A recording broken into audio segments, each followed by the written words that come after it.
Aren't the sounds of the waves relaxing? I, for one, really like this area in the game, just because there's no music, there's just waves and sound effects and stuff. And I find, like, the sound of water really relaxing, so I really like this part of the game. Hello everybody, how's it going? Hello Smokey, nice to have you here. Happy 25th anniversary. Yes, happy 25th anniversary to Pokemon. It is an amazing day that warrants all sorts of celebration. And it just so happened, and I cannot believe I didn't realize this until yesterday, or the day before, but a stream day just so happened to line up with the 25th anniversary.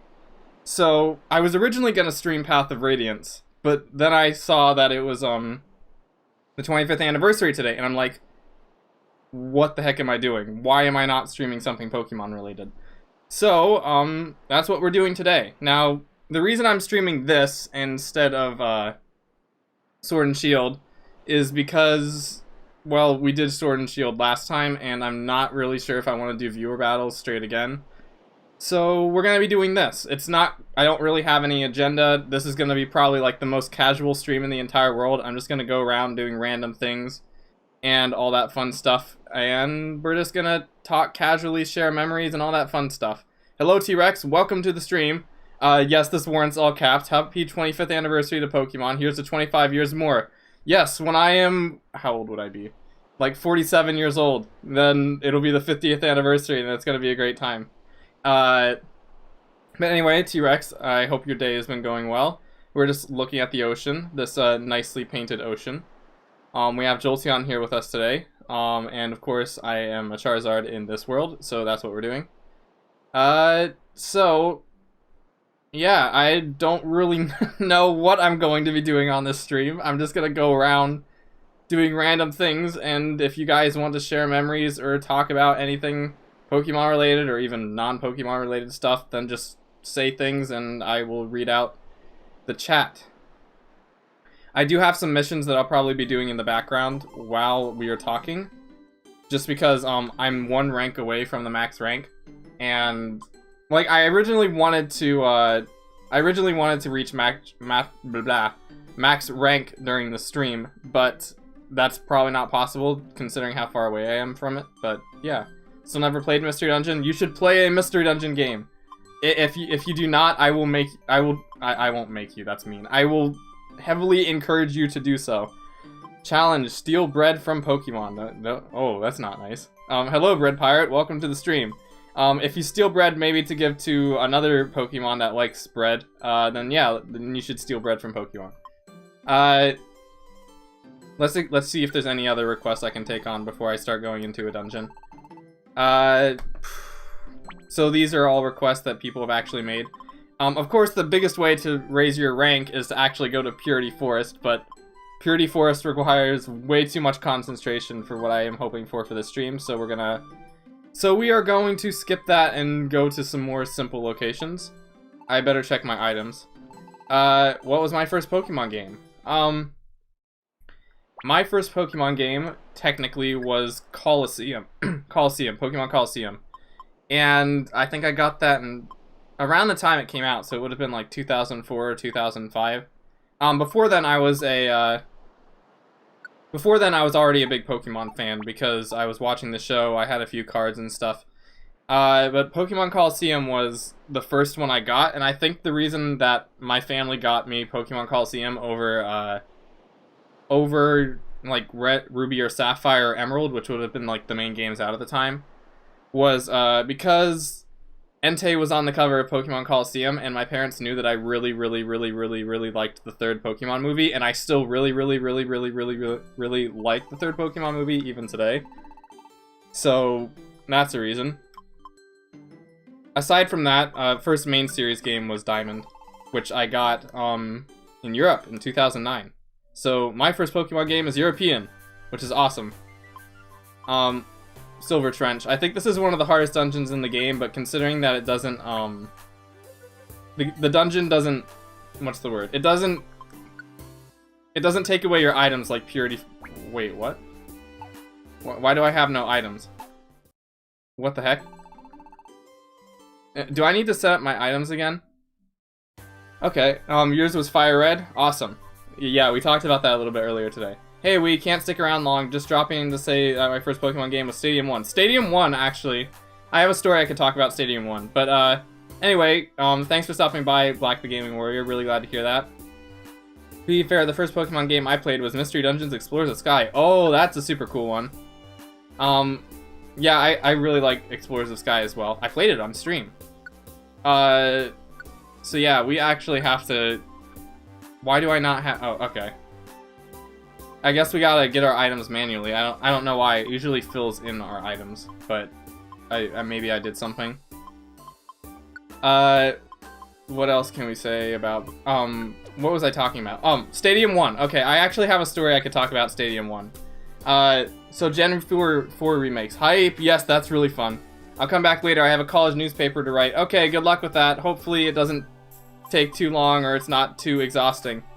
Okay, so Pokemon Stadium 1. I don't think I've told this story before. I do have a Nintendo 64. I don't really use it much, but I do have one. Stadium 1 is my only... It's my only game on the Nintendo 64 that I actually have a physical copy for. And the reason this is because, when I was younger, I used to go to this dentist. Like, the dentist I went to had a, had this little arcade area where, like, kids could play, like, video games while they were waiting for, like, the dentist to come in and, like, operate on them. And I remember in particular there was one, like, area, or, like, it was kind of weird. Like, it's kind of hard to describe it, and I'm not even sure if I'm describing this correctly. But it was kind of like this rotation thing. So, like, they had Sonic 3 there as well. Like, so they may have had, like, a Sega Saturn there? I don't know. But, anyway, where I'm going with this is, they had Pokemon Stadium 1 as one of the games you could play there. So, you had, like, a Nintendo 64. It was on this, like, big cabinet. And every time before I would go to the dentist, or, like, before the dentist would bring me in, I would always want to go to the, little arcade room, just because that's where the Pokemon Stadium was. And that was before I knew, like, what a Nintendo 64 was, where what Pokemon Stadium was. It was a really fond memory I have.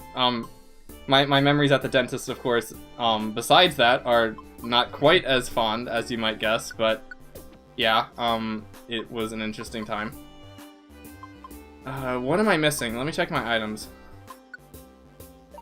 Okay, we got apples. I might want to bring a perfect apple. Reviver seeds. I eat food. Food is tasty. You should eat food. I actually have a, I have a bowl of goldfish right next to me. Extra cheddar goldfish.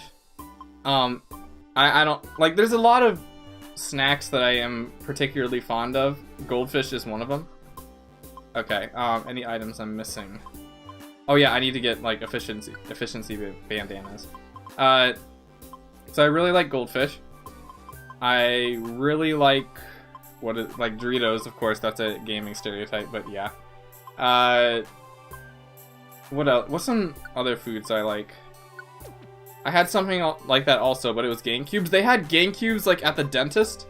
Like, I assume you're talking about the dentist. I'm not sure if you're actually talking about the dentist. If so, that's awesome. And, where was I going with this? Recently, like, I heard news that, like, some McDonald's stores used to have, like, GameCubes in their restaurants, which blows my mind. I don't know why, but just the idea of a GameCube being in a, McDonald's restaurant is kind of crazy to me. Picking stars in any Pokemon game is like picking a house in 3 houses. Yes, kind of. I could see some differences, but it's a choice, and I like choices in video games. It makes you think. Oh no, I said the Fire Emblem word. Now this whole stream will be about Fire Emblem. No, I will only make it a little bit about Fire Emblem, or if you keep talking about Fire Emblem, then maybe it will become Fire Emblem, but we'll see. More orthodontists had a GameCube with Mario Kart Double Dash. Really? Wow, I didn't realize this was such a common thing. I thought I was, like, crazy or something. Like, I was just at this one mythical dentist that just so happened to have a Nintendo 64. Of course, the downside with having like the arcade, with the way the arcade cabinet was structured. Also, hi Star, how's it going? Yes, at the dentist. That is so crazy. So I can't believe I'm alone on that. I mean, I'm not alone on that. My dentist had a GameCube and a Super Nintendo. I can't believe this. I'm actually not alone on this. This is kind of blowing my mind. Wow.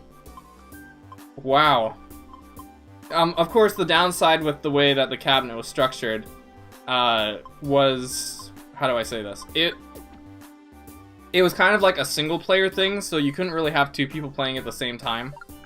So often, like, you'd have a line of kids, or a few kids who were waiting to play on the console. And of course, like, the wait for the dentist to call you in isn't that long. It's like 5 or 10 minutes at most.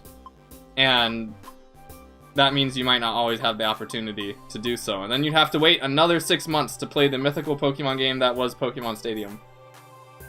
Also, there's a secret connection between fixing teeth and liking Nintendo. Yes, Nintendo will give you the biggest smile. You know, Pokemon has that, like, has that brushing teeth app now. Remember, I don't know what it's called, but it's a thing.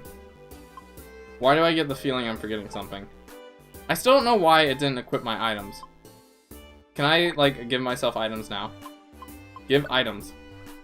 Let's give everybody an efficiency bandana. And I hope I don't regret this, because I haven't played this game in a while, and we're about to go into one of the hardest dungeons. So hopefully I don't die. For once in a day, I will respect Eevee, and I respect you for respecting Eevee, even if it's just for one day. Star, am I sick? He, yes, he is. I like that quote. I should probably stop going through items now and actually, like, you know, do things. Let's get some silver spikes. Weaponry in a Pokemon game. What the heck? What are some other seeds I could get that might be helpful? Gill seed, I guess. Decoy seeds, I'm gonna want those for sure. Where are some decoy seeds? Oh, empowerment seeds. Yes, I want these. We're running out of items, so I will probably... Where's the decoy seed? Do we not have decoy seeds? I guess we don't have decoy seeds. Then check my ads. We've been going through this for 12 minutes. This is the... See, this is why I cut out my preparations in 3 houses. Not 3 houses. Path of Radiance, because it would take freaking forever. Okay, and then nothing. I'm not gonna look anymore. We're just gonna go. We're gonna depart. Going on a journey. In the middle of the ocean. The Silver Trench. And I'm a fire type in a water type dungeon, so this is gonna be really fun. So, oh yeah, I have everybody on separated, I have everybody going different ways, in this mode, because, like, you can actually set your tactics, in the menu that let your allies do different things. I can't believe I don't see this used more often, but I learned through my own experience that if you have, like, 3 strong teammates, having everybody split up is actually super duper efficient, because you can actually, because as they walk around, it reveals their rooms, and if their rooms are revealed, you can just switch over to them, and then you can just go to the stairs. Like right now, I can just switch over to Jolteon and go to the stairs. I'm sorry, is that Absol walking on water? Wait, is it walking on water? I mean, we're not really on... I mean, technically, yes, we're in the middle of a trench right now, so by all accounts, we should be, like, completely underwater, but, I mean, if you look at the dungeon, it's not actually, like, water. We're, like, on little land areas in the water. So...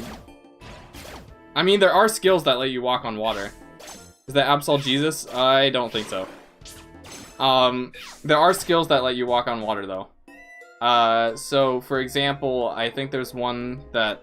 Like, there's one that lets you go through walls, but it makes your belly, like, decrease a lot. Why is Jolteon's name is Faith? Jolteon's name is Faith just because I needed... Like, I wanted to come up with unique names for both of the, characters, and, Faith was the one I came up with for Jolteon because that's what I named the Eevee in the demo. And of course, like, when the time came to evolve, I evolved it into a Jolteon, so that's why.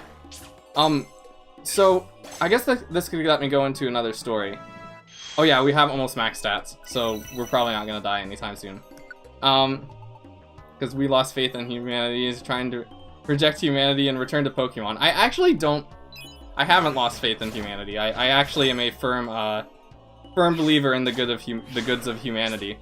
But, so, I actually have a story regarding that name, though, because this is something that, like, I played this game for the first time a year ago when it came out, and something I've been thinking about, like, recently, occasionally, sometimes, is, something that really bothers me about the way the Poke-Ego is structured right now, or at least the Pokemon in the Poke-Ego, is some of them have nicknames and some of them don't. So, like, for instance, the Fennekin in the Poke-Ego's name is Frida. Like, if you look up, on my channel and you find Where Are the Stairs, and you find, you look at the Fennekin, you'll see that the Fennekin's name is Frida.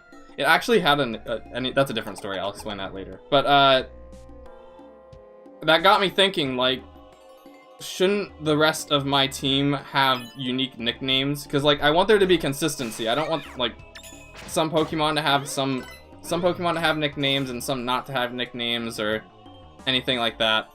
So I thought, like, okay, if I was to give every Pokemon in my group a nickname, and I might actually still do this at some point. It's just kind of hard to change a name when you've come to know somebody else by another name for so long.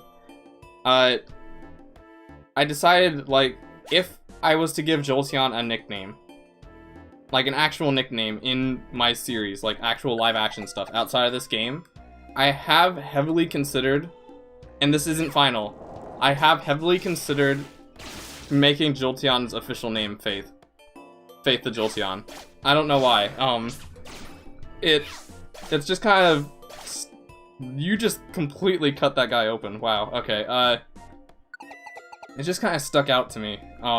And yeah. And what else can I say about... Oh yeah, the nickname part. The reason why I've kind of been hesitant to do it is, one, again, I would probably want to come up with nicknames for every other Pokemon in the group as well. And I have a few of them already, but I don't want to share them yet. And the fact that, like, in all of my previous animations, and in all of my, where was I going with this? In all my previous animations and just in general when we've been talking, Jolteon's name has just always been Jolteon. And I think, like, if I just made that sudden change, where it was like, oh, this isn't Jolteon now, this is Faith the Jolteon, it's not good. I'm gonna pick those back up. It might be a little bit disorienting, and especially, like, it'll really date my older animations. Aren't you cutting down the size of the ego? I probably will at some point, yes, just because there's some Pokemon that like, in constructing the story I have for my for the group, there's a lot of Pokemon, and I don't think I can find a place, in the story for every single one of them that makes sense. So yeah, probably still at some point, but I just haven't really decided who yet. Actually, Jolteon's name sounds pretty good. Faith or just Jolteon? Wait, you have lore? Oh boy, T-Rex. Yes, I have lore. I just haven't shared it with you yet. Let's just say in the background, I have been... Like, there's so much I want to tell you, but so much that I'm not... There's so much I want to tell you, but I'm not telling you because I'm waiting for my stuff to come out for you guys to see it. That's water. I like water usually, but not when it's in my face like that. You could make a story where a name was changed. That is true. I could. And I might as well. A part of me was thinking at, like, the end of my series, I might give Jolteon the official name of Faith, or I could do it, like, beforehand, before the series starts. Am I part of said lore? Currently, no. You are not. I'm sorry. So, Faith, yeah. So, I guess, like, regarding my lore, I actually... Happy Pokemon Day, can't stay, but I hope everyone has a good day. Hello, Diana. Glad to have you here. It's unfortunate you can't stay, but it was very nice of you to pop in and say hi. I hope you have a good rest of your day. Hope you do something fun. 0 out of 10 uninterested in lore. Like, the lore need... What if you're, like, the main antagonist, though? So anyway, where I was going with this is, so yes, I have lore. I just haven't told any of you guys it yet. There's a lot. I just realized I may have made a mistake because I have another Pokemon that has small stomach, which makes any item you can eat fill up your belly, and I don't have Tropius with me. It'd be indefinitely more interesting. That's a lot. But anyway, I have lore. I just haven't. There's a Kyogre and he's dead. Okay, that's not good. I just haven't told you guys about it yet. You'll probably figure it out whenever I release, like, the fan fiction I'm making. So, like, that written story that I've been working on in the background for a long time. Most of the lore will be there. Probably less so in my animations, though it might still be referenced occasionally. Where was I going with this? So, if you guys want to learn about the Poke-Ego lore, I hope you like reading. But, again, that's kind of another fear I had about, like, I guess making written stories. And converting, like, my live-action series I've been thinking about for, like, 8 years into a fanfiction instead. Is I'm afraid nobody will want to read it because in this day and age, there isn't a lot of, I don't know, just something about, like, a live-action animation is probably more appealing than reading something. But it's just like, if I made my series into live-action animation, I'd probably die of old age before I finished it. Wait, we're rescuing a Kyogre in the ocean. You're going to be going somewhere, but you'll be back? Okay, Smokey. Wait, why are we rescuing a Kyogre in the ocean? Because Kyogre just so happened to come in here and, like, these, helixes, which we have a bunch of Lord Helixes following us. They said, no, we don't want the King of the Ocean here, and they just beat him up, and, he couldn't leave, and that's the story. Was the first part a story a part of my lore? Yes, it was. I think that's the only thing I've shown you guys so far regarding the lore of my series. So, if you guys haven't read it yet, on my Discord server in, like, the written story part, you'll see a story called The Sit. That is a prequel, or a part of the story I've been working on. It's not a part of the main story that I've been working on, but it's related to it. So that's your biggest insight to what the series will be like. Like, I was messing around with the format, so, like, whenever my series does come out, which I don't know when still, or my story, it will probably be in a similar format to that, kind of a first-person journal entry kind of thing. Yeah.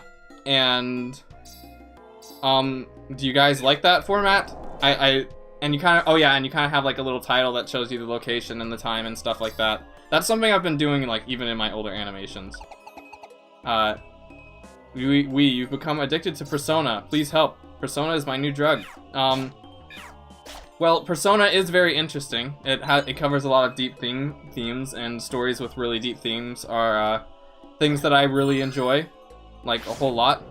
Oi, quit copying our style. That's something I've had in my mind for a long time. Like I said, I've been doing it since, like, my first animations. But yeah, Persona I find really interesting because it covers a lot of deep themes, especially Persona 4. Persona 4 is amazing. I love the story of Persona 4. And the themes of Persona 4, just because it's, like, right up my alley and stuff that interests me. So it's like, the influence of new media, how it affects our society, the truth. So, like, what are we going with? The truth, like, how a lot of people might want to see only what they want to see, stuff like that. And another game that I actually really enjoy that you guys may or may not like as much, you can confirm Persona 4 is really good. It is indeed really good. Another game that I really like that kind of tackles a few similar themes, and as usual, Persona has given me trust issues. That's not good, though. Like, that's not good. Like, well, I guess it's okay to be a little bit cautious, and I am not one to be speaking here because I actually kind of have a little bit of a... I tend to be overly cautious in real life as well. But, where was I going with this? How many people are watching the stream? Can anybody... Okay, never mind. I was gonna say make sure that the stream's viewable in, like, my subscription bar, just in case. Because, like, I don't know. Anyway. Another game that I really like that kind of covers similar, like a similar issue to Persona 4 is your favorite game. I will answer that in just a moment, but before I do that, I want to talk. Well, I can say my favorite game first. My favorite game. Well, it depends on what we're talking about. Right now it's Three Houses. Just because, again, with stories that make you think Three Houses... Like, here's the thing about Three Houses. At least for me. Like, I don't think Three Houses is my favorite Fire Emblem game gameplay-wise, but it's pretty close. Three Houses' story, though, and basically how it's structured, is, like, so phenomenal.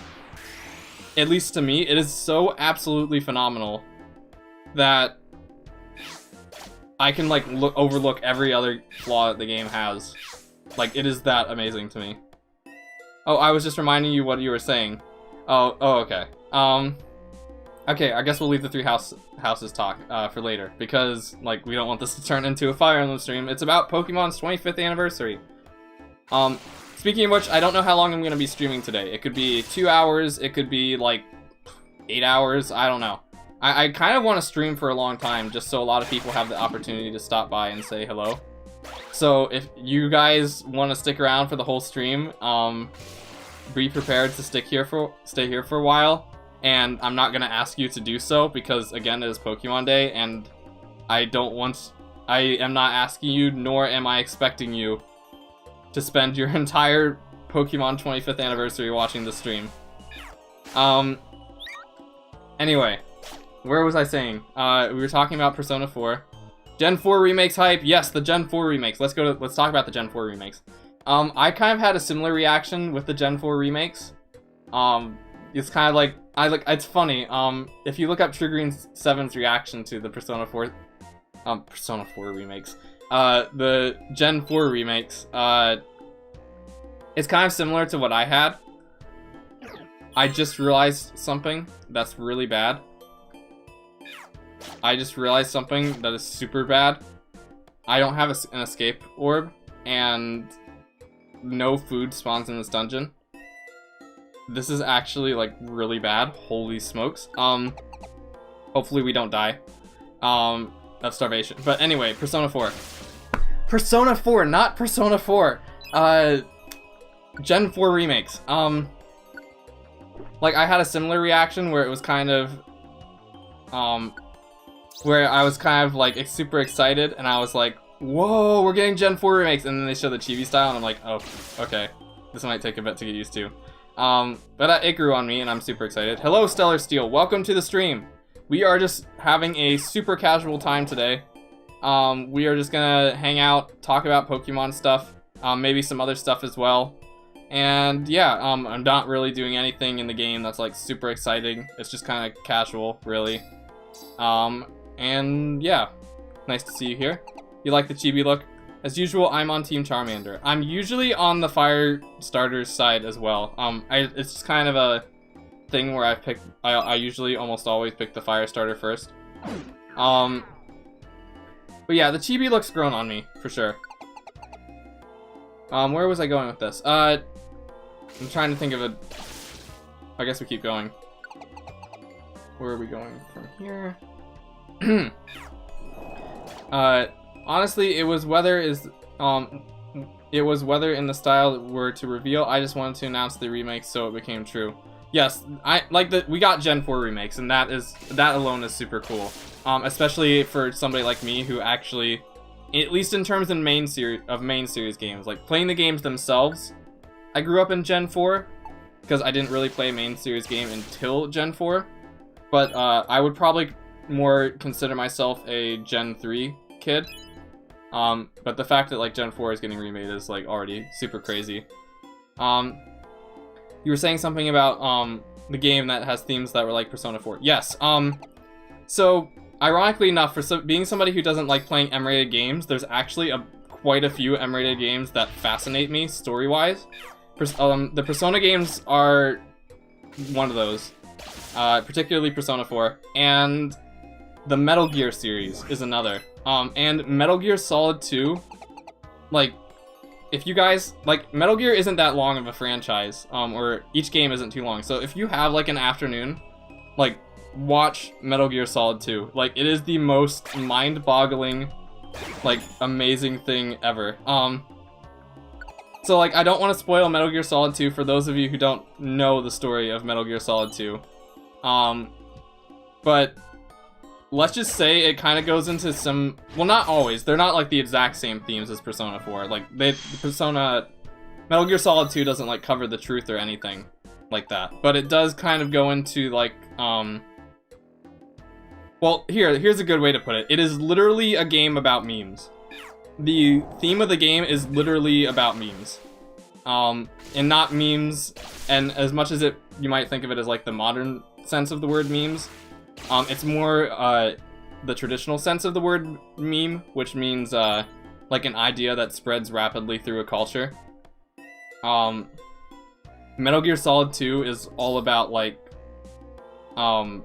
it's all about how, like, technology and what we know how it influences society and stuff like that.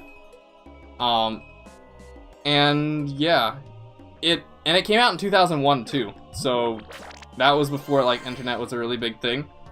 So, like again, I'm not gonna spoil it, but basically there's, like, one moment at the very end of Metal Gear Solid 2 that a lot of people like to call the most profound moment in gaming, or at least there's one YouTuber who calls it that, in a few other videos, but it is. I probably shouldn't have eaten that apple. That's not good. It is absolutely crazy, but you kind of need to understand the rest of the game to understand how crazy that moment is. If you want memes, that goes to Metal Gear Solid Revengeance, or Metal Gear Revengeance. Maybe in the traditional sense of the word, but, like, when you think about the traditional sense of the word meme, like, you gotta go with Metal Gear Solid 2. And I'm sure, and Metal Gear Solid 2 has plenty of, like, what we would know as memes as well. So, so what would that be? I'm trying to think of, like, a meme that comes out. Oh yeah, we managed to avoid drowning. That's a meme that comes from Metal Gear Solid 2. So, basically, in one part of Metal Gear Solid 2, you have to escort somebody through a flooded, through, like, a flooded hallway, because, like, the base you're in is, like, surrounded by the ocean. And basically, when you're escorting this, this girl out of this base, or this flooded hallway, there's a scene after you finish doing so, where the main character, calls, the Colonel, Colonel Roy Canvell, and he goes, "We managed to avoid drowning." And, like, yeah, you did. You did manage to avoid drowning if we're talking about this. Sorry, I gotta go. Hope I didn't miss anything. Oh, nope, you're good. We've just been talking about Metal Gear Solid 2 for the most part. And memes. And how Metal Gear Solid 2 is a game about memes. But anyway, like, I keep talking about... I don't know why I got on this conversation about Metal Gear Solid 2, but, like, again, we can have, like, any conversation you want, whether it be about Pokemon, Metal Gear, or any other game you might be interested in. But, yeah. What can I say about Pokemon? Because I think I've said quite a bit about Metal Gear Solid 2, but, yeah, if you ever have a spare moment, like, watch Metal Gear Solid 2, because it is really, really fun. So Death Battle revealed its Season 8 premiere. Yes, there's a lot of anniversaries this year. There is a lot of anniversaries this year. One sec, let me answer T-Rex. That is pretty cool. Oh, wait, I thought they already did. Either way, you'll have to share me with that later. Share that with me later. Yes, there's a lot of anniversaries. Zelda's 25th anniversary was, just a few weeks ago, I think. Maybe even not that. 35th anniversary, not 25th anniversary. So that's pretty crazy as well, that Zelda is 35 years old. I don't know what other games are... Metroid. I think Metroid turns 35 as well. Does Kid Icarus turn 35 this year? Because I kind of remember, it was a day after I streamed to... Oh, yeah, you're right. You did stream Zelda 1 for Zelda's 35th anniversary. The day after, yeah. And I don't know why the dates are kind of weird to me. I don't remember when you streamed Zelda 1. I'm not sure if it was like 2 days ago or like 5 days ago or like a week or two ago. I think it was like 5 or 6 days ago if I remember correctly. Yeah, Zelda turns Metroid's turning 35 in September. Nice. The thing that kind of blew my mind though was with that Nintendo Direct. Let's talk about Skyward Sword HD now, shall we? Here I am talking about Zelda anniversaries, in a Pokemon stream about Pokemon anniversaries, but I guess that's alright. So, some of you who know me might have heard me talk about this all the time, but, Skyward Sword turns out Kid Icarus is turning 35 in December. Ha, no idea. Kid Icarus is one of my favorite series. It's one of mine too. I really, really love Uprising. Hello, Sanzi Yi. Welcome to the stream. We're just talking about random things right now. Feel free to take part in the conversation. So, Skyward Sword. Skyward Sword HD is a thing now. And I think I'm officially about to transition into an old man. Because, Skyward Sword the original Skyward Sword, played a very significant part of my life. Just because it was around that time when I started, like, following the internet. Anticipating upcoming game releases. And I remember back in my day, I don't think I was supposed to use that, but okay. I remember, like, I think it was in 2009. No, it would have been like early 2010, I think. Or mid 2010. I was going to GameStop to buy a game, and I don't remember what game it was. But I remember hearing something from the employee saying, like, do you know there's a new Zelda game coming out soon? And I'm like, whoa, really? And he's like, yeah. So, of course, when I get home, I look up new Zelda game, and I find that poster of, like, Link standing with, like, Fi at his back. And that immediately, like, made me super excited. The original Skyward Sword is special to me. I first started playing it around the time I began to upload YouTube in 2014. Oh, I didn't know you, that's pretty cool. That is a pretty special, it's pretty special for, like, a different reason, though. Because, like, it was around the time, your YouTube channel started. That's pretty cool. Yeah, I always thought that poster was really cool. Yes. So, anyway, of course, I feel like everybody, or not everybody, because I don't like to generalize, but, most gamers have, like, that one game during their teenage years where they get, like, super I don't want to say unrealistically, but, like, super overly crazy hyped about this particular game, and for me that game was Skyward Sword. Like, every single day I would, like, go on and watch the trailer for Skyward Sword. I would, like, be looking for any piece of information on the internet about Skyward Sword. Let's be real, most people only care for those sick Joy-Cons. Oh, I mean, I don't know, I like Skyward Sword. I mean, that's why I'm talking about it right now, but, what was I gonna say? Skyward Sword, so, anyway, yeah, I was super excited about Skyward Sword, and I remember a time during Skyward Sword's, like, release period where if you went onto the Zelda Wiki, and you looked up Skyloft, the only picture that would be there is, like, the picture of Link during that first Skyward Sword trailer, where he's, like, diving into the sky. That's all you would see if you looked up Skyloft. But nowadays, of course, you have a lot more information about Skyloft on the Zelda Wiki, but, yeah. Reminds me of how PBG would always watch the... Yeah, exactly! That is exactly the comparison I'm making here. That was, like, Wind Waker was to PBG what Skyward Sword was to me. I'm so glad you brought that up, because it's kind of like that... Like, that's actually what I thought about, like, when PBG was describing his Wind Waker experience, I sounded like, I would think to myself, like, hey, that sounds like me in Skyward Sword. And I used to know somebody who had a kind of similar anticipation to, Omega Ruby and Alpha Sapphire. There's somebody I know who's on YouTube that, had a similar experience with Star Fox 64, where they were around a teenager when it came out, and they, like, tried to sleep through the last few days before Star Fox 64's release.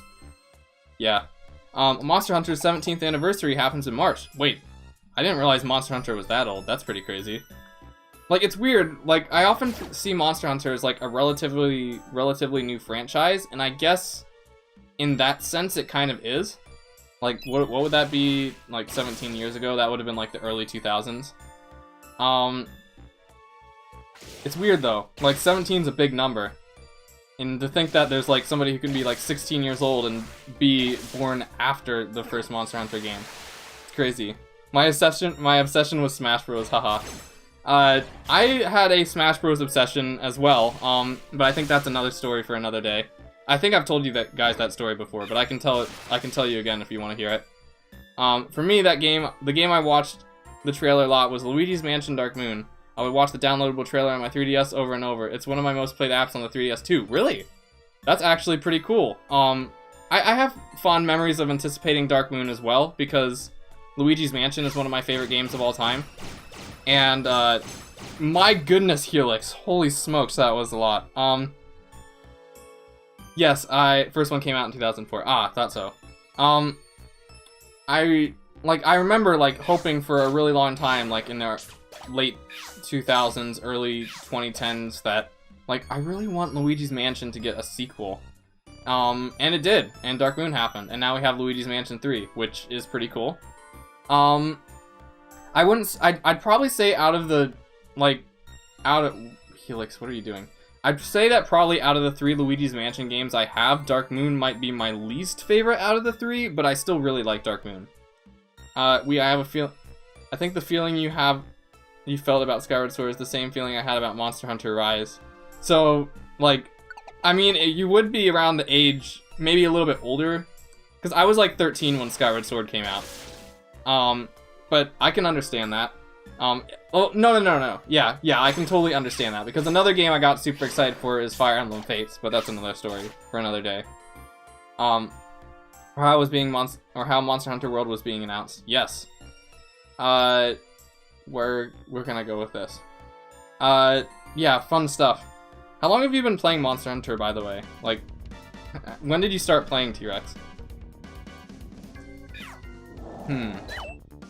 I have little trouble deciding my least favorite in the Luigi's Mansion series. Maybe 3, since there are a few things that bother me, but it's mostly a great game. Oh yeah, all 3 of the Luigi's Mansion games are really, really good. And I will say the one thing that I think Dark Moon has over Luigi's Mansion 3, first game was on the... Oh, that's a long time ago, holy smokes. That was a lot longer than I thought it would be.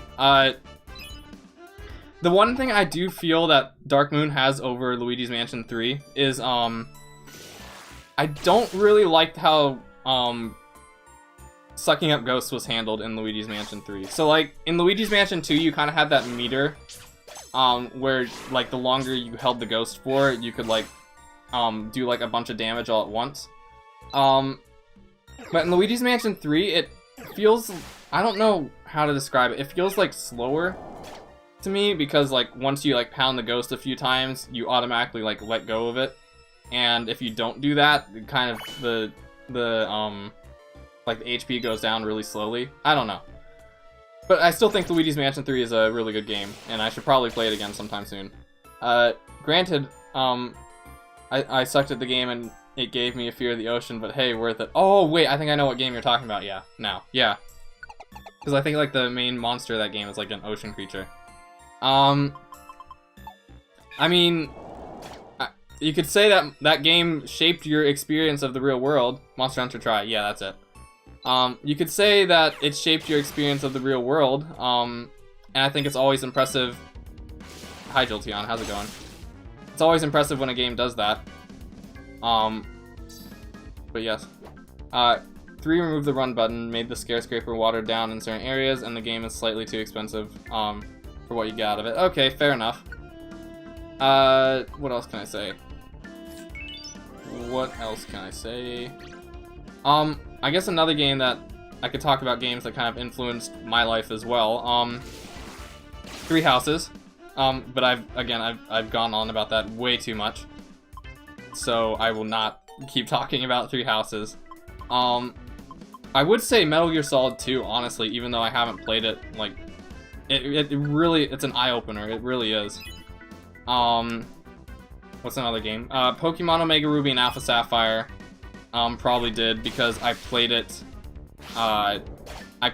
it's probably my most played game of all time, because back in the day, I basically used Well, actually, that's a Pokemon-related story, so maybe I could talk about that.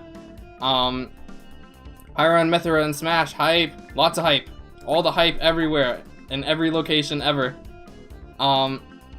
So for those of you, I could talk about, like, Omega Ruby and Alpha Sapphire, because that's something Pokemon-related, that we could talk about in the Pokemon stream. But, so, Omega Ruby and Alpha Sapphire also has kind of a special place in my heart, because before Discord was a thing, before I was starting to become active on YouTube, but hoping to get some work on things I've been, hoping to get to work on things I've been putting off coming this week since I have less homework. Oh, that's really nice.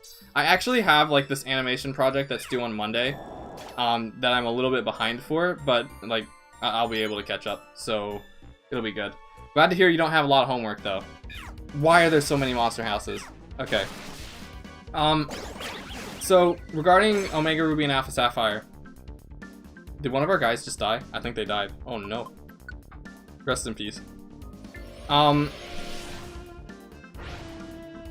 Wait, let me switch to Jolteon. Let me switch to Jolteon. Jolteon, no! Use discharge. What is going on? Okay, where is my thing? It's like discharge out of power. It's not out of... Okay, come on, just use discharge, please. Thank you. Omega Ruby and Alpha Sapphire is probably my most played game of all time. I think I have like 2,000 hours in it. Uh-oh, that guy's died. That guy died now as well. No! Because back in the day, there was an exploit in the Generation 6 games. Hello, Wesley, welcome to the stream. How's it going? Our guys, our allies are dying, and we're crying in this ocean-filled adventure. Jolteon is running out of life. I don't want Jolteon to die. No! No, Helix, no! I am sad. Okay, now we can finally switch to Jolteon. Bam! Dead. I hope your day is going well, Wesley. We're just streaming Pokemon Mystery Dungeon casually and all that stuff. Not really anything in particular we're doing. No objective in the game, really. Just hanging out, having a fun time, talking about our memories with Pokemon, all that fun stuff. I remember X and Y along with Omega Ruby and Alpha Sapphire having voice chat. Yes, but surprisingly enough, I actually never used the voice chat feature in a... There goes the Citrus Berry. In that game.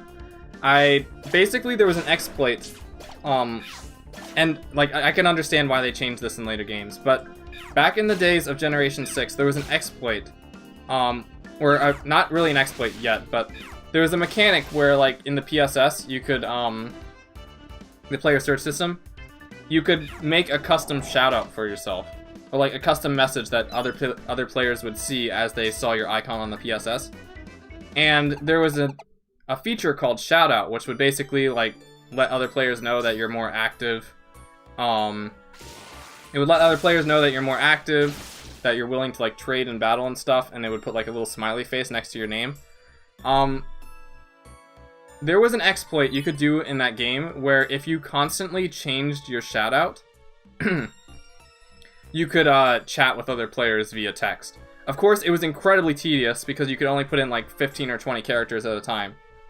So messages and sentences often had to be, like, sent in sequence. But it was really interesting. A really interesting way of communicating. And, like, even when, like, you're in a menu and stuff, whenever somebody changed their shoutout, it would give you, like, a little ping. So, like, you'd hear this little ding, and you suddenly think, like, oh, somebody has a new message for me. It's really funny.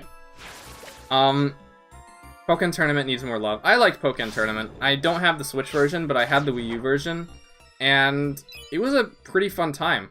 Ironically enough, my sister, who isn't, like, super into Pokemon, she was really into Pokken Tournament. She was actually kind of good at it, which really surprised me. But, yeah.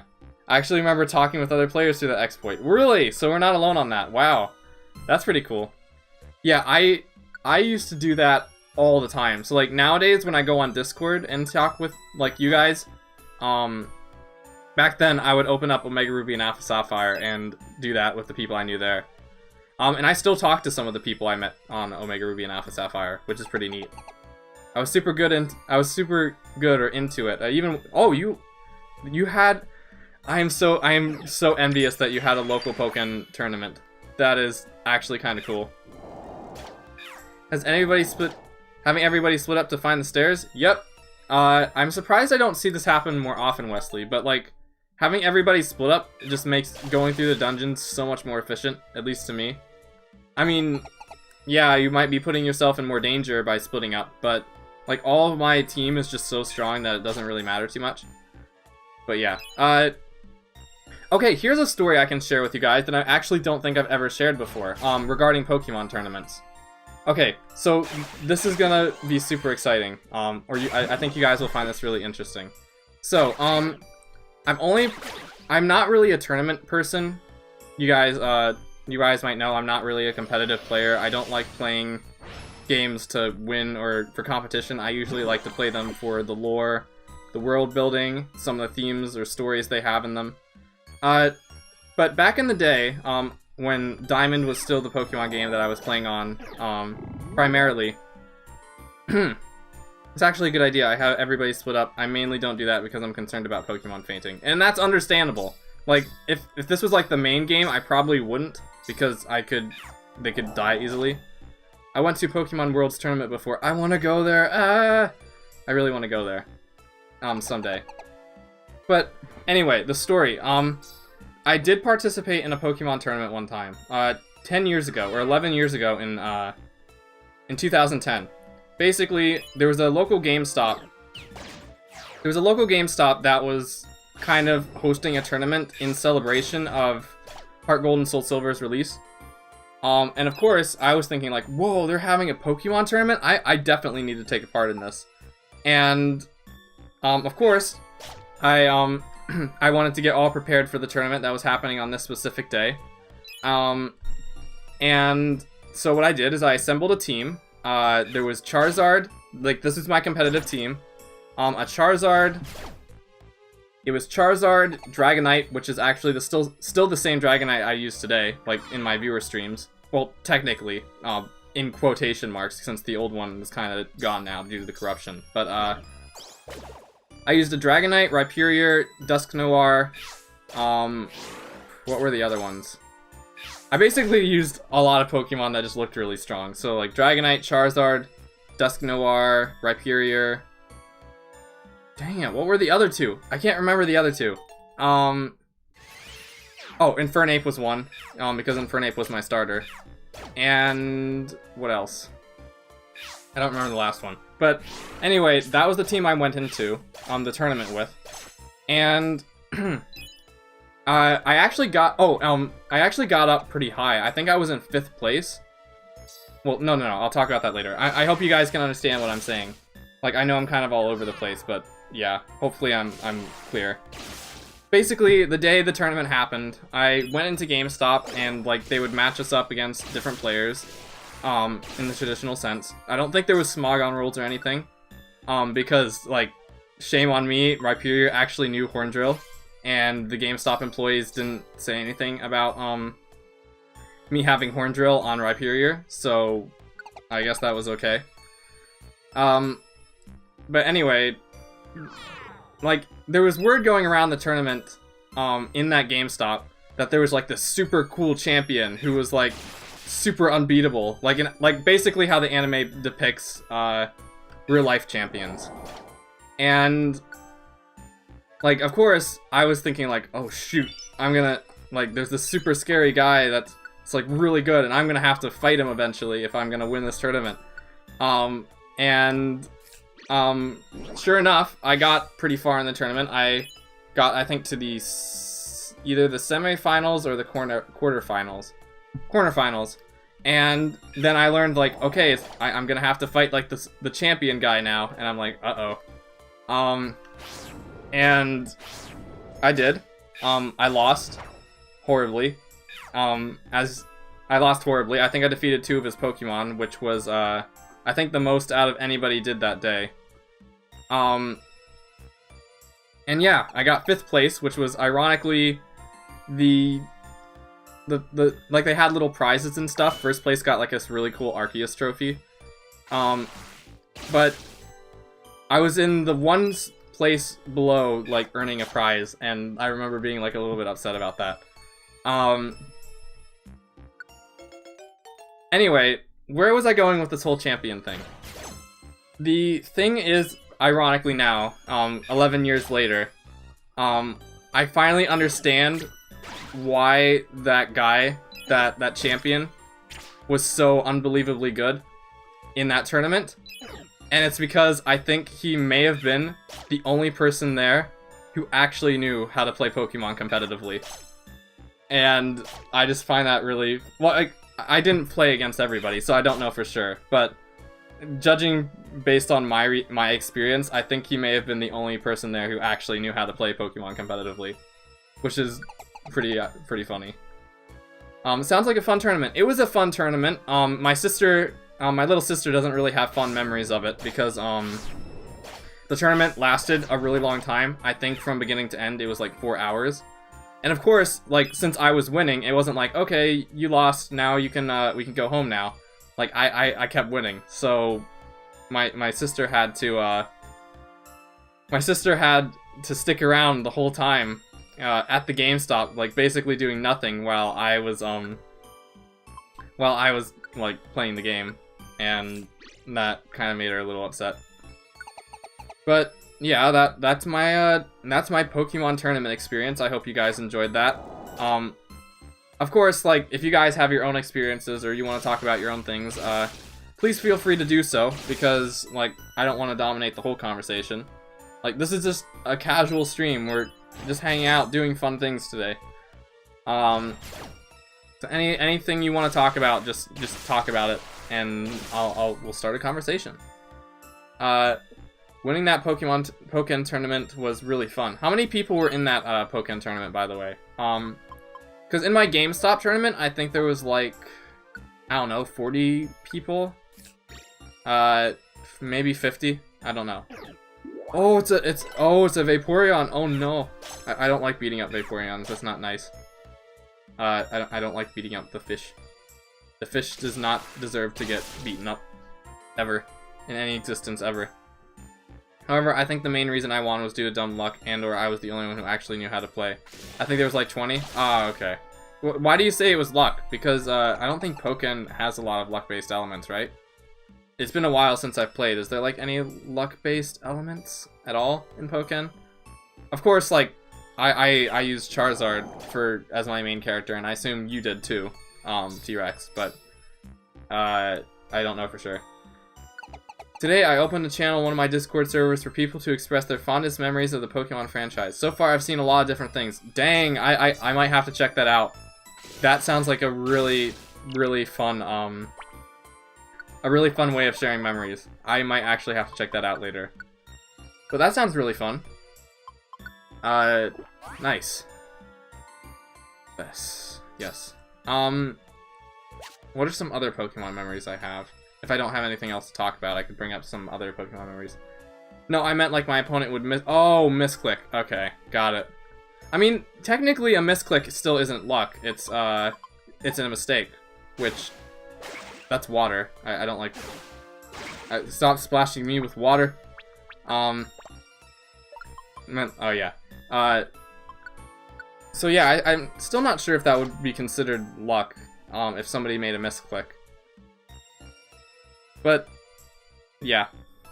Oh, you actually, hold on, T-Rex, you're gonna like this. Trying to render my animation while watching your stream. It's over 1,500 frames. Oh, I'm super excited.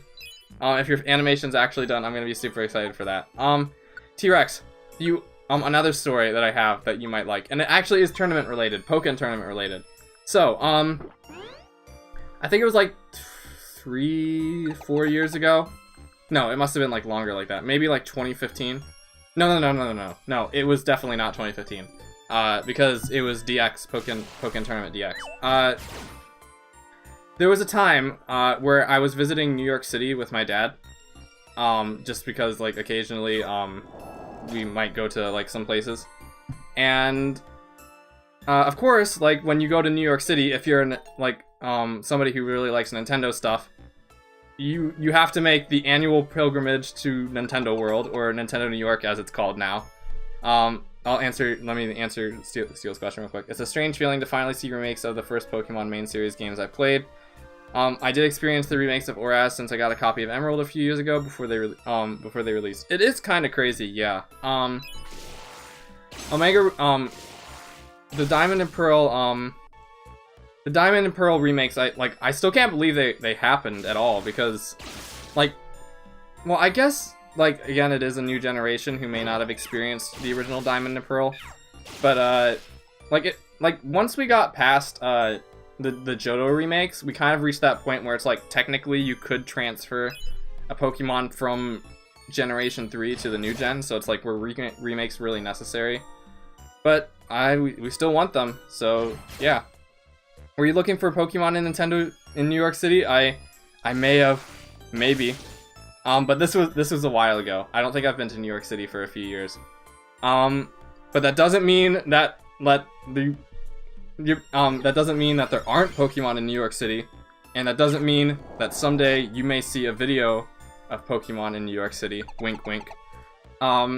As a matter of fact, it's actually probably very likely that you guys might see a My Pokemon World episode of New York City someday, because New York City isn't that far, or it's not like too terribly long from where I am. Now we get our butts handed to us by Cynthia on Switch. I have the fondest of memories with Heart Gold and Soul Silver. I can still remember walking to the store, looking at the box and being so hyped. Kyle the Pichu. Hello, Kyle the Pichu. Welcome to the stream. Long time no see. Glad to have you here. Just talking about Pokemon stuff today. Yeah, Steel. It's interesting. When it comes to Heart Gold and Soul Silver, I have very fond memories of, like, when the game, like, first came out. Because, of course, I think Heart Gold and Soul Silver was the game I got after Diamond. No, Love Disc. And, like, I really, like, Heart Gold and Soul Silver probably have, like, my favorite box art and, like, style, of maybe any Pokemon art box style thing. But, like, I didn't really play Heart Gold and Soul Silver too much. Maybe, so, like, I don't really have the biggest of memories with the game. I remember using the Pokewalker a lot, so that was pretty fun. But I think maybe I'll get, like, a huge burst of nostalgia if I ever go back and replay it. But, like, Heart Gold and Soul Silver I know is, like, a game very fond to a lot of people's hearts, so it's really cool to hear that it's fond to yours as well. When will we do our Pokemon World in California? When I visit California someday, which I do want to do. I want to visit a lot of locations, California being one of them. Heart Gold and Soul Silver very nostalgic? Yes, very, very much so. Heart Gold and Soul Silver was the game first game I got on release date. Diamond I got a handful of months before then. Ah, cool. Did someone say Heart Gold and Soul Silver? Hello, Icy, how's it going? We're just talking about Pokemon stuff. We were just talking about Heart Gold and Soul Silver. Okay, but first let me finish my, well, I don't want to say, you guys can talk, but, back to my story. I mean, I could record some footage. You could. Like, that actually is something I've considered asking, is, like, if you guys want your area to be a My Pokemon World episode, then you could send me footage and I could make a episode out of it. Like, that's not a bad idea. Like, that actually isn't a bad idea. But the question is like, I get a lot of footage for what I do. So, like, if you were gonna do one of, like, California or, like, Los Angeles or wherever you guys are, like, I'd want you to go around, like, the whole city filming different locations. My parents did something interesting with Heart Gold and Soul Silver is the only Johto game I've ever played. Same here, friend. My parents did the same thing, interesting Heart Gold and Silver, the game. They were on sale at the Kmart, and they brought and returned them to the store. We originally bought them. Ah, nice. Anyways, I'm going to continue working on Super Mario, SM64 ROM hack. Renamon 64. Goodbye, good luck, Wee Monkey 2. Thank you for stopping by, Kyle the Pichu. Glad to have you here. Ooh, after the pandemic, you and I could get a... It cut off. It cut off. What were you gonna say, Icy? Oh no. Anyway, where was I going with this? You could get a... Oops, I could give you some good shots. Yeah, maybe. As a matter of fact, like, I know a lot of you guys live in California, because, like, you live in California, T-Rex lives in California. So that's, like, 2 different locations. See, but here's the weird thing I'm wondering about, like, My Pokemon World, is, like, should I actually make like an entire episode on the state of California? Or would I want it to be like a city or an area in California? So, you're just waking up, so brain go bird. No, I understand that. Like, sleep is important. Cause see, here's the thing. Like, in an entire, like, 3-minute episode of My Pokemon World, like, you can't possibly cover the entire state of California unless, like, you go all around California. So, like, let's say we make an episode of My Pokemon World and we title it California, and most of the footage comes from Los Angeles. And then, like, I go to San Diego and film things there, and I'm like, huh, I want to make an episode about San Diego. Technically, San Diego is in California, so there would be a little bit of, like, redundancy there, maybe? I don't know. I got Soul Silver on Easter this year, the year it released. I remember that day fondly. We got in the morning, we were messing around with Pokewalkers in the backyard. That's one out of question mark, so I'll keep, I'll save that for... I'll let Wesley type the rest of that out. I mean, I live somewhat far away from the main city of LA, but I can't get there myself. Ah, okay. But nearby my locations, I can get some pretty nice shots. I would be down for that. Like, I'm not saying don't do it, like, but I'm just not sure if I'm ready to ask you guys to get shots for me for My Pokemon World, because I have a few episodes of My Pokemon World that I probably want to do first before I ask you guys to film things for me. Pokemon at Disneyland. I mean, we could do Pokemon at Disneyland. That is, like, a completely acceptable episode. We then went to the restaurant to eat breakfast, and that one restaurant was the rare instance my parents actually let me bring my video game into the restaurant. Childhood loves that memory. Me loves that memory. That is super cool that they let you bring... Like, my parents were a similar way. They wouldn't let me bring my DS in the restaurant. I miss going to LA even though I hate it there. I haven't been, like, I have family members who have been to LA. I have never been there myself, though. I really want to go, though, because, you know, movies and stuff. Maybe the 2 parts for Northern and Southern California? That could work, maybe. And I mean, like, it might make the California episode weirder if we went somewhere specific later, like Disneyland. But, like, there's nothing really stopping me from doing so. Okay, I'm back. I might be able to stick around for a bit, but I want to leave now and then work on my fanfic. So be forewarned, that's fine. Like, do not feel obligated to stick around if you have places to do. Again, this is the 25th anniversary of Pokemon, and I don't expect you guys to spend your entire 25th anniversary watching me stream. Like, I would never ask that of you guys. Because I don't know how long I'm going to be streaming. Like, how long have we been going for? An hour? Probably... We're gonna be here for a while, because I just want to have casual conversations and stuff. I mean, I do live like 25 minutes away from Disneyland. That's actually another thing I could talk about that I guess really isn't Pokemon related, but I'll get into that a bit. I visited Cali before, spent a little bit of time in Burbank in LA. That sounds pretty neat. I know a little bit less about Burbank, but I do know a bit about LA, kind of. Not super big.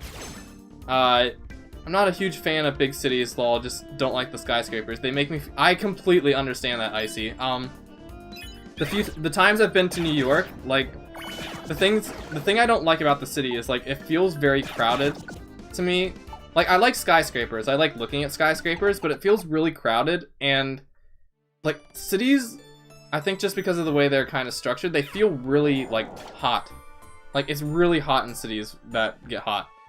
Because, like, I know you guys probably think of, like, New York City as, like, being colder because of where it's located, but, like, in the summer months, New York is, like, so hot. And most of the time, I don't think I've ever been to New York City in the winter, so I usually know New York City as being, like, crazy hot. That guy just blew me up. Well, you know what? I'm gonna stay the whole stream just to spite you. Well, if you're gonna spite me, that's a good way of doing so thank you. Burbank is pretty cool, though, but the places are outside of LA, not gonna lie. This is how I'll spend my 25th anniversary. Well, that means I'm gonna be in your memories for the rest of your life, because whenever you think back to the 25th anniversary, you're gonna think of this moment. Okay, there's a sleeping fish here, so we're going to turn around casually so we don't have to kill the fish. Fish as in Vaporeon. You say that as if you didn't plan to do that anyway. Oh. I always thought it was funny that in my state a city called Vermilion, similar to Kanto. Whoa, that's actually really cool. There's some interesting city names out there. I can't think of any of the ones that sound really weird right now. But just recruit the fish, believe in kinship. Wait, Wesley. But what if the fish doesn't get recruited? Well, I guess we'll go get the fish. Okay, fishy. Fishy. Vermilion City. Okay, fishy. I'm going to beat you up very badly, and I'm going to hope that when I do so, you will join my side. So, please forgive me.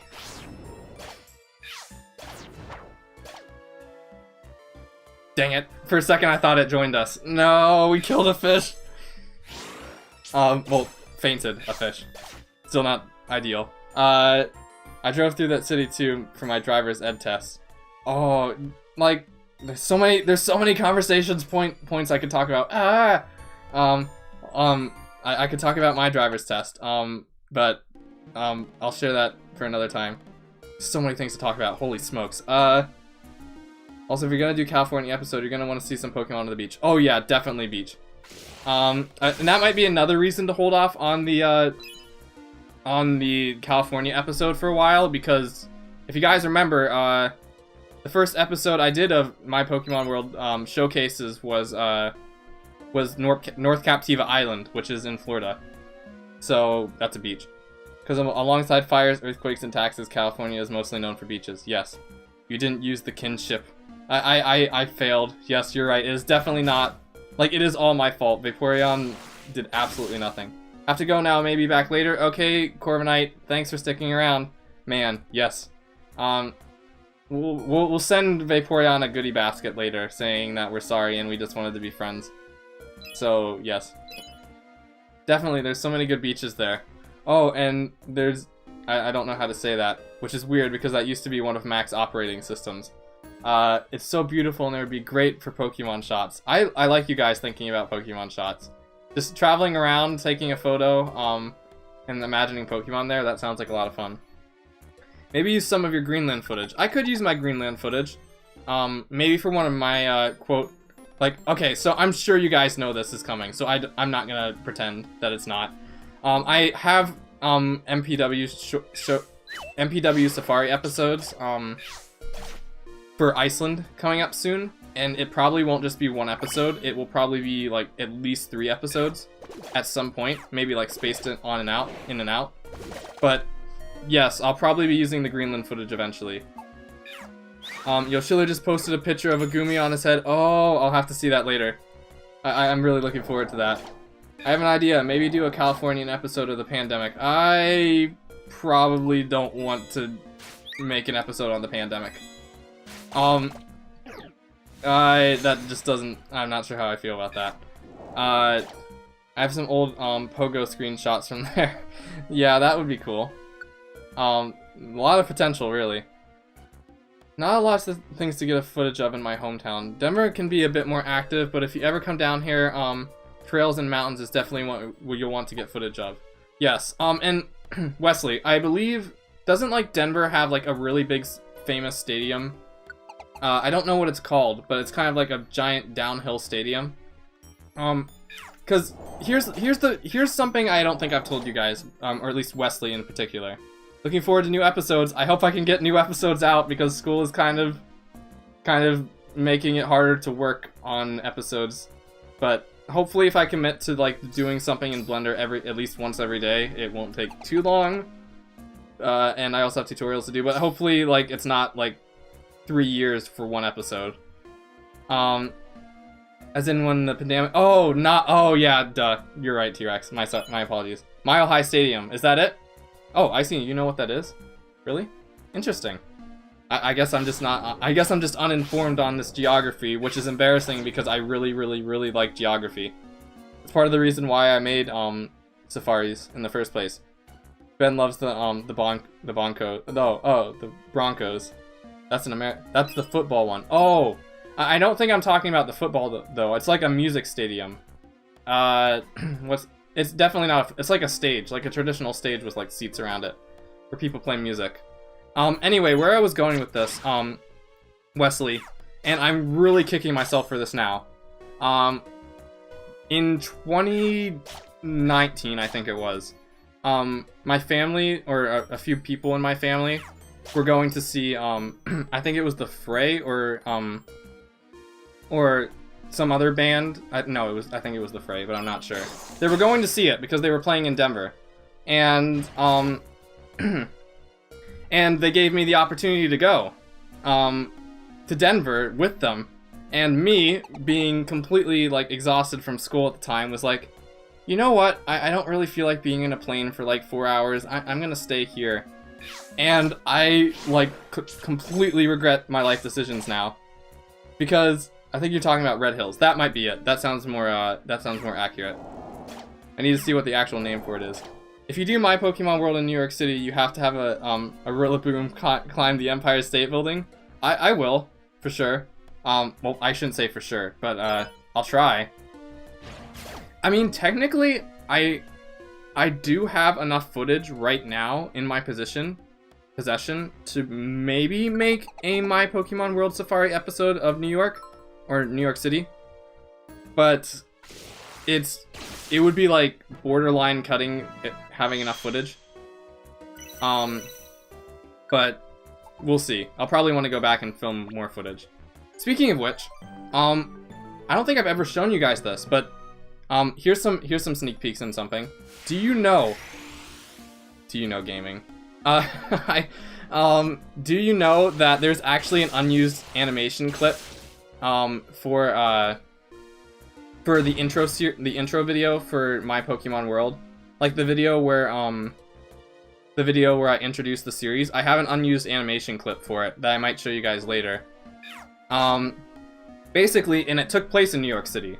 I got this really cool, like, shot of, some people walking down the streets of New York City, and I added, like, a Furfrou and a Pikachu and stuff in there. And actually, there was an Espeon as well, so I have to show Wesley. Now. But, there was, the reason I decided not to include it in the final, clip was because I was, well, a part of the reason, at least, was because I felt like it was kind of, messy. There wasn't, like, typically when you make a video or an animation, you kind of want to stage the viewer's eye on a particular part of the screen. And I feel like the staging wasn't done very well. Like, you didn't really know where to look. So I decided to forego it for some other clips. But, yeah. Oh, I did not know that. Hello, the Germany Charizard. Welcome to the stream. Red Rocks, that's what it is. Oh, sorry about that, Wesley. Yeah, Red Rocks. That's probably what it was. Though I don't know for sure. Actually, no. Let me look that up right now. Let me see. 1 second.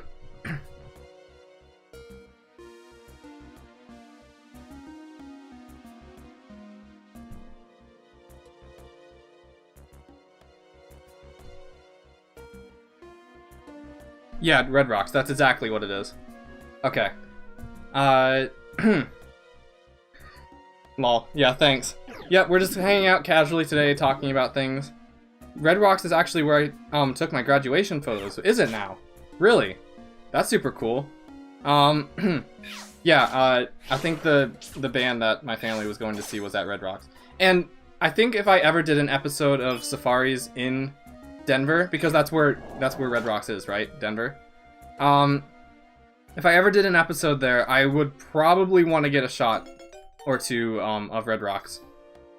Because the thing is about filming in certain locations or certain cities is you want to film things that are kind of indicative of that city. So, for example, like I could go to New York City and I could go to Los Angeles, but if the footage I take at New York City and Los Angeles isn't, it's just like city streets and stuff, like you're not gonna know it's much of a difference. It's just like, oh, it's a city street. Like I need to film things that make somebody look at something and say like, oh, they're in Los Angeles, you know? We've been underwater cavern for nearly an hour and a half. I know, we can hold our breath for so long, isn't it great? We're just hanging out. Remember, like the footage on screen, it's just like the sprinkles to the conversation. I keep thinking of different places you could take nice shots here. Send help. I mean, what are some other places in California that I might be interested in filming in? There's that, like, big... Doesn't California have, like, a big forest with, like, a bunch of, like, really old, really big trees? I don't know. It's like where they filmed the, It's where they filmed The Return of the Jedi, I think. I don't know where it's called, but yeah. Yeah, Red Rocks is surprisingly close to Denver, not in the Rockies. Ah, interesting. It is kind of weird. I guess I could talk about some other locations I'd love to film someday. Basically, any place, like, I want to visit a lot of places in real life, and since I have this series now, I kind of... Oh, Redwoods. Okay, that's ironic. Ironic naming. Haven't been there myself? Okay. Yeah, I don't know where the Redwoods are located in California, but that might be for might make for an interesting filming location. Anyway, future episodes are... I kind of want to film, like, any episode. Like, anywhere I go, I kind of want to film an episode there. That's part of why I came up with the series. So it's just, like, if I'm... Unlike the story-based short series, like, if I happen to be at a location and I want to film something, I could just be like, okay, let me pull out my camera, and then I'll film something and I can make a video out of that. So that would probably be places I'd want to go back to at some point. So, it's in Northern California. Ah, okay. That's in Yosemite. I'm not sure. I don't know if I'm saying that correctly. The Redwoods, it's beautiful there. I can imagine. Like, I would love to. I love forest areas, so I'd love to visit there someday.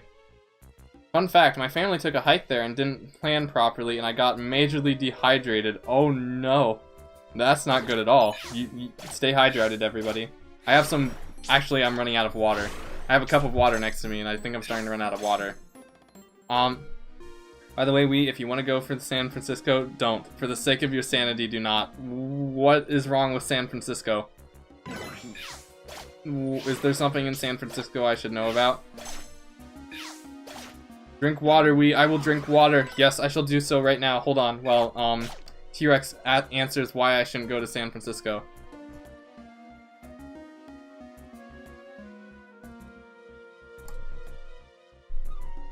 It's fine there. The streets are as thin as oh, in that case, I probably wouldn't drive.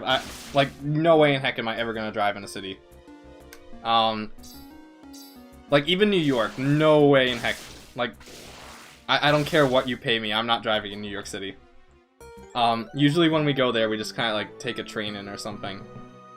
So many slopes. That I do know about San Francisco. It's very vertical. Seattle's like that too, and that's a city I've been to. Oh, sidewalks, north streets. You can, yeah, let's exit the dungeon. We're finally getting out of the water cave, everybody. Anyway, so any areas, and it's ironic because San Francisco actually probably has a lot of locations that would be like what I was saying earlier, that could make for an interesting landmark, so that like when I film there, my audience knows like this is San Francisco. You have the Golden Gate Bridge, you have Alcatraz, I think it is. Some other places. Isn't one road from Inside Out an actual road in San Francisco? I think Inside Out like takes place in San Francisco, right? I wouldn't be surprised if like the devs of Inside Out actually looked for inspiration in the actual San Francisco. I actually like it. I actually like it there at the piers and stuff. Yeah. Maybe I'll visit someday. It does look like a cool time. It's good, so you make the series, but take your time. I'll take my time, but I don't want to keep things waiting too long. Because you know, I like making these things, and I just wish I could do it more. Just, like, I just really want to do it all the time, like, every day, and I'm like, no.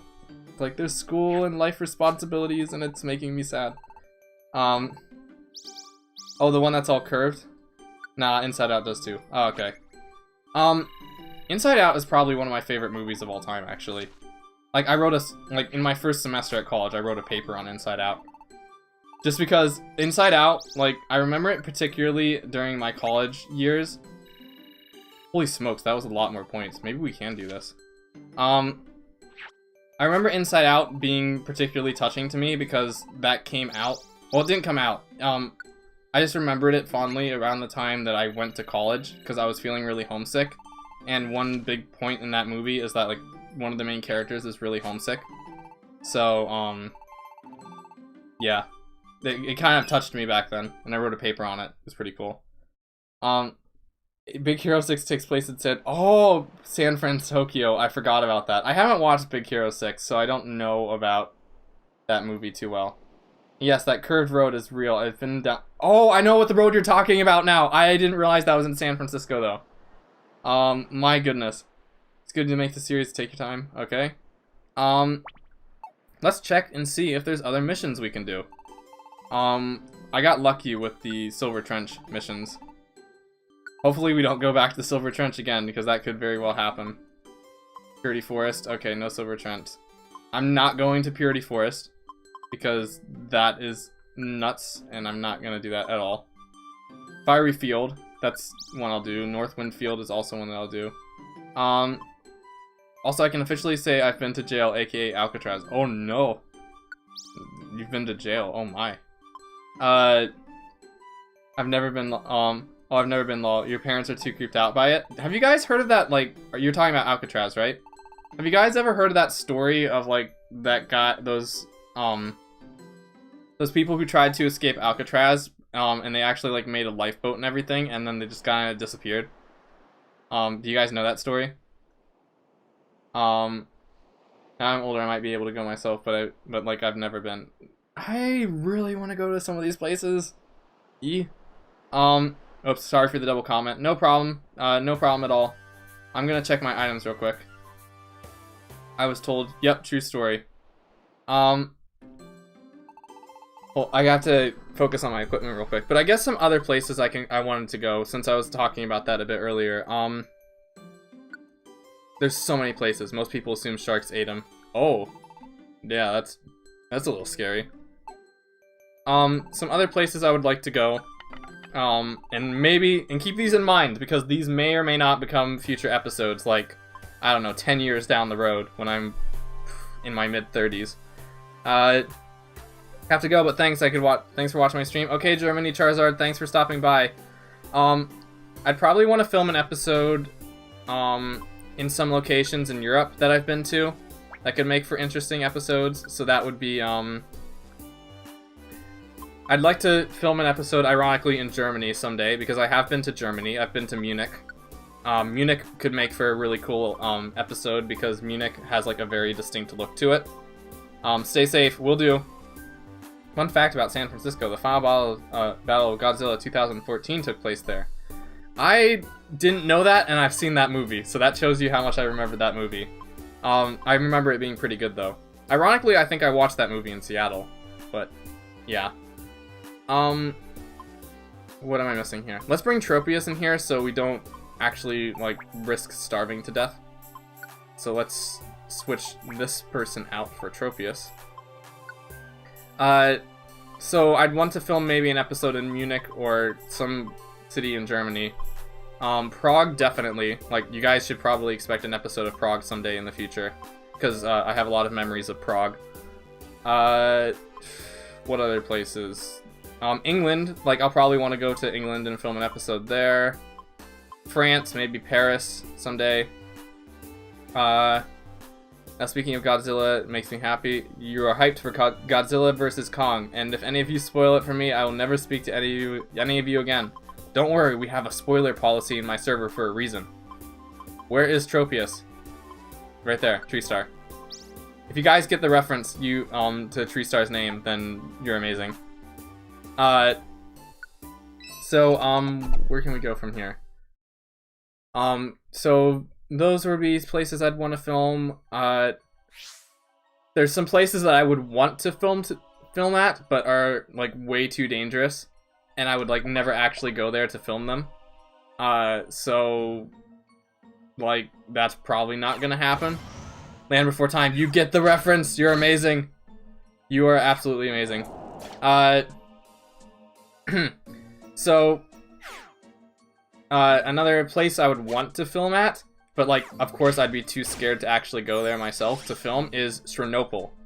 So, do you guys know what Chernobyl is? It's a, for those of you who might not know what Chernobyl is, it's an abandoned nuclear power plant. Oh, my hometown itself is a pretty cool photo op point because there's a movie about it. Really? Whoa, a movie about your hometown? That's so cool. That is, oh, a horror movie. Okay, maybe that's not as cool. That might not be as cool, but it is cool that there's a movie. Chernobyl? Yeah, Chernobyl. That's how you say it. I think I'm saying that correctly. I would want to film, assuming like I couldn't die, I would want to film an episode at Chernobyl because I feel like they would make for an interesting, like, you could have like some ghost Pokemon and stuff there, because you guys know Pripyat and the power plant are they're abandoned, so you could get some cool footage there. But no way in heck am I ever gonna go to Chernobyl. Because, no way am I going to Chernobyl, because, the radiation levels at that place are still really high. Like, even since the nuclear disaster. And, I don't know, it still seems, like, really shady. So, I wouldn't want to go there for multiple reasons. So, like, if I had, like, a remote camera or something, maybe. Imagine having a My Pokemon World take place in Japan and having each of the Kanto stars and Pikachu appear in the video. I could do that. Like, it's on my bucket list to visit Japan, so odds are there might be a explosion in this location that I'm currently standing in. There might be a Japan episode someday. Tokyo, and maybe, like, I kind of want to visit some places of Japan that aren't really as popular or as big tourist destinations. So that would also be I'd love to visit Hokkaido someday. Just because, you know, like, I really like Sinnoh and I feel like Hokkaido would be a very cool place. Like, the pictures I've seen of Hokkaido are actually really pretty. So I'd love to film something there someday. It'd be really cool, but it would be really cool, but also imagine one in Australia. Australia would be so amazing. Tree Star, you need to stop dying. Australia would be amazing. As well as New Zealand. I'd love to film in New Zealand as well. I feel like those would be also really cool places to visit.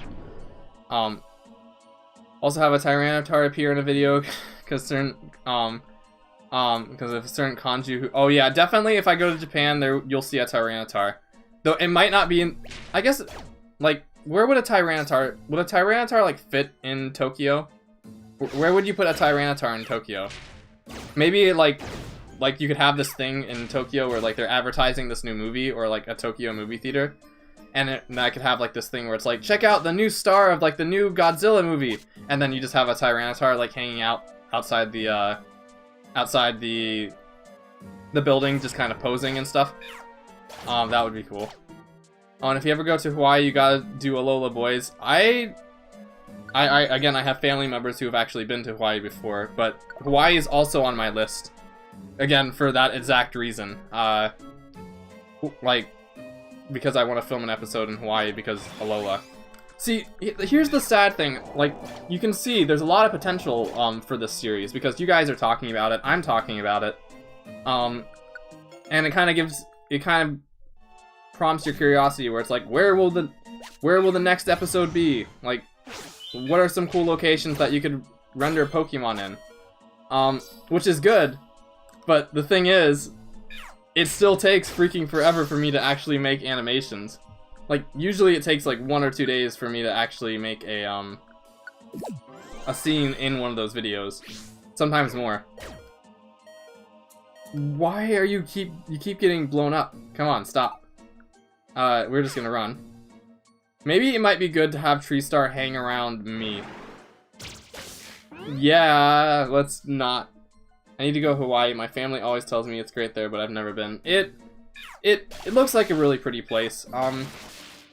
For sure. Particularly, well, Tree Star's dead. Rip.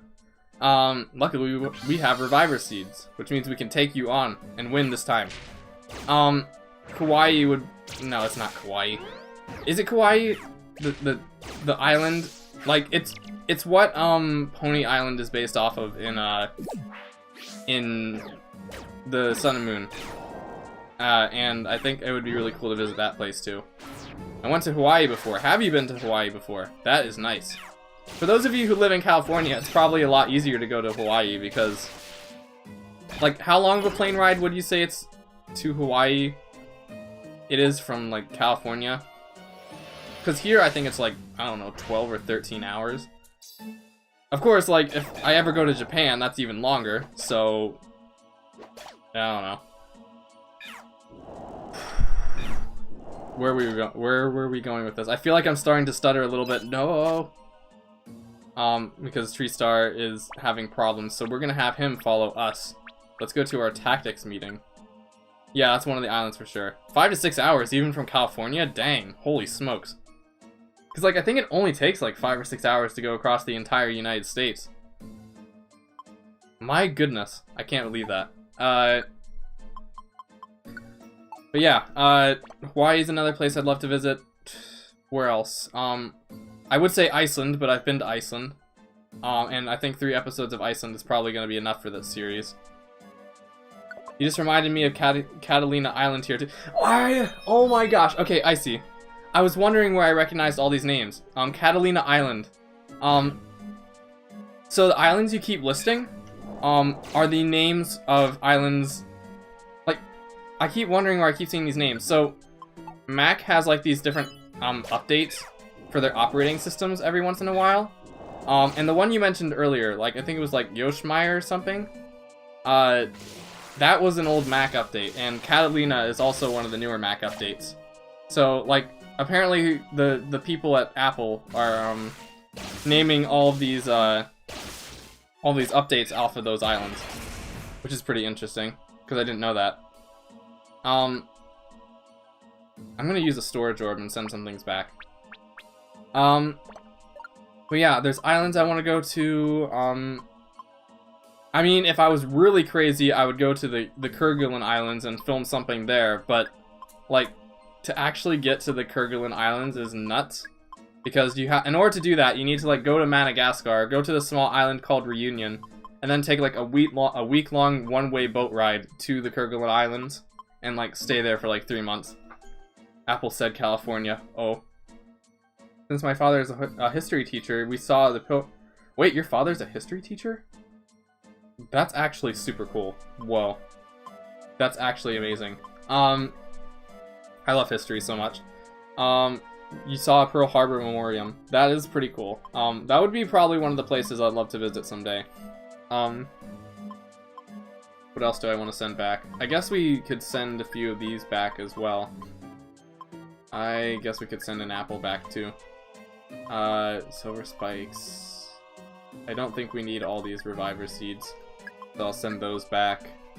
Oh, empowerment seed. Let's use an empowerment seed. What was I doing last time not using an empowerment seed? Mega Charizard X or Mega Charizard Y because it's random. It's pretty cool. Yes, it's very cool. Canada, we have to film an episode in Canada someday. Though it would either be Vancouver or Quebec. Well, Quebec is a province and Vancouver is a city, so that would be different. Yes, we got X. X. This is great. We're gonna have a fun time. Because unlike Super Mystery Dungeon, this doesn't wear out unless you get a status effect. So maybe what would be a city in Ontario? To stay out of Death Valley unless you want to fry. I've heard bad things about Death Valley. Isn't it like one of the hottest? Isn't like the hottest temperature recorded in human history, like in Death Valley? It's either there or the Sahara, I believe. Fun fact: Canada is the only time I've been outside of the United States. Neat. Canada is a very nice place, though. I have what Fire Emblem would call Canadian blood. I'll just say that. There's somebody who I am descended from who lived in Canada. So, yeah, I guess I could say that I'm part Canadian. Canada is very pretty. Granted, it was like for a few hours, but still. Yeah, I would recommend going to Canada sometime. My family used to have this thing where they would all get together and go up to this like lake in the middle of Canada to fish for like a week. You guys have actually seen it before. If you look up like the Pokemon in Real Life Lake episode on my channel, that's where that was filmed, like on an island in the middle of a lake in Canada. It's the worst place on Earth. Lol, there's nothing there beyond hot, and I don't like hot, so it makes me think that I will not like Death Valley, and I don't like the idea of dying either. So I will probably stay quite a ways away from from Death Valley. Bakersfield is pretty is pretty bad. I've heard things about Bakersfield before, but I don't really know too much about what makes Bakersfield bad. I've just heard it like as used in jokes before, really. There's also a song I know that talks about Bakersfield, but that's another story. What's another place I could film? Like, whenever if you guys have other things to say too, please feel free to speak up, because right now we're just kind of going on in a conversation about different things. But, oh, we got for alligator, nice. Where are some other locations? Greece, I'd like to film an episode in Greece someday, I guess. I really like Greece, it looks really pretty. Italy would be another place, maybe. Maybe Israel? I'd love to film an episode in Israel, but Israel's like so far away, I'm not sure if I want to go to Israel. Palm Springs is nice, but only in the winter. Desert is calmer, but I think more sandstorms. They're usually only out at night, though. Okay, here's an interesting question for you guys in California. Like, I'm not sure, like I know where you guys live probably isn't, like, super, like, living in the desert. Maybe in, like, a place like Dubai would be. But do you guys ever experience sandstorms? I know you guys get earthquakes, but do you ever get sandstorms?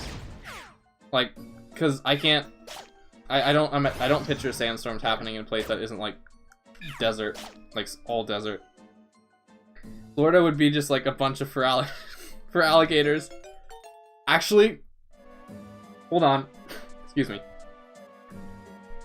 Darude, hello, Hollow. How's it going? Welcome to the stream. What was I gonna say? The thing is about, in that case, I wasted an opportunity, T-Rex, because that one episode I filmed in was Florida, and I didn't have a lot of, like, there was a Totodile sleeping in one of the shots, but that was it. Like, what the heck is wrong with me? Why didn't I put, like, for alligators in there?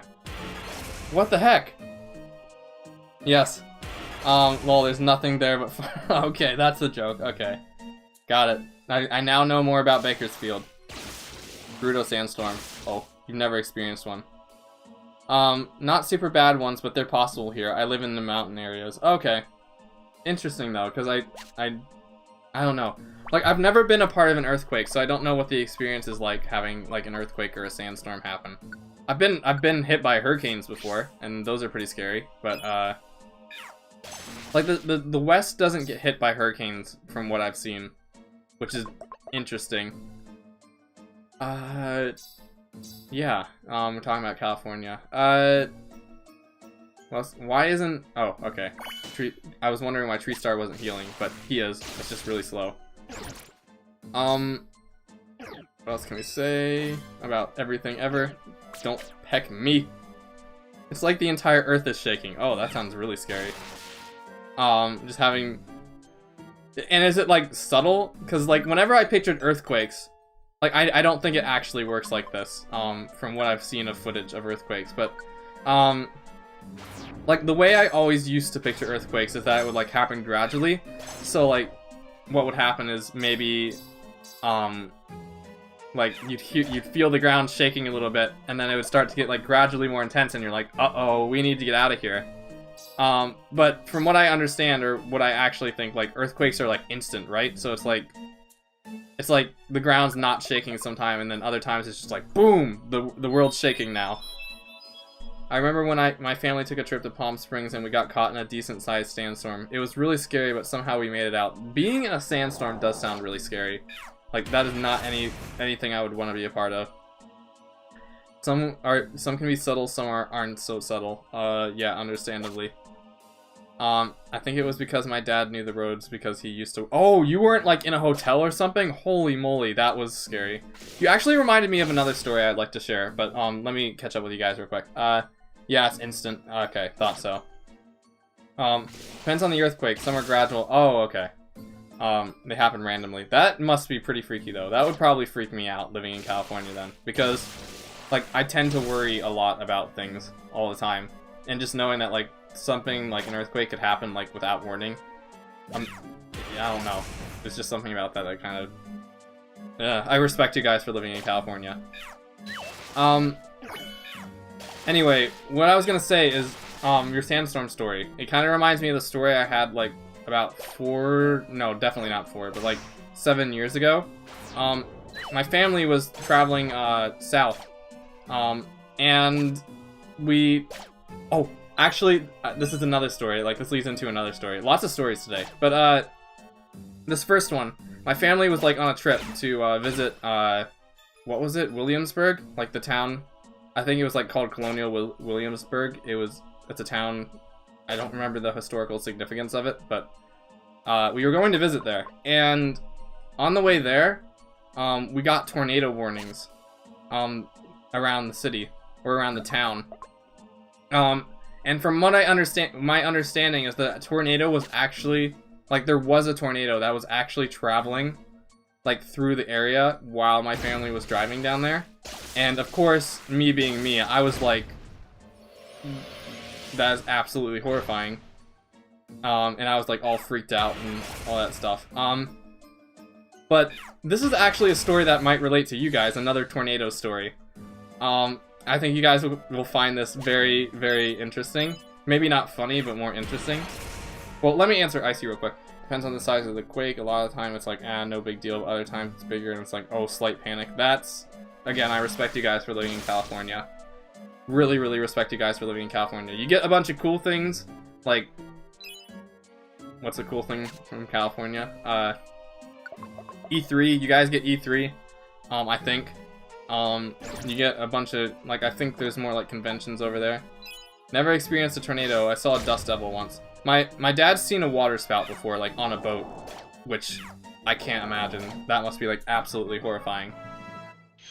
But yeah, I've gotten, like, quite a few tornado warnings in the past, but, like, I've never actually seen a tornado.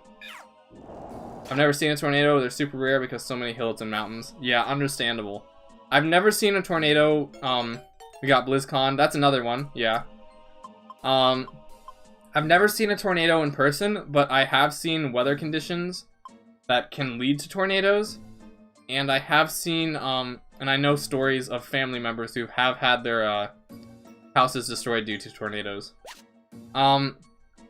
Anyway, here's another tornado story that actually kind of relates to you guys. Or at least not really maybe to you guys in particular, but just my fan base in general. So I think it was May of 2019. I remember this because, like, I was taking the ornithology class that would bring me to Iceland during that time. I was streaming Blender on YouTube that week, or that weekend. Oh, dust devils are fun. The kids will just jump in them and let them... Oh, wait, really? For a second I thought that was kind of morbid, but, like, are dust devils really not, like, that strong? I imagine they can get stronger, but, like, are they actually, like, not as that threatening? Huh. Interesting. I mean, like, here's the thing. I like wind. I actually think that, like, being blown around by strong wind can be a really fun time. And I kind of want that to happen sometime. Like, of course, you don't want to be in, like, dangerously big wind, but...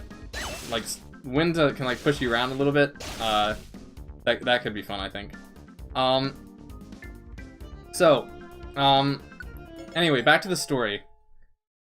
They're like tiny tornadoes of swirling... oh, yeah. I think I've seen a few pictures of a dust devil before. Anyway, the story I was gonna tell you guys is, it was 2019, May 2019, I was streaming Blender on YouTube and Twitch. Or it may have just been Twitch, actually. And basically, why did I just use Hyper Beam? Why did I just use Hyper Beam? I just killed Absol, no. So I was streaming Blender that day, and apparently, like, I was either having a bad day, or more specifically, like, I felt like, here's the thing, guys, about Blender, is, like, I don't know how you guys perceive how I work in Blender, but sometimes I kind of have what others would call, like, imposter syndrome, where, like, you're afraid that other people might think you're better at, like, a certain software than you actually are, or you're afraid of that. And I was kind of having that day when I was streaming, and because I was kind of, like, out of it, and maybe I was, like, sleep deprived, I wasn't really, I had, like, all these people watching me on YouTube, and I wasn't, like, being as proficient, or as, he said imposter. Oh, uh-oh, that's not good. I guess I am sus. Please don't eject me. So I was basically not having the best of days. I was, like, I was streaming Blender, but I felt like I was kind of making a really bad, demonstration in front of a lot of people. So, there's people watching me, and I felt like I was kind of stumbling around the software a little bit. And a lot of people were looking at me and saying, like, wow, like, this isn't what they were actually saying, but this is, like, what was kind of going through my head. I was thinking they were thinking, like, wow, this guy, like, this is the guy that's making these tutorials and, like, these Pokemon animations. He has no idea what he's doing, and, like, I was just kind of a little embarrassed. So, I remember ending the stream early, and I was kind of in a bad mood because of it. So I said, you know what? You know what could be really good? You know what I'm really in the mood for tonight? I want some Burger King. So, the place I was, like, my college doesn't have, like, a lot of restaurants near it. So I said, you know what? To cheer myself up, I'm gonna go out and get some Burger King. So, I do that, and I'm alone. And halfway through, on the drive to Burger King, I get a warning in my, on my phone that says, like, hey, there's a tornado, like, a tornado warning going on. And then, like, 3 seconds later, I hear it on the radio.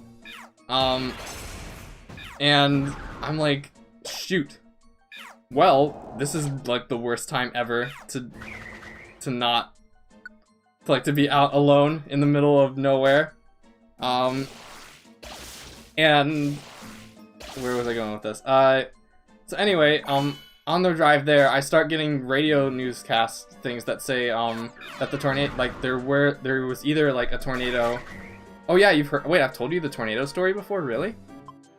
Huh, interesting. I didn't know I told you guys the story before. But anyway, on the way to Burger King, I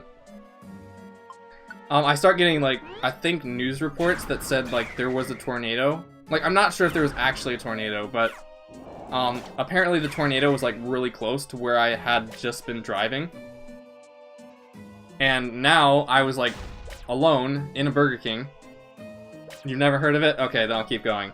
So now I reached Burger King, of course, and it was raining like crazy, and the drive to Burger King from, like, my college dorm was like 20 or 25 minutes.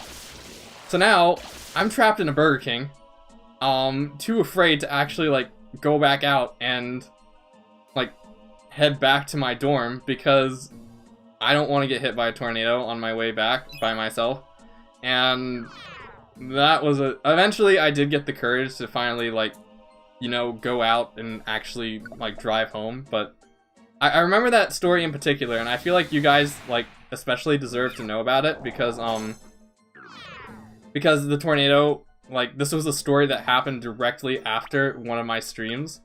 Like, I'm not sure if it's still on YouTube, it might be, but, like, the fact that it happened to, excuse me, the fact that it happened directly after one of my streams, I think, like, warrants you guys knowing about it.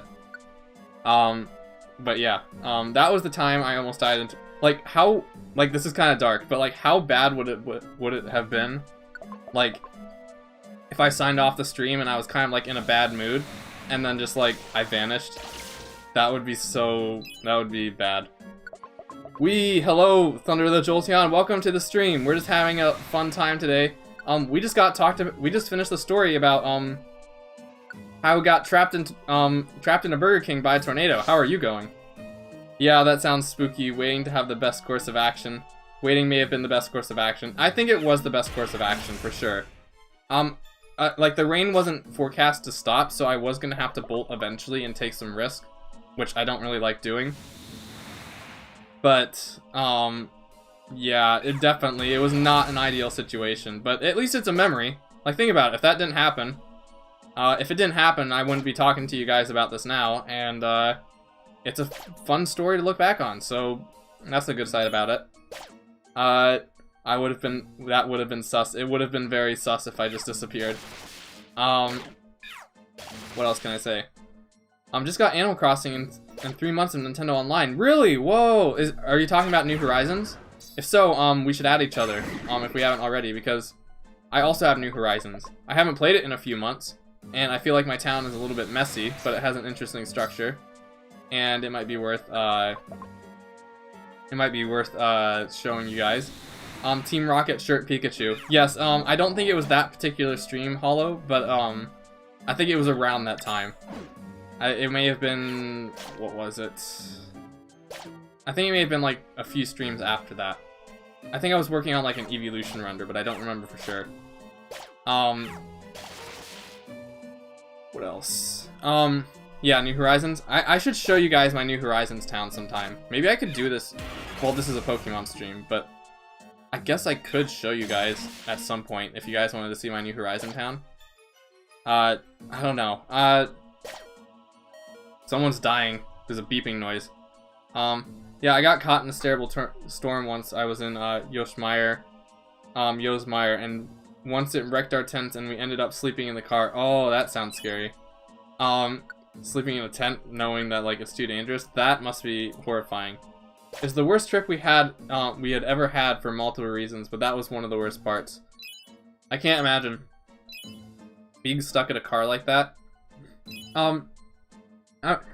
Yeah, I don't know. I kind of, it's weird. A part of me finds camping a little bit appealing, but another part of me doesn't find it appealing at all. Just because, like, you know, I'm a gamer, and I like playing games, and when you're camping, you're kind of away from technology and stuff, but I don't think that's, like, a reason not to like camping. I want to try it more. This is a cool room. Holy smokes.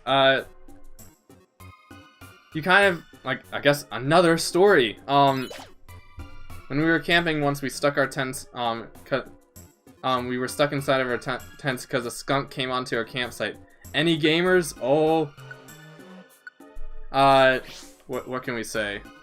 Yeah, I think Hollow's catching me for generalizing there, but yes, that was a mistake. Anyway, what can we say? Anyway, you guys remind me of another story I had in my camping trip in Iceland, because in Iceland, we spent most of our times in tents, and, we spent a time in this town called Vik, and, Vik has this big volcano called Katla in front of it, and it's scheduled to erupt sometime soon. So when I was in that town, I was super scared that what was I gonna say? That the volcano was just gonna erupt on me, and I've read that if the volcano erupts, pretty much the entire town is gonna get flooded. So yeah, that's gonna be sad. I think someone just died. No! Alligator's dead. Rip. Skunks are pain. Skunks are indeed pain. That is true. Let's see. Ouch. What else can I say? I kind of just spaced out for a little bit. What else can I talk about? Help! I need more stories. I can't believe this would actually happen. I actually ran out of stories. Oh no. Let's see. I hate dealing with bears. I think I told you guys about the bear story, but the ones I'm used to are more scared of us, but there's also a huge bear. I'm now starting my island. Nice! But I can't wait to see it, Thunder. Let's see. I once sat on a gator in Florida. You sat on a gator in Florida. You sat on a gator in Florida. As in an actual okay, how does that happen? And I'd show it, but I can't show my face. Okay, that's fine. Can't you, like, blur your face out? I mean, I don't know. Like, I understand your privacy. Where can we keep going? I have a bear story, multiple bear stories. I've seen a lot of bears in my lifetime. I've seen bears a few times. I've had a few times where bears have come up to my, like, back door, and, like, that was pretty scary. Fair enough, that's what I shall do. Yay, we get to see T-Rex sitting on an alligator. There we go. What else can we say?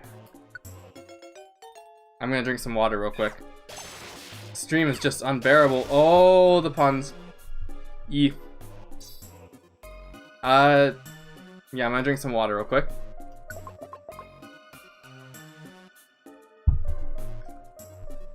Granted, I was like 9 at the time. Oh, okay, so that was a long time ago. Nothing recent. Got it. Yeah, what was I gonna say? I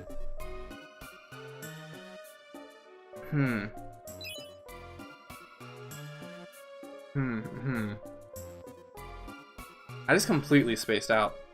Wow. I guess I used up all my energy speaking about all the stories I've had. I've told you guys the bear story about the time I had like a cub charge at me once, right? I think I talked about that in my Sword and Shield stream.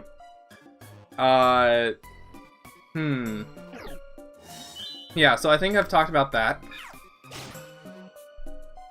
Again, like I said a bit earlier, I've had bears show up at my back door before. Back door, have them show up my back door. I've seen them in passing. I've seen them on like video cameras that my family has like set out. But yeah, I've had a few bear stories. Once we were with once when my sister was little, she was walking on this fallen tree bridge over this gap, and my grandma was with her. She suddenly told her to jump, and she'd catch her, and she didn't even question it. She jumped a few seconds later, and a bear ran across the log, scared. I was about to say that actually sounds like the sweetest thing.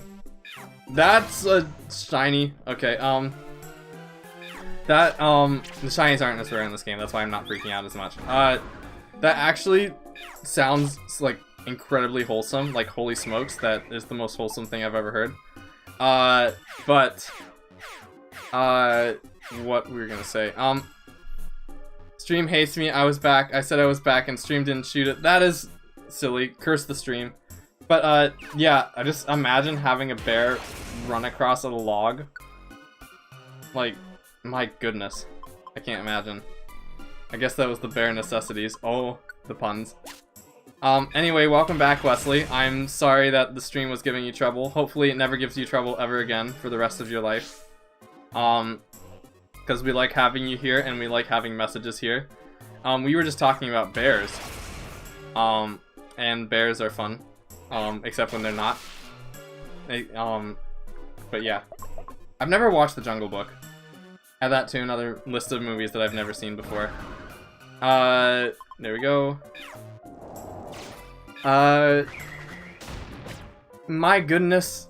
Why is Tropius' defense so low? That did like 200 damage.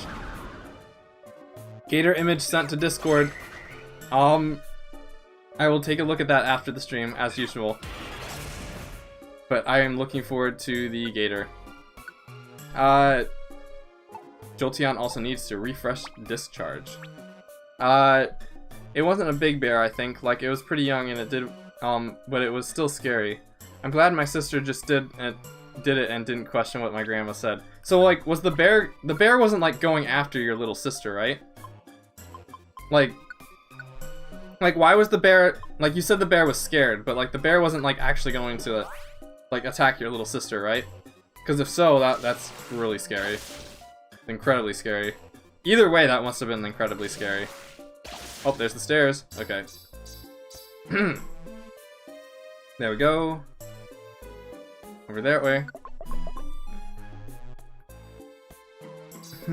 What else was I gonna say? Yeah. I'm trying to think if there's some other times I've run into like some dangerous animals. There was this one time when I was in Europe. My little sisters wanted to go up this like big hill at this like hotel they were staying at. Had been spooked by other campers because they'd been yelling at it to leave. Oh, okay, got it. That's interesting. But still, I can't imagine having a bear just run across the log that your little sister was on. It's a common thing in Yoshimar to yell at bears because they just freak out and run off. I ran into a rattlesnake before. Okay, let's talk about this, because rattlesnakes are scary. Any poisonous snake really is just like absolutely terrifying. Tell me about your rattlesnake story. I want to know. There we go. I'm surprised I haven't died as much considering how much I'm reading the chat, but that's fine. Look at all these alakazams. It's venomous, not poisonous. There's a difference between venom and poison? What's the difference between venom and poison? I don't know this. I'm kind of curious to know. Honestly, most dangerous encounter I had was with a black widow. Oh my. I think we actually have a few poisonous spiders around where I am. Thank goodness that didn't turn on. Yes, I've run into, I think, a brown recluse, I think it's called. Those are poisonous. I've never, like, I don't remember seeing one physically in person, but I've had my family tell me that they're around here. Poison is ingested, venom is injected. Oh, okay, got it. So it's like, in which case, poison type in Pokemon probably isn't very accurate. Because I'm pretty sure most of the poison you get in this game is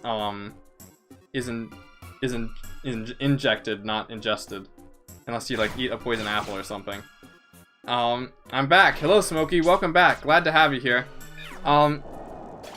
But it's funny, I've had a few run-ins with snakes before. Yeah, true. I've had a few run-ins with snakes before, even around, like, my own house. So there was this, what was I gonna say? There was a,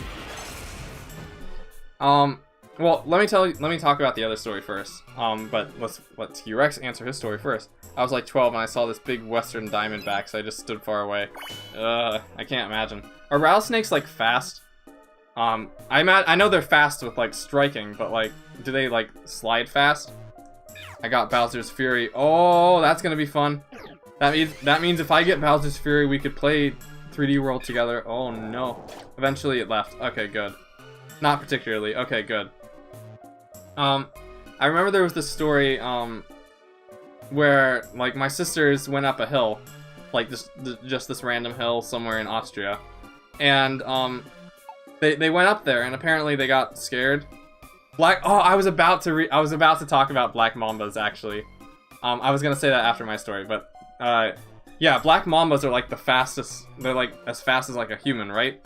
Except, I think those guys live in, like, 17 miles an hour. Holy moly, I do not ever want to run into, like, a black mamba. What was I gonna say? Yeah, black mambas, like, they look so scary. Like, I heard they're like in Southeast Africa though, so I'm not too worried. Oh, that brings me into something else. But let me finish my snake story first. So, my sisters went up this big hill, somewhere in Austria, and they live in Africa. Yeah. They went up this big hill, and apparently they got scared because they were kind of young at the time, and they, like, wanted somebody to come and escort them down the hill. So my parents sent me up to retrieve them, bring them back down. And while I was doing that, I stepped on this big snake. And it, like, slid away, but, like, the rest of the walk, I was just so terrified that, like, there was gonna be some kind of poisonous snake that just kind of came out of nowhere and bit me or something. Another bear story. Once I was on a hike and the bear was on the other side of the trail with its cub. Luckily we had a ranger with us and she had us back away and let them pass because, I'll keep listening. A mama bear is super dangerous when there's cubs involved. Oh yeah, for sure. You don't want to get in front of a mama bear. Like those cubs that rushed me a while ago, part of the reason we were so scared is because, we saw the mom bear. We saw the mom bear near those cubs, like, from a tree stand not long before the incident happened. But yeah, you want to stay away from those guys. So yeah, Black Mambas. I was gonna talk about snakes. Guys, it's a Jolteon. We're saving a Jolteon. Whoa. Okay, that's cool. So yeah, actually, the most dangerous thing that ever happened to me was when I was on the opposite side of a hill to a tornado. Oh, so Wesley, we were talking about tornadoes earlier. Have you actually seen a tornado? If so, that's kind of scary because tornadoes are super duper duper scary. If you check back earlier in the stream, you'll talk about you'll see me talk about my experiences with tornadoes. So yeah, tornadoes are scary, super duper scary. And you know what else? Well, okay. I once saw an alligator eat a boar in Florida. Oh, poor Mr. Boar. If you see a cub, even mama is nearby. If you see a cub, the mama is nearby, even if you don't see her. Oh, that makes it even scarier. I was once on an airboat, and this big boar came to get a drink, and this massive alligator just lunged and pulled the boar underwater. Rest in peace, Mr. Boar. You will live on in that alligator's memory as his dinner for that day. That is a pretty interesting experience, though. That's pretty cool. What I was gonna say about tornadoes, I was going somewhere with this. I guess, what we were saying earlier about Black Mambas. I was actually, like, I know somebody in real life who has been to Tanzania, and that made me wonder, like, if I ever was gonna film an MPW episode, in Africa, like Tanzania or Kenya. And the thing that would kind of terrify me about filming in Africa is I don't want to run into any black mambas. No way. No black mambas, please. Sounds sweet and horrifying and sweet at the same time. I did not see it. Didn't even know it was there. We were on our way to the Black Hills in South Dakota, and the hail became extremely heavy, we put aside and just waited for the hail to stop. Smart. That was probably the smart thing to do. But yeah, knowing that there's a tornado that close to you is really terrifying. Like, tornadoes are probably some of the scariest things, I think, natural disasters. Because it's like, if you're in a hurricane and you're inside, well, I don't know how you guys feel about earthquakes, because I don't think being indoors necessarily, like, gives you protection from earthquakes. As a matter of fact, it probably hurts to be inside during an earthquake. Didn't even know it was there until we reached the hotel. Can't imagine. Mostly live in trees. Yeah. Oh, that's even more terrifying. Actually, like, a snake living in a tree sounds even more terrifying, to be honest. Images of, like, snakes, like, just hanging out in a pile are, like, really scary to me. I don't know why. There's just something really unsettling about them. Okay, I was going somewhere with this. Also considering a lot of things in Africa, there are lots of other things that want you dead. Indeed, there's a lot of things in Africa that can kill you very easily. But yeah. Like lions, crocodiles, hippos, etc. Like, you wouldn't think that hippos would be, like, super dangerous from looking at them, but yeah. Hippos, I've heard, are, like, super duper dangerous. You don't wanna go near those guys. What else? Ever heard of the Brazilian wandering spider? Yes, I know about that because of Metal Gear, actually, Wesley. There's a part in Metal Gear Solid 3 where like, somebody poisons, like, Naked Snake, with a dart, and he goes like, that dart was filled with the toxins of the Brazilian the Brazilian wandering spider. Isn't it like the most poisonous spider in the world or something? I have another bear story. There's another story. He fell asleep in a campfire and was just chilling when he woke up next to a bear. It's like close enough to touch. That's even more scary. How many bears do you guys get in California? Holy smokes. Eventually it walked away and he was able to scare it off, but that would stress me out. I would probably just faint and fall back asleep again. I held a tarantula once. T-Rex, you are a strong person. Venomous, but yes, it's also rather aggressive for a spider. That is also really scary. Holy smokes. Yeah, venomous. Yeah, I've never really done research into spiders though, but tarantulas are too spooky. Have you guys ever heard of Snake Island? There's apparently an island off the coast of Brazil called Snake Island that's full of these like incredibly, like super incredibly venomous snakes, and I think they're full of these like incredibly super venomous snakes, and the island is completely full with them because like apparently like the snakes' ancestors were like stuck on the island when the like path to the mainland flooded. And the only way they can get food is by killing birds and stuff, which means that all of their poison has to be like super strong. So yeah, you do not want to go to Snake Island. Like, just look up, I think it's just literally called Snake Island, so if you look it up, you should be able to find it. I punched a goose once and I think I killed it. That's not nice. Why'd you do that to Mr. Goose? You two have held a tarantula. You guys are really strong people. I would never be able to hold a tarantula. I think I have a snake around my house. It's a nice cute snake. Cute snakes are cute. I had a cute snake living around my house one time. Oh, I run into a lot of bears because I go camping a lot. I'm lucky to not have run into a real There's mountain lions? No, I can't. There's a place called the Butterfly Pavilion in one of these attractions where you can hold Rosie the Tarantula. Rosie the Tarantula. That's such a nice name for a. That's such a nice name for a spider, like a tarantula. I mean, yeah, I think the tarantula, like a tarantula like Rosie deserves a nice name like Rosie, right? I scared off a coyote once. I still hear coyotes like around where I live. Like sometimes I'll hear them like howling at night, and that's pretty interesting. Granted, you were 7. You guys are impressing me more. Found your next vacation spot? Hollow, I think it's actually illegal to go to Snake Island. I'm sorry to tell you. I have another slightly more fun story, but about the bears, but it's still in Yoshimire. Oh, okay. Coyotes are kind of weak. Okay. Excuse me. Let's not revive Blaziken. Let's just take on Mega Swampert. We're gonna have a mega battle. What else can I say? We were talking about snakes. I guess one thing I could kind of say about... Where was I going with this?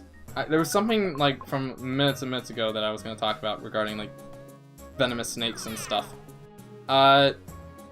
Hey, Bread Pirate, welcome back. Glad to have you here. We're talking about snakes. How much longer are you going to stream? Probably for a little longer still. At least another hour, I would guess. Where was I gonna go with snakes? I think we were talking about snakes, and then we were going to, like, South Dakota. It'll come back to me. We were just chilling, walking from the bathrooms, and the swarm of bats flew and swirled around. My aunt took them off. There was, like, a whole lot, and it looked super cool. Snakes are dangerous. Some snakes are dangerous. Snake. I mean, I think what I was gonna talk about was actually related to Metal Gear, but, yeah, snakes. Why'd it have to be snakes? That's another famous snake quote. The only time I've had a snake encounter was with my friend. When a friend found one at our college and tried to pick it up, it wasn't venomous. Thank goodness it wasn't venomous. I don't understand how some people can just carry snakes around a whole lot. Like, I would never, ever be able to touch a snake. Shoot. Where was I going to talk about snakes? I love reptiles. Yes, T-Rex, you are a big reptile person, and I like you for being the reptile expert of the group. I think that's really neat. I think everybody needs to refresh their PowerPoints. I'm so comfortable about them. That is awesome. I have a pet snake at my dad's house. You have a pet snake? Why has this not come up in a conversation before? Wesley, you have a pet snake? How has this not come up in a conversation before? Okay, interesting. Snakes are cute. They are quite cute. I carried gardener snakes before. They're level 1 snakes. Indeed. They're the beginner snakes. Yeah, its name is Loki. Wow, I can't... I'm actually super impressed. That is awesome. Snakes are really interesting, yes. People have snakes as pets. That's not in the same concept. But, like, I don't know. I mean, look, I like snakes. I think snakes are super awesome. I mean, I've actually seen some snakes in, like, a pet store before, but, like, I don't know. Having one as a pet, I've held several snake. Well, my dad used to have a California king, but it escaped. That's sad. That's kind of sad. It's coming back to me, the thing I was gonna say a little bit earlier, but I still don't, it's still not right. I still need to think about it a little bit more. What was it? It was about snakes, animals, Brazilian wandering spider. I guess we'll keep going. Oh, there's a Charizard. That's not me. Oh, okay. That's interesting. I had lizards for a little while, but they're not here anymore. Saw a cobra in a zoo. A cobra? That's pretty interesting in a zoo. Nice. I've only been to a few zoos in my life though, so I haven't seen like a whole lot of really crazy wild animals like that. If a snake had venom, it's a dangerous it's a dangerous noodle. It would definitely be a dangerous noodle for sure. I'm not in any rush to meet a venomous snake, but if Mr. Venomous Snake is nice and wants to have a casual conversation, then I'll be willing to hear them out. There's a lot of invasive species in Florida because people keep getting pet snakes and either giving up on them and releasing them, or they escape due to neglect. My island is Squawk Rocket, the Hate, and Hazel. Oh, those are your villagers. Nice. I've heard villagers, well, villagers, I've heard, like, Florida has a few invasive species, yes. Ironically enough, this is, I guess, tying it back into something Pokemon related. I think the reason Litten, like, the Generation 7 cat starter is a Litten, is because apparently cats are an invasive species to Hawaii, to my understanding. Despite popular belief, there have been many reports of anacondas eating people. There haven't been. Okay, yeah, that's a difference. I would imagine, yeah. I don't know how many people have anacondas as pets, but, like, I guess it's important to remember that, like, the things you see are often in the minority, not the majority. So, like, for every story you see of somebody dying because, like, their anaconda ate them, like, there's probably, like, I don't know, 1,000, I wouldn't say 1,000, like 500 other people who have anacondas who haven't eaten them. I don't know.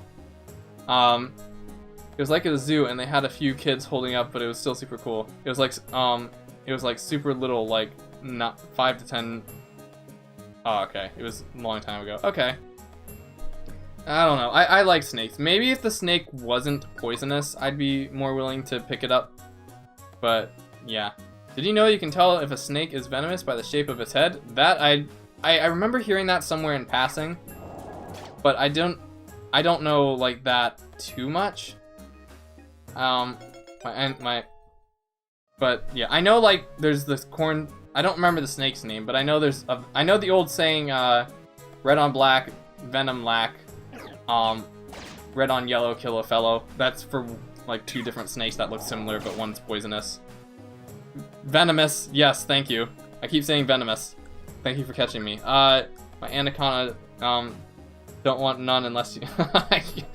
I get the joke, and I'm not sure if I like it. Oh, someone's not wearing their efficiency bandana? What? Okay. Venomous, yes. Crud, I have to go. The library closes in half an hour. I need to research a book and it can't be taken out. Okay, Bread Pirate, sorry I didn't catch your message immediately. But good luck with that. Anacondas I don't think are common pets, but I've seen a bunch of Burmese python pets. If my memory serves correctly, Burmese pythons are the 2nd largest snakes. How would you just like having a giant snake like going around your house? Like, what would what would somebody think if they just went into your house and they found like a giant python in your house? I'll be back. Okay. Coral snakes. Oh, and king snakes. Yeah, that's what we were talking about. That's exactly what I was talking about. Longest snake is the reticulated python. I hope I said that correctly. Oh yeah, lol, those are common snakes in California. Do you have big snakes? Okay, I didn't. Longest snake ever is the Titanotobra, which was 60 feet long. That is not a snake I would like to meet. I know, I think it's extinct now, but yeah. I never heard that one. Gotta look it up. I heard it once in passing due to the real-life lore, but I don't know about it too much.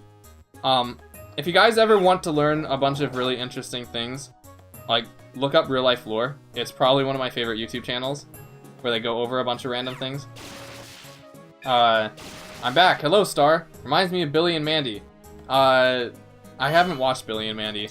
I grew up around the time Billy and Mandy was out, but I wasn't allowed to watch it. I mean, they're usually kept in containers. You'd still need a big container for a snake like that. They're dead? Yeah. Speaking of which, I just remembered something from way earlier in the stream that I wanted to talk about. When we were talking about Tokyo and Mount Fuji. You guys reminded me of this big building project that was, like, in development. Well, not really in development. It was just kind of proposed. There was apparently plans, that may or may not still happen at some day in the future, for a building called the Exceed 4000. It is a building that would supposedly be built in Tokyo that would be 4,000 meters tall. And to put that into perspective, Burj Khalifa, the tallest building in the world right now, is 828 meters tall, and Mount Everest is 8,000 meters tall. So there are plans with blueprints to build a building in Tokyo that is half the size of Mount Everest and taller than Mount Fuji. I don't think it's a really smart idea, and I don't think it's actually going to happen, but apparently the blueprints exist. Anyway, I think it's like if the snake has a more V-shaped or diamond-shaped head, it's venomous. If it's U-shaped, it's not. I sure hope that's the case. That way it's easier for me to tell and I don't die. 4,000, mamma mia, yes. 4,000 meters. Look up Exceed 4000 and you'll see what I'm talking about. The letter X dash seed, as in like a seed in this game, SEED 4000. You'll see a giant, like, pyramid-shaped building. Eat your heart out, Godzilla. Even what if God... See, somebody should make, like, a futuristic Godzilla movie. And they should put, like, the Exceed 4000 in there. And then, wait, odd Godzilla just has to, like, destroy the building or something. What's a giant anaconda doing in our kitchen? Pretty much anything he wants, I'm thinking. I mean, I'm pretty sure an anaconda that's just hanging out in your kitchen would have a pretty good life. Well, I see. That depends on the species. Oh. Tricky Eevee. Hello, Tricky Eevee. Welcome to the stream. Nice to have you here. Oh, Admiral Kevin raided us. Really? Whoa, thank you so much. I think this is the first time we've ever been raided. Like, ever. Hi, Kevin. Welcome to the stream. Glad to have you here. Today we're just kind of playing Mystery Dungeon for Pokemon's 25th anniversary. Just being casual, talking about life, all that fun stuff. Oh, and the stream prompt, the Twitch prompt is pumping up as well. Hello, MC Flareon, welcome. Thanks for following. Nice to have you here. Legal Act 12, hello. How's it going? Twitch raid. I think this is actually the first time I've ever had a Twitch raid. So this is a first. No, I guess no better day to have a first Twitch raid than today. For those of you joining on Twitch, how's it going? I hope your day is nice. If you're wondering where everybody is, typically I restream my stream on both Twitch and YouTube. So if you're wondering who I'm talking to and you don't see them in the chat, they're in the YouTube chat. But yeah, we're being raided. Kill them. No, don't kill them. They're joining us. They're having a fun time. They seem like nice people. That's why I thought it was a general thing. Lol. You're at 13 people from Twitch. Whoa! Greetings. Hello, Fighting Tom. Welcome to the stream. Glad to have you here. I'm gonna have to catch up with a whole lot of stuff. Holy smokes. Rayard, I can't say your name, I'm sorry, but thank you for following. Why not make a sci-fi movie of Pokemon? If I could, maybe I would. Legal Zach 12, thank you for following. The power of kinship. The kinship is bringing us far. And it's funny to know that I'm actually playing off of my stream monitor right now, so whenever you guys follow, it obstructs my view a little bit. The first time I've ever seen your follow animation. Yeah, I've had that for a really long time. It's just, you've never seen it because it's either A, been glitched, or, you know, of course, most of my audience is on YouTube, so, so you typically don't see the follower notification for Twitch. I really wish I could get a notification for, like, subscribers or something, or, like, liking the stream. Hello Twitch people, following Wii is a great decision because he's the best. Aw, thank you so much. I appreciate your follows, guys. Fighting Tom, thank you for the follow. Thank you for bringing that, message back up on the stream again as this Charizard is getting destroyed by this other Charizard. And Substar is a longtime fan of ours and he's now following, and I need to get to the stairs. And there's a Steelix that's frozen right now. I think he's blocking the stairs. I think this is crazy, yeah. Thank you guys so much. Kevin, that was super nice of you. Thank you so much. Thank you so much. This is definitely a, this is gonna be a memory for sure. Also, T-Rex is playing 3 houses. Ah! T-Rex, you're playing 3 houses. Oh. That's excited. Every time I see somebody playing 3 houses, I get happy. But yeah, thank you so much for the raid. That was very, very nice of you. And for those of you sticking around, who decide to stick around, we are just having a, casual conversation about life, really. It could be about Pokemon stuff, it could be about, other life things. Chaos Films TV, thank you for following so much. Very glad to have you here. I'm in Dimensions. Isn't it 4 houses with DLC? It's technically 5 if you count the DLC.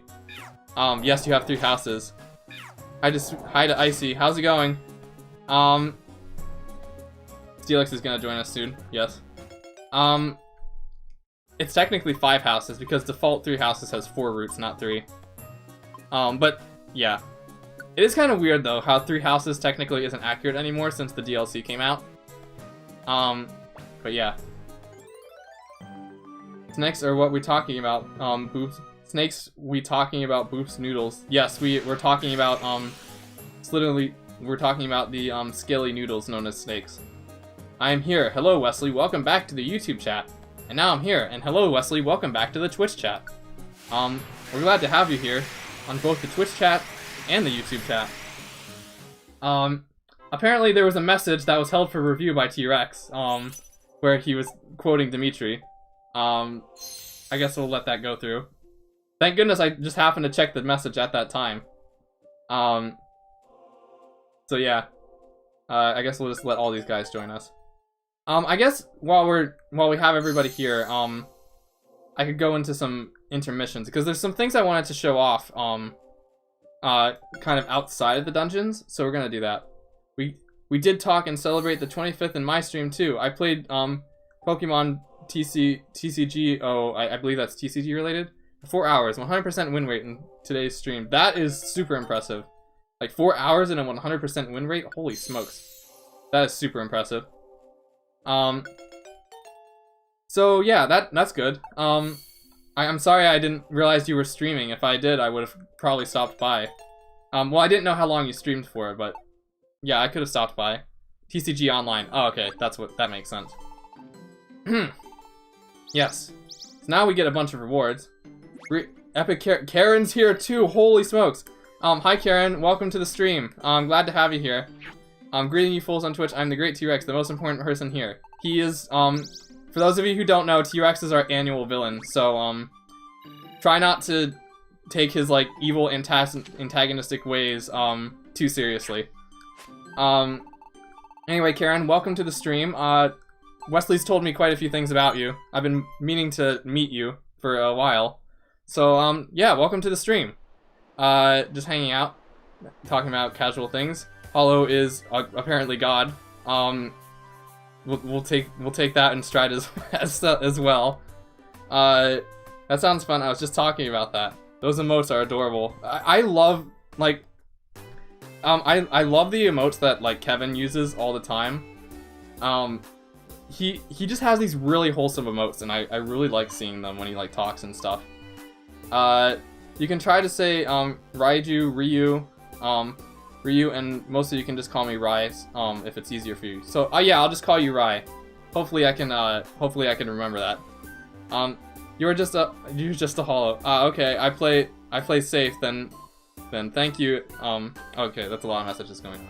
So anyway, what are we doing in the friend camp? I just wanted to show off some of the artwork here because I think it's really, really pretty. Sprite work's really nice too.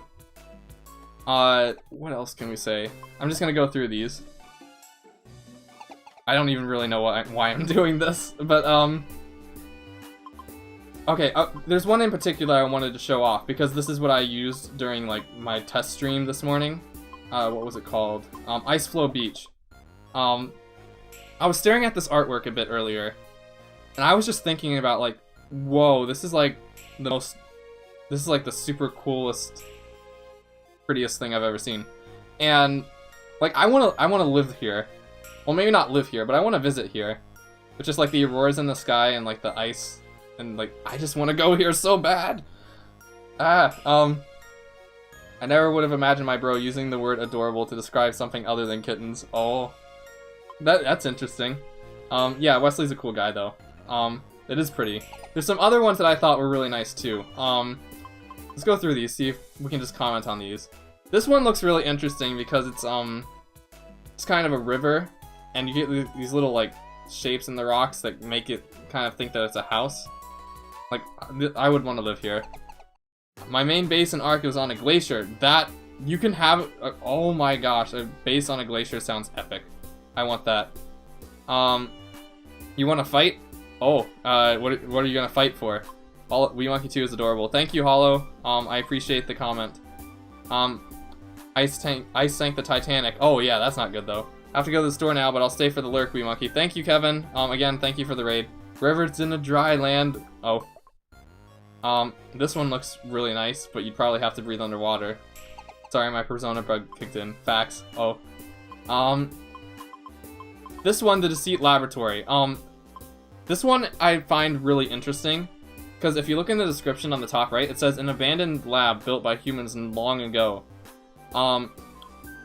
That means humans were here once, so this kind of slightly suggests that maybe this world in Pokemon Mystery Dungeon is a post-apocalyptic era where humans are kind of extinct.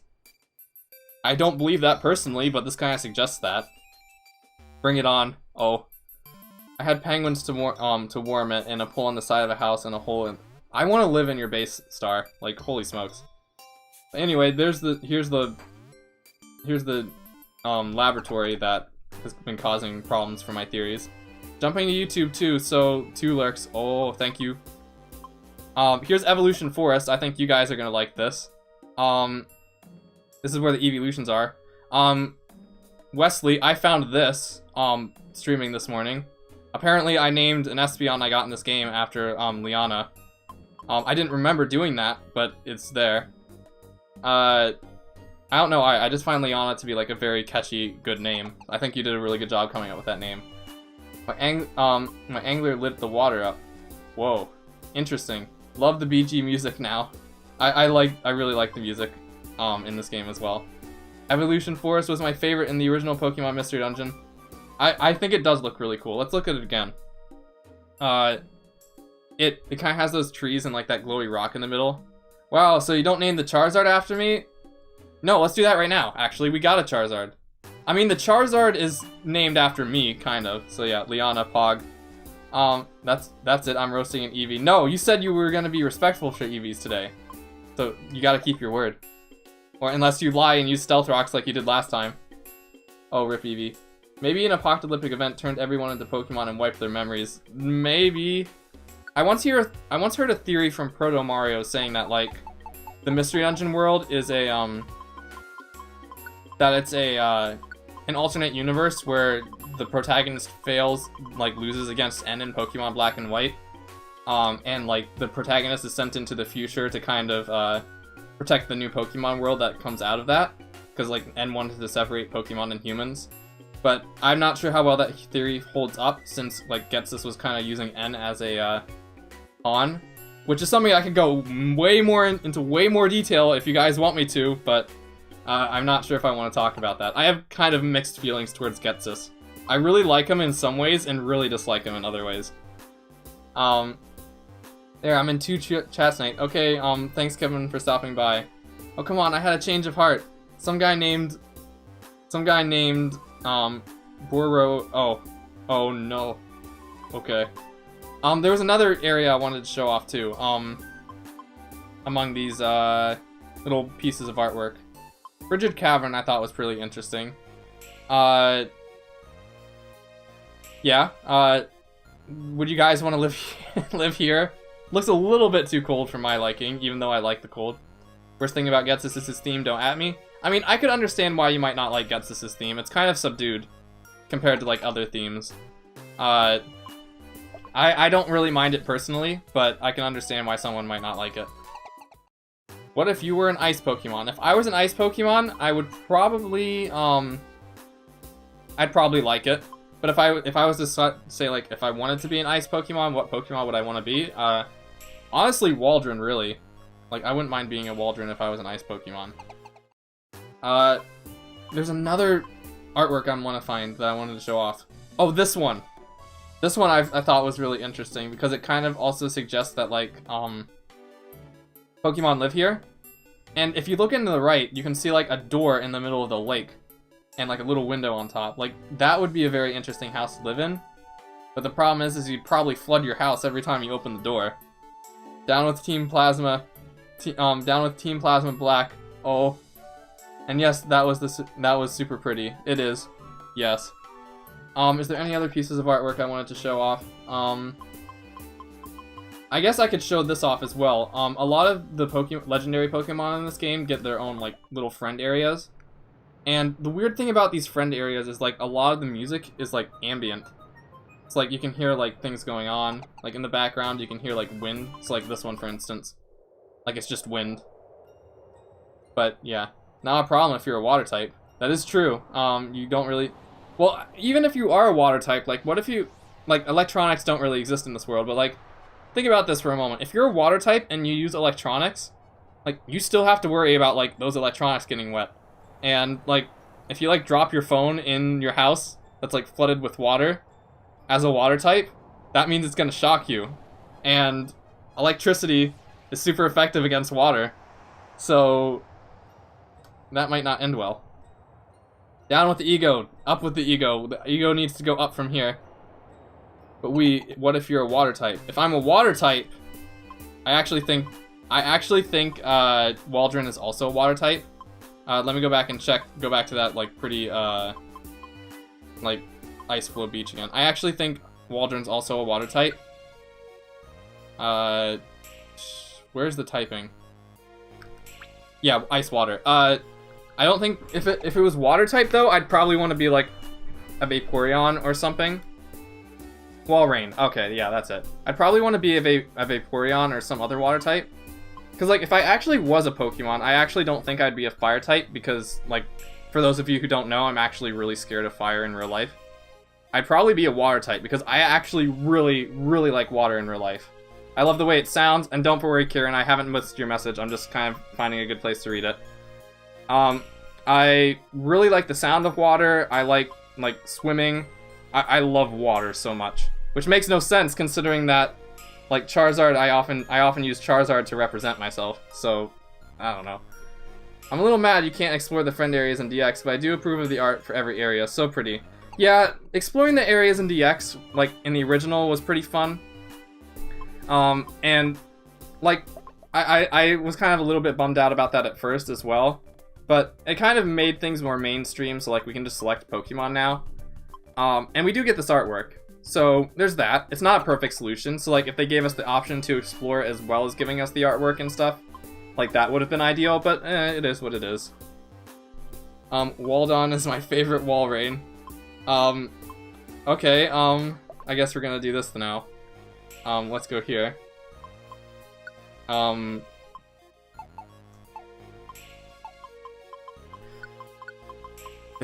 There we go. We're all drawn. Bam! I think I spelled that correctly. How Wesley spelled it. Gyarados. Same, I love water and swimming too. Water is so calming to me. Like, sometimes, like, if I have trouble sleeping or I just need to, like, calm down, I'll just, like, pull up a YouTube video of, like, rivers flowing, and then I'll just, like, listen to that. It's really nice. So where's my Charizard named after me? I named one after you already, T-Rex. I did it on the stream. Right here. I just did. You were in the last, mission, actually. But, yeah, is there any other, artworks I want to show off before I go back to another mission? How long have we been streaming? Almost 3 hours. Holy smokes. Let's see. I already did this one. Bountiful Sea. Treasure Sea I thought looked really cool. It's just kind of a sunken ship with like, beautiful waters around it. Wonder how we will react to the eventual water affinity axe. You're making... Oh my. I like that. You don't see a lot of water affinity stuff, at least from my experience. It's usually like ice affinity, not really water affinity. But if it's water affinity, I like that. I will be looking forward to the water affinity axe. Anyway, let's go back on our missions. 7.8, too much water. You can never have too much water unless you're underneath water, in which case you probably want less water. But yeah. I was just about to comment about, like, drowning, but, like, I don't want to talk about that because drowning is scary. Anyone gonna chill in the concert later? When is the Post Malone concert? I actually didn't look it up, when the Post Malone concert was going to be. Do you guys know? One for the Silver Trench. I'm gonna save that for later. I'm not gonna go back to the Silver Trench. I guess we'll go to the other missions. Yeah, let's go to some of the other places, like the Fiery Field. And I know there's a place with wild Jolteons, but I'm not sure if I want to go there. Doubtful. Not too huge on Post Malone or rap in general. I'm not a big rap guy either, personally. Like, that's not really my thing. But, I think this is going to appeal to a lot of people, so I don't mind too much. Ironically enough, I learned yesterday that apparently my sister and her roommate are actually big fans of they're not big fans, but they listen to Post Malone. Which is ironic because before the thing was announced, I had no idea who Post Malone was. And apparently my sister has been listening to them for a long time. I guess it was pretty watered down. Oh, I think it's 7 Eastern time. Okay, 5 o'clock. Maybe I'll stream until the Post Malone concert then. I'll keep going for 2 more hours. Hopefully I don't eat away your guys' time if you have other plans. But does that sound fair? Keep streaming until the Post Malone concert? Delcatty, no! Jolteon, why did you blow up that Delcatty? It didn't do anything wrong. Cat Mario Dynamaxed. Oh. Have you actually reached that port already, Smokey? I haven't watched Bowser Fury, so I don't know when that shows up. I don't know if it's like at the end of the game or like whenever like Cat Mario Dynamaxes. Don't make me drop my stuff. But yeah. Yeah. What else can we say? The Hyper Beam Jolteon. Yes, Hyper Beam is Jolteon's, like, one of her favorite moves. I guess the story behind how I gave Jolteon Hyper Beam, like, I know from a statistical... my plans are to watch the stream. Okay, awesome. That is... I appreciate that, Icy. So, I guess I could talk about that, Hyper Beam. So, I don't know why, because you'd think, like, Jolteon... signature move in my series would be like Thunder or something, but the reason I gave Jolteon Hyper Beam is because I used it back then as like a countermeasure against normal types or ground types. It's just like if you can't hit them with electricity, just nuke them with a Hyper Beam. And I know that's not ideal because Jolteon can also learn Shadow Ball, but I don't know why. I was just kind of against Jolteon learning Shadow Ball for some reason, because I think it's because a lot of other people were doing it with theirs, and I wanted it to be unique. Kind of early, yeah. Cries, we missed the confirmation of ice and water affinities in Siege. No, did you post it? In the server? I'm sorry. But anyway, I decided, like, the Hyper Beam thing kind of evolved from there, where I just think it fits Jolteon's personality, because like my Jolteon, the whole idea behind my Jolteon is that she's kind of has an explosive personality. She's very temperamental, and she can like change her personality like on the fly. So it's just like having this small creature thing who can just blow things up with Hyper Beam. I think it fits her personality. Dark Boys. Oh, that reminds me. Maybe I should put Hyper Beam on my Manectric. Can Manectric learn Hyper Beam? If so, that's awesome. So how did that Hyper Beam strategy work out for you? It's so weird. Like during my like last Pokemon stream, the 2 times I needed Hyper Beam to hit the most, which I think was against T-Rex, and it was either Smokey or Wesley. I think it was Smokey. The 2 times I needed Hyper Beam to hit the most, it missed. And that made me kind of salty. In chat feels bad. I didn't miss your confirmation, Wesley. We were talking about Water Affinity Axe, right? If you confirmed it in the chat, I didn't miss it. At least I don't think I did. Or unless you're talking about the Discord chat, but I usually don't check Discord while I'm streaming. Darkrai returns. Oh, Darkrai is spooky. I could taste the salt from here. It was me, feels bad. Oh, I'm sorry, Wesley. I'm sorry, I don't like making you feel bad. I'm sorry. Just trust me that I think water and ice affinities are super cool, and I really like them, and I really like what you're doing with them. We missed something in the stream chat? Never. I try really hard not to. It's just this has been a very busy stream, especially since Kevin rated us. I'm not sure if any of the people who came from Kevin's stream are still here. I know Kevin's lurking, but yeah, it's been kind of crazy. I do not want to pick this up. Yes. We sold an apple. We did a thing. Communism. Why did I say communism? Capitalism, not communism. Pokemon does not run by a communist society. We're talking capitalism here. Darkrai is adorable. Darkrai can be pretty adorable, under the right circumstances. I agree. Let's talk about that for a moment. How does it feel knowing that in the Mystery Dungeon universe, like Communist Eevee, oh, apparently, like, why, like, you wouldn't think, like, that Pokemon would, like, automatically, like, become a capitalist society, but I guess that's what it is. I don't know. It's weird when you think about, like, them exchanging things via money and stuff. It's weird. I've heard of a few of you from West, but this is my first time interacting with you all besides Twitter. I mean, I've been actually, like, I was actually thinking the other day how Wesley brings you up occasionally. It's like, you know, it would be really cool to talk with Kevin one of these days. As a matter of fact, I think I might have even thought that this morning. So, having you here in the Twitch chat, or the YouTube chat, there's a cat? Whoa. Having you here in the YouTube chat, means we finally get to talk to each other, so that's really nice. Nice to meet you. I am WeeMonkey2, a animator who makes live actions. Kevin! Oh, Kevin. I'm sorry. I'm reading the chat quickly. I'm so sorry I got your name wrong. Kieran. I am so sorry. I am sorry. No, Kieran. I'm dead. I am so sorry. I read things quickly. My apologies. Let this not be a bad indication of our future conversations with each other.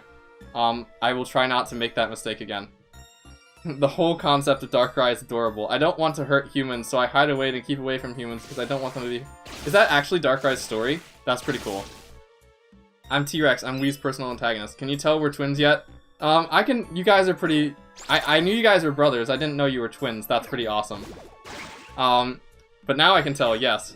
A lot of people like to say that my sister and I look like twins, but we're not twins. I guess we have a pretty close relationship though. Yes it is, and I love Darkrai. Darkrai is a pretty cool Pokemon, I agree. I guess, like, speaking of Darkrai, we could talk about, like, Pokemon dreams that we've had. Because I've had quite a few Pokemon-related dreams over the years. Some of them actually involve Mystery Dungeon, ironically enough. I don't have them as much as I really want to, and I wish I did have more Pokemon dreams, but I don't have them as much as I want to because, as I would want to, because, like, there's lucid dreaming. Like, a part of me has wanted to, like, teach myself how to lucid dream so I could just have Pokemon dreams all the time. But I've heard about sleep paralysis, and I do not want to risk sleep paralysis because that sounds absolutely terrifying. Your Wheeze twin? No, I don't think that's true, Hollow. I'm sorry. You might be incorrect. I had a dream where I used Stealth Rocks on stream and we got upset. Oh wait, oh no. I guess we get Mega Charizard Y now. What was I gonna say? Oh, by the way, I remembered something I was gonna talk about earlier, like way back in the stream, but I'm gonna save that after our dream paralysis. Dream paralysis. After I talk about sleep paralysis and Pokemon dreams. I had sleep paralysis the other day. Dang it! That's no fun. What was I? So I actually used to write all my dreams in a I really want to have a lucid dream. I had a few lucid dreams by accident, but never on purpose. Oh, Ben, hey, welcome to the stream. How's it going? Nice to have you here. Yeah, today we're just kind of talking about Pokemon stuff and life in general, really. I didn't see anything, but I heard Sting Trap and it was a pain. In a dream? Oh, like, or in sleep paralysis? My goodness. Can't imagine. So, regarding Pokemon dreams, there's one I remember having, like, a really, really long time ago. Like, I think I've told you guys this stream before. What's sleep paralysis? I might not be the best person to explain that. Basically, it's when you're, like, awake, but you can't move. Anyway, there was a dream I had, like, 10 years ago, that took place in Slovakia, which is a country in, like, Eastern Europe. Because I've been to Slovakia before. Which gets me onto another story. Okay, we're getting back into the story train. I like this. We's the protagonist from Shark Boy and Lava Girl. I was waiting for somebody to bring that up. Yeah, Shark Boy and Lava Girl was an interesting movie. It was my first 3D movie, too. The first one I saw in theaters. Of course, me being young, when I saw Shark Boy and Lava Girl in theaters when I was younger, I thought, like, oh, this is a fun movie. But then my dad keeps saying, like, that was a horrible movie. And I'm like, wait, really? And I'm like, I'm looking back at it now, and I'm like, wow, I could probably animate better than what they did in Shark Boy and Lava Girl. Basically, you're awake, but you're not, and your brain is still dreaming, so you imagine super vivid things. Scary. You wake up and you can see everything around you, but all sorts of stuff spawning to walk around you or attack you. Yeah, scary stuff. I might need to drink water soon. Like for me, I heard Springtrap, and another time I heard Skull Kid laughing. I like the Skull Kid one better. Yeah. Skull Kid's laugh though is still really scary when out of context. Used out of context, especially because of like Ben Drown and stuff like that. So anyway, I guess one Pokemon dream I had. Well, before I go into Pokemon dreams, I guess I could talk about this other story that you guys might find interesting regarding Pokemon in Slovakia. Drink water? I shall do that now. So, about 11 years ago, my family took a trip to Slovakia, which is a country. I think it was like the capital of Slovakia. And right across from our hotel was a ice cream place. It was not really like a big store or anything. It was just kind of a, we have a lot of Crobats. It was kind of a, like, stand ice cream place where you just kind of go up and they give you ice cream. Wait, let me read Star real quick. Also, you can see when your eyes close. Yeah. We're talking about sleep paralysis. Okay. It seems like you met a very terrible, terrible, terrible, terrible fate. H2O. H2O is very tasty, and you should drink more of it. Did you guys know there's a second Shark Boy and Lava Girl movie? There is? Okay, I actually need to look this up. I actually want to know. I want to know about this. I'll do that later, though. So anyway, there was an ice cream store across from our hotel in Slovakia. And there was they had like a little, like, you know, like when you go into ice cream stores, they have like those little tubes full of ice cream that you can like scoop out of. And they had those, and they had like little pins with like paper on them, like little stick pins with paper on them that like had the ice cream flavor on it. I think it may have been in a different language though. But the weird thing is, apparently, one of the ice cream flavors, which was kind of like rainbowish in color, was called Pokémon. I'm not making this up. There was actually a Pokemon flavored ice cream in this place that I was at that particular moment. I didn't try it, which I was pretty silly in hindsight. But like the weird thing is like it wasn't even like the marker that they used to color the name of the flavors. Like it was usually black, but like the Pokemon one was in light blue. So I don't know what the heck was going on. Like, maybe somebody knew I was there and they just wanted to get me to buy that flavor of ice cream, so they just named a ice cream flavor Pokemon. I don't know. It was weird. It's not super about... It's not super about them. It's more like the kids of heroes... the kids of heroes and their kids is... hold on. I'm trying to read Icy's comment. It's not super about them. It's more about the kids of heroes and their kids, and she's adorable. Okay. Now, how do they make it? That I do not want to know. But I kind of do want to know, because that means that there's Pokemon flavored ice cream and it's made out of actual Pokemon. That means there are actually real Pokemon somewhere and I need to find them. Sounds like something someone would come up with. Something somebody who's making something up would say. Indeed. Wonder if that was licensed. I highly doubt it was licensed.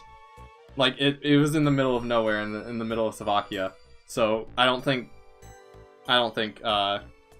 yeah, we need to find them before they're all made into Pokemon. Maybe this was the precursor to, like, the Pokemon candies in Pokemon Go. They experimented with ice cream first. We remembered, there are real Pokemon, remember. Oh yeah, you're right, of course they're real Pokemon. Like, Jolteon's sleeping in my closet right now. What is wrong with it? Like, you guys must know that I'm, like, super tired if I just forget that Pokemon aren't real. Like, what the heck? Ice cream. Porygon exists. Porygon also exists, that is true. In a way, yeah. Eevee ice cream, yum. I do not like that. So, where I was going with this, I guess onto what I was saying back to the dream story. So, I had a dream that took place in Slovakia one time. And... No, not yum. Yes, Eevee is not yum. I had a dream that took place in Slovakia, and it was basically about Arceus. And, like, it kind of started out the same way the Arceus movie started out with, where, like, you get some voices and some bells going off that's saying, like, Arceus is coming and he's gonna destroy the world. So, there was that. So, like, what happened is me and, like, a few friends, like, run out to the center of, like, this, like, little center area in Slovakia. And Arceus just, like, shows up in front of this fountain. And, of course, we're all scared because we're afraid that, like, Arceus is about to kill us all. And it's like, what do we do? And then I think Arceus says something along the lines of, like, he wants some special kind of food because he's hungry. And, of course, since Arceus apparently wanted a Snickers bar, we went to find this special kind of food, for Arceus. I don't remember the means that we did, the means in which we got the food. I think it involved, like, Team Rocket, as in, like, I think it involved Team Rocket, as in, like, in the anime team, Jesse, James, and Meowth. But I don't remember much beyond that. I think Tropius is about to die. Because he just heard the Perish song. Context. We makes live-action Pokemon videos on the official WeeMonkey2 YouTube channel, WeeMonkey2. Yes, that is correct. I make live-action Pokemon videos, which aren't actually animations, because everything you're seeing is actually 100% non-sarcastic at all real. Definitely. Paid. Oh. Snickers, you aren't you when you're hungry. Yep, Arceus. So, like, if Arceus ever shows up in Slovakia, and you just happen to be in Slovakia in that particular moment, just make sure you bring a Snickers bar with you. Or better yet, just always keep a Snickers bar on you. So in the rare instance that, like, Arceus shows up, and he's hungry, you just give him a Snickers bar. You two are the same person, I'm convinced. Oh. You're not you when you're hungry. What was I gonna say? I should eat an apple. Apples are tasty. I fell asleep. I'm surprised I didn't go out of Mega Evolution, though, because usually falling asleep does that. Where was I going with this? What are some other Pokemon dreams I had? There's one that took place in Mystery Dungeon, where, like, there was, like, a big party going on, and, like, it was around the time I was super, like, a big fan of Lucario. So, that was fun. Like, a big Mystery Dungeon at the bottom of... There was, like, a big party at the bottom of, like, Temporal Tower in Mystery Dungeon. That was cool. Hello, Bread Pirate. Welcome back to the stream. Glad to have you back. I hope that your time at the library was good. Great minds think alike. We aren't. Oh, also, Ben, stop copying me. Oh. Where can we get? We gonna keep going up here to the stairs. Okay. So yeah, that was a Pokemon dream I had. That's probably the one I remember the most. I'm sure I've had more between now and then, but I don't remember them too well. The most recent one I had, I think, it was involving, I don't remember it. I wrote it down somewhere. I think I shared it with you guys on my Discord once. But yeah, Western New York is just snow. There is a lot of snow in Western New York. Like, right now, we're in Western New York. In the game, this is Western New York. Totally. You know, because of the snow. The place looks... Oh yeah, I missed that comment. Yeah, this definitely looks like that college. I only really remember one Pokemon dream I had. That's sad. Like, we just need to find our untapped potential so we can have Pokemon dreams all the time. We spend 1/3 of our lives asleep, guys. We spend 1/3 of our lives asleep. That's a lot of time that we could be spending with Pokemon that we're not. So, I just need to get the courage to lucid dream. And I really do not want to. I had a dream where I was a god, but I sold my god powers to a clown that had infinite amount of mint ice cream chip ice cream. That is an interesting dream. Do you think it was a good deal? Would you accept that deal again? When can we get devices that will allow us to record our dreams? Let's... I heard they're actually, like... I think someone just died. No, okay. I heard they're actually kind of trying to come up with something like that. I'm not sure how feasible it is, but I'm not a technical person. But if that actually happened, I'd be so down. Pretty good deal. Oh. Duh. Technology, why are you so slow? Oof. That... Yeah, that's sad days. Well, that was convenient. I was saying something. Hold on. It was about dreams and technology. I had a sweet dream. I was in Alola. Oh, that's a nice dream. I want to go to Alola. Alola. Lola.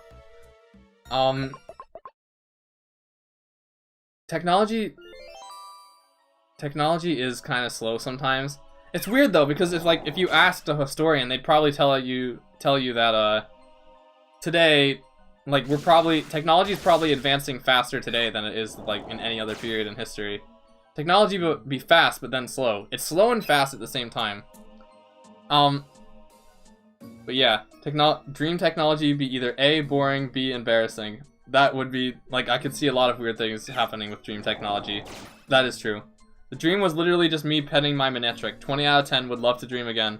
I will dream that you will dream that again someday. Spent most of my time with Guzma. What did Guzma do?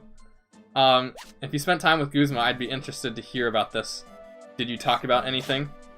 It's all fun and games until you watch your dream recordings and you see something not safe for Wii. Okay. Yes. For sure. What else can I say about dreams? Shoot. I forgot. I see, I wish I had that dream. Talking with Guzma? Oh. I mean, Guzma would be a cool guy to talk to if you didn't provoke him. I assume from the way that Icy is talking that Guzma wasn't aggressive. Like, maybe he was just chilling out, having a nice conversation. Maybe they went to, like, get a sandwich or something. I don't know. Yeah. Guzma is your boy. Guzma is a boy. He is your boy. Yeah. So, where was I going with this? I was talking about dreams and stuff like that. Technology. Oh yeah, if you asked most historians, they'd probably tell you that, like, technology is advancing faster, today than it is, like, in any other point in history. And, honestly, Like, I remember reading the statistic, like, again, bringing up Real Life Lore, which is a YouTube channel I really like watching. They made a video, like, a few years ago that was talking about, like, all the things that happen in one day. So, like, how much, like, how many, like, you might just have to look it up yourself, but it talks about, like, everything that happens in a single day on Earth in this year. And one of the things he opened the video off with was, apparently there's more data being transferred around, like, every day today than there was, like, the whole sum of data in, like, 1999, which is absolutely crazy. Yeah, we're just chilling, but we had to fight some boys. Okay. At least it was exciting. Sometimes dreams can be exciting, like, when you don't... Like, I've had dreams where I've been in... Well, I've had dreams where I've died before. But, I've had dreams, that, like... When it's exciting, in a way, it's like you're fighting things, or, like, going on an adventure, and you feel like you're not in danger. Those can be fun. But when it's, like, a dream where, like, you actually feel like you're in danger, or you actually feel pain, those can be kind of scary. Also, Not Safe for Wii is going in the compilation. Yes, Icy, you might not be here. You're not really as active on my Discord server. But that's kind of something we came up with recently. So, like, as you guys know, my server is more family-friendly. I try to keep things civil, and I try to keep things, like, more family-friendly, so, like, I can talk with more people, and more people are comfortable there. So, of course, anything that's, not safe for work is banned on my server, and you can probably figure out what type of stuff that is. But of course, I don't know who came up with it first. I think it might have been either Wesley or somebody else, but they decided to abbreviate Not Safe for Work as Not Safe for Wii, because, yeah, I thought it was pretty brilliant. I wonder if anyone has had a shared dream before, where two or more people share a mutual dream. It would be a crazy stroke of luck, but I would not doubt claims of, I'm almost positive that there are claims out there of two people sharing a dream. We got Among Us on Switch, and, well, some of the tasks are cursed. I was wondering how Among Us on Switch would work. I downloaded it recently, but I haven't played it. I had a dream where I was a hunter in Monster Hunter. Was that exciting, T-Rex? Were you not in danger for your life? Sounds fun and scary. I've had a shared dream. Oh my. That's interesting. With my sisters. We said Among Us. Oh, Among Us. I don't know where I was going with that. The thing I was gonna say, about dreams, where was I going with this? Dang it! Regarding, like, excitement in dreams. I've had dreams where I felt, like, pain before. Like, actual real-life pain. And those are, like, really scary. So, like, I've had, like, I think, like, 15 years ago, I had a dream where, like, I got, like, hit by a sharp object, and it felt, like, realistic at the time. And that was scary. That was actually, like, super scary and not good. It was a good one. Among Us, is that the evolution of fungus? Perhaps. It could be. It's just you have a fungus around, you're bringing it with you, and then it says, like, whoa, fungus is evolving, and then it just turns into a physical copy of Among Us. Have you ever had the teeth falling out dreams? Those ones stink. I actually haven't, no. I've heard about it in passing before, but I've never had the unfortunate, I've never been unfortunate enough to have one of those dreams, but they sound... Not another fish, no! No, we gotta leave the fish alive. Okay, Operation Fish. How do we do this? Let's get our wand. Do I have it? I don't have it. Okay. Fish is totally gonna die. I hate those. They're pain. Oof. Among Us and Switch is, blurred. Does that mean it's, like, not as good? What does that mean? Operation... Well, I just... Ah! Fish is alive! I was gonna say I made a mistake and killed the fish, but no. No, Fish is with us now. Wesley, the kinship worked. It actually worked this time. Whoa! Actually makes me happy. Let's get rid of one of these crowbats. We don't need these guys. Operation Fish. Operation Fish is, like, even more of a success than it was going to be. I had a loose tooth in a dream recently. That's what it is when you... Like, how it is when you're in a dream, like a kid. Huh, interesting. Lucky. Yes. Use the kinship. Kinship. Operation Fish complete. Operation Fish is complete. That is correct. Sorry, my dogs started barking at each other, and so I'm distracted. No, don't worry about it. Like, take care of your dogs if you need to. Hello, Armadeus. Welcome to the stream. I am doing well. Yes. Just having a casual day. Playing Mystery Dungeon. Kind of looking at the chat more than I'm looking at the game. Reading people, reading conversations. Reading people's messages, having conversations about random things ranging from Pokemon dreams to, countries to all sorts of random things. Just a fun time in general. Very fun stream so far. I hope you're doing well as well. I hope you are spending a nice... I hope your 25th anniversary of Pokemon has been going very well. Teeth falling out dreams feel too realistic. Yeah, those are not fun. I haven't had one, but yeah. I have no desire to have one. Where can we keep going from here? Shoot. I'm starting to run out of things to talk about. Whenever in doubt, just come up with something Pokemon related that you could talk about. I'm searching through my past, finding something that could be Pokemon related to talk about. Doing good, thanks. Just playing some Persona 5 Strikers. I've heard some good things about Persona 5 Strikers.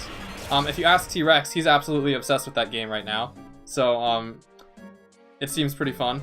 And I've been trying to find the time to look up the story, so that'll be good someday, whenever I do it. So I played Sonic 2 on mobile again recently. Ah, that sounds fun. Sonic 2 is a game I probably want to play someday. Bullbeats is dead. Let's use a Reviver Seed. Anyway, I did have a shared dream once with my sister. It was Sonic related, and we remember seeing each other there, and everything. Like, that is super crazy, and I kind of like it. I will believe you. It's not just teeth falling out either, it's like fragment. Oh, that's the worst. Okay. I was getting some achievements. Did someone say Persona? Uh-oh. Here comes T-Rex, he's talking about Persona. Okay, finally. This is like an hour and a half in the making. 999, okay. Got all the Chaos Emeralds before Chemical Plant. Awesome. Strikers is so much fun. I'm at the 6th dungeon. I can't put it down. I really must have to look it up then, because, like, I love Persona 5 story, so, like, I'm not sure how Persona 5 Strikers story compares to the original Persona 5, but either way, I'll be looking at the story someday. Anyway, this is an hour and a half in the making. 99 damage, Pog, yes. My characters have mostly max stats. So, like, if I go to, Charizard here, or Weemonkey 2, and you look at my stats, yeah, just 255 and everything. Which is, admittedly, a kind of boring, but I played this game long enough to max my stats, so, I don't know. I kind of wish, like, the stat cap wasn't the same for everything, but it is what it is. Okay, so this story's an hour and a half in the making. So, I was prompted by a comment on my server today from Game Boy. He was talking about how creepy the Arceus event in Heart Gold and Soul Silver was. And that got me thinking again, about some creepy things that show up in video games sometimes. I hope nobody just died. Somebody just died. Oh no, the fish died. That's not good. You gotta revive the fish.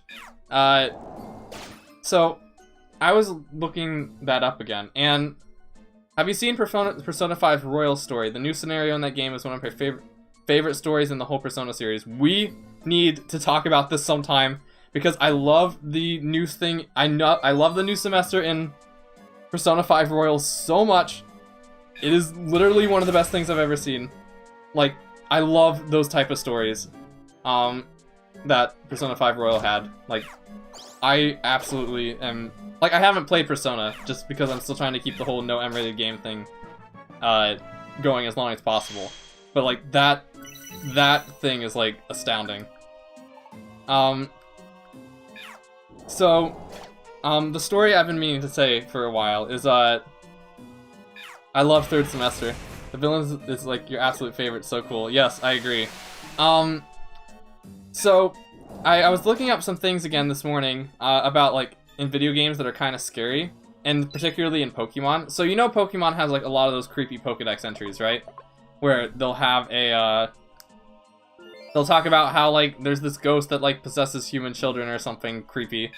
And I was recently, like, that prompt in my server, got me thinking, again, about, like, creepy things in Pokemon. I'm back. Hello, Kevin. Welcome back. Glad to have you here. So I was thinking about that again. And, like, you guys, the Drifloon was kind of scary. Yeah, those are pretty scary Pokedex entries, too. But, do you guys remember the Ultra Wilds theme from Ultra Sun and Ultra Moon? Like, those are pretty freaky, because it's, like, a song playing in reverse. It's like in the Ultra Wilds and Ultra Sun and Ultra Moon, it's like the first few notes of the Alolan theme played in reverse. Those are pretty freaky, and I know quite a few people are kind of freaked out about that. Especially, like, it freaks me out too. Ghosts do what they have to. Oh, he isn't a villain Arminus, he's an antagonist. Oh, so the villain, yeah, it was absolutely fantastic. I agree. But Lavender Town theme is creepy as well. But if you guys actually, like, don't want to sleep at night. Because I was recently, like, maybe the Pokemon Legends got me thinking about this. And that one comment on my server today also got me thinking about this. Like, the Ultra Wilds theme is creepy. The Lavender Town theme is creepy. If you want to actually, like, stay up at night, look up the Hall of Origins theme from Diamond and Pearl. Like, that is... like, it is honest to goodness. Like, I'd almost say it's borderline, like, inappropriate about how... I'd say it's almost borderline inappropriate for a kid's game how scary that theme is. Given context of what's going on in that event, and the fact that it's kind of also unused, makes it feel even more creepy. But, like, seriously, like, that song, the Hall of Origin theme in Diamond and Pearl, is, like, it's messed up. Like, it almost brings me to tears listening to it. It is so messed up. My favorite thing in Halloween Lavender Town... My favorite thing is Halloween's Lavender Town Go... Wait, did they actually do something like that? Interesting. Didn't know that. And yeah, lol, I've been hearing it a lot lately, thanks to Yaga. Oh. Hi, welcome back. Hi, oh yeah, we already said hi to Kevin. There's 2 music discs in Minecraft that are also creepy. Oh yeah, the ambient cave sounds are creepy too, and there's an Easter egg in one of the cave's ambient sounds. Hall of Origin, Ever heard of the Old Chateau? I haven't listened to the Old Chateau in a really long time. I should do that. Sorry, I got to go and get sleep. Okay, thank you, Ryu. I'm sorry, what, I forgot, like, what our nickname was for you again. But, thank you for, stopping by, Ryu. It was very nice having you here. I hope you sleep well. If you really don't want to sleep, look up FNAF in the flesh. I'm definitely not going... Like, FNAF creeped me out for a while. There was a period of my life where I didn't want to look at FNAF stuff because, like, I didn't want to, like, stay up at night, you know. Did you have to remind me of that? Oh. Let's use it as a background music. I do not want to. I'm not ready to stay up late. But yeah, Rye. Okay, thank you. I'm sorry. I'm just trying to remember everybody's name, Rye. I hope you sleep well, Rye. Have a really good night, and thank you for sticking around so long. So, at least one Freyden is waiting to be oh, really? Another one? Okay. So yeah, that was kind of freaky, the Hall of Origins theme. What are some other things? Yeah, I did it so beyond creepy of a story. It's so beyond creepy of a story. Oh, okay.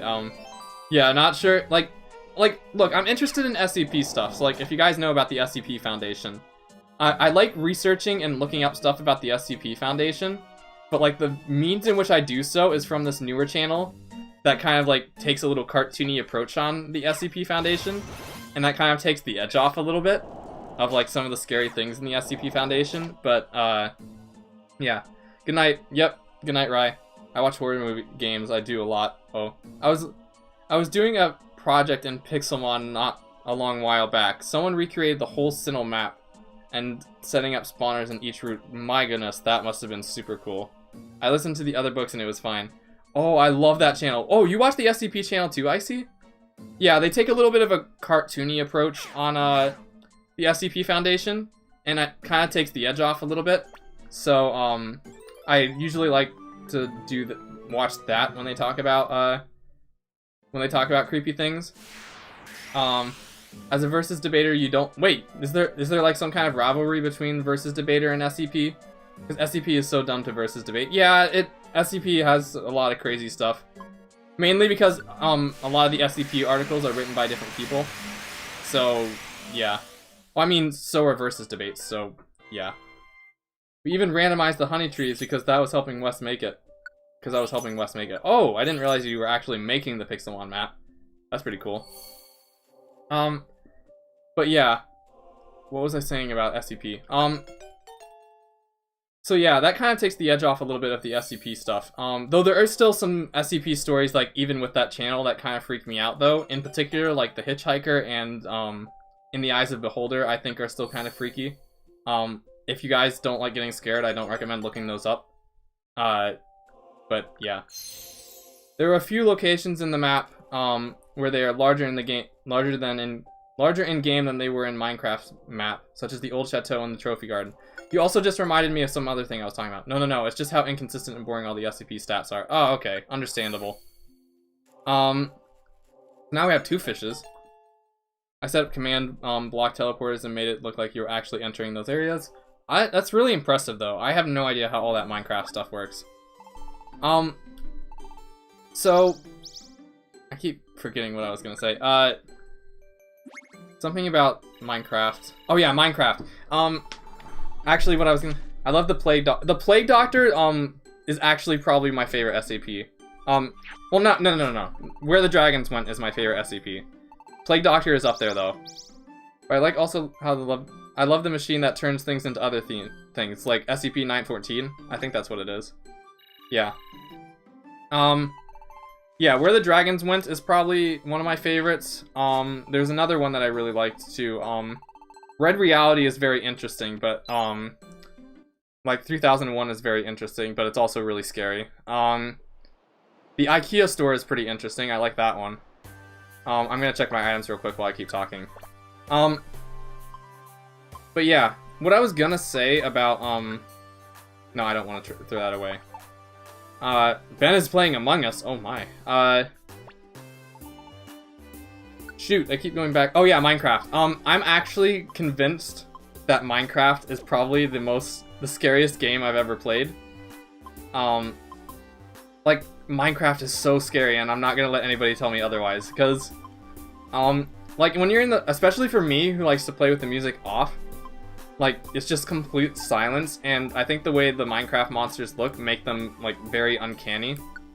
So it's like, they look like something, but they're, like, blocky enough that they feel like something's off about them. But yeah. Wait! T-Rex, you don't like SCP, you don't like the lizard? Like the unkillable lizard? I thought you would like him, since he's, like, a big dragon guy. Huh, interesting. Just wait until you have... Oh yeah, I've heard about the war in Wesley. No, that does not seem like me. Wow, turns music off? Yeah, I turned the music off just because I found it a little bit distracting in Minecraft. I think a lot of the Minecraft music is really good. It's just, I've always played with it off for some reason. He's so annoying to versus debate. I can understand, yeah, in a versus debate sense, he's, like, very annoying, for sure. So, here's the thing about Minecraft being scary, okay? I have a story to tell you guys. Another story. Minecraft is 1000% scarier than Dead by Daylight. Yes, shame, JK. Okay, got it. Thank you, Smokey. He's like, beyond the concept of death, like, what the heck does that mean? Oh yeah, I hate skeletons. They always scare me. Okay, so, there was a server I was a part of last year. Like, it was a college Minecraft server. And the server was kind of like an archipelago, so there was like a bunch of islands everywhere. Just wait until Minecraft playthrough comes out and it's a hour of me screaming. That sounds like it'll be very entertaining. Looking forward to that. I better check the missions list again. But, so, here's a funny story I may have told you guys before. So, I wanted to make, like, a tunnel system between the different islands by just digging, like, you know, a 2x1 hallway underground so I could, like, get diamonds and stuff. And while I was doing that, I just so happened to dig underneath a, I just so happened to dig underneath an ocean temple. And for those of you who know how ocean temples work, like, you get this little thing at the beginning where it gives you, like, mining fatigue +3. And, of course, I was underground, so I had no idea that I was actually underneath an ocean temple. And when you get the mining fatigue +3, like, the big Elder Guardian, like, comes over to your screen really quick. Elder Eye. Yeah, he, like, appears over your screen for a little bit. And you get, like, this big, like, boom noise. That scared the life out of me. Because, like, just imagine this. You're underground. You don't know where the heck you are. And then this just big ghost thing shows up out of nowhere. And, like, like, that was honest to goodness, like, a possessed creepy thing. Like, that scared me so much. I lost my breath with that moment. Not scared of Minecraft, but I am way younger than we. I respect you. There's also a time in that same server that I remember in particular where I was digging around that same tunnel to look for some, like, extra diamonds or chasms. And I dig into, like, a small little crevice or crevice with, like, a little pit underneath. And I dig in and I look at it for a moment. And then just this creeper drops out of nowhere into that pit. And that scared the life out of me. But yeah. Minecraft is a scary game, friends. Minecraft is a scary game.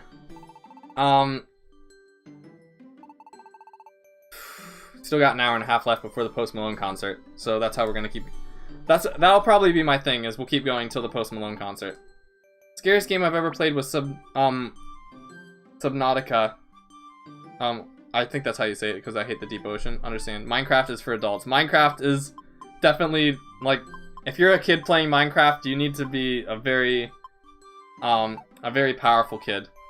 Oh, that's in Fortnite, right? Post Malone? Wait, is Post Malone in Fortnite as well? Really? Post Malone, I don't know if he's done a Fortnite thing. Kamikaze Creepers, I hate those things. Minecraft is rated E for everyone. But, Brett, if you don't know, Post Malone is holding a virtual concert to celebrate Pokemon's 25th anniversary today. I think, according to Icy and a few others, it was at 7 o'clock? Not 29th floor, Fiery Field. We get to go to the 2nd floor of Fiery Field, so let's go there. And we'll keep going from here. Just, boom, we're gonna go right in. I'll say I hate Subnautica, it's so scary. I've never heard of it before until T-Rex brought it up. Okay. Oh yeah, I forgot. Fiery Field has a bunch of Pokemon that I don't want to kill, like Vulpix. So we're gonna ask Jolteon to come back here, and we're gonna go on a pacifist mission. As few casualties as possible. Where's my tactics meeting? Let's go here. Let's go together. This way. Jolteon, come back. Jolteon, no! This way. We are not going to murder any Pokemon today. Especially a Vulpix. Jolteon, where are you going? I told you... Oh, that's why. Okay. Bam, now we're gonna go together. I legit can't play FNAF games. The anticipation of the jump scare is honestly worse than the jump scare itself. I can see that for sure. Like, I think that's part... I remember, like, researching horror one time, and they said something along the lines of, like, the scary thing about horror isn't that it's, like, it isn't the jump scare itself, it's the anticipation for the jump scare. I think we can kill nursing, it's fine. Or not nursing. That sounded really bad out of context, wow. Don't worry, guys. No! Jolteon just completely annihilated a Vulpix. No, no, no, no, no, no, no. Okay, Jolteon, you're gonna go this way. You're gonna... Okay, strategy. We're gonna have Tropius there, so Jolteon doesn't, like, blow this Vulpix away. And then we're gonna have, Tropius stand there. Actually, no, I think he needs... Unbelievable. Yeah, no, I can't play Subnautica, it's too terrifying. I think I missed a bunch of comments, hold on. Let me catch up on that real quick while we figure out this puzzle. I could probably play as Jolteon. That's probably the best way to do it. I recommend Jacksepticeye's playthrough, he's like authority on it. Oh. Hashtag protect the Vulpix, we already failed in that mission. Mark is pretty good too. Oh, I feel that, Wesley. Started playing FNAF AR though, I feel like I can handle it better. I don't think I would ever be able to handle it, really.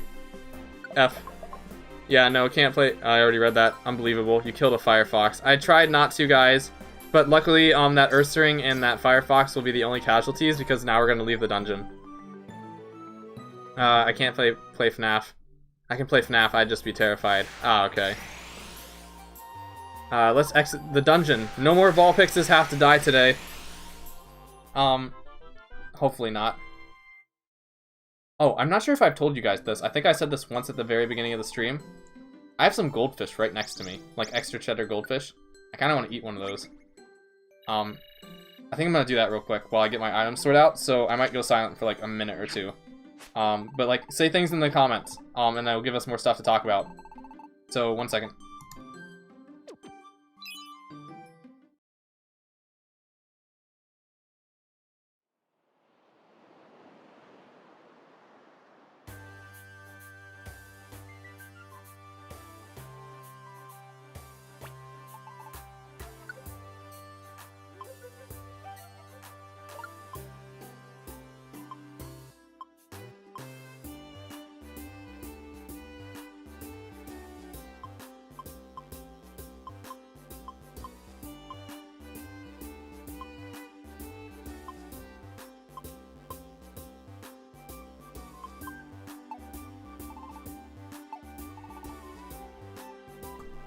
I didn't die, I was just eating goldfish.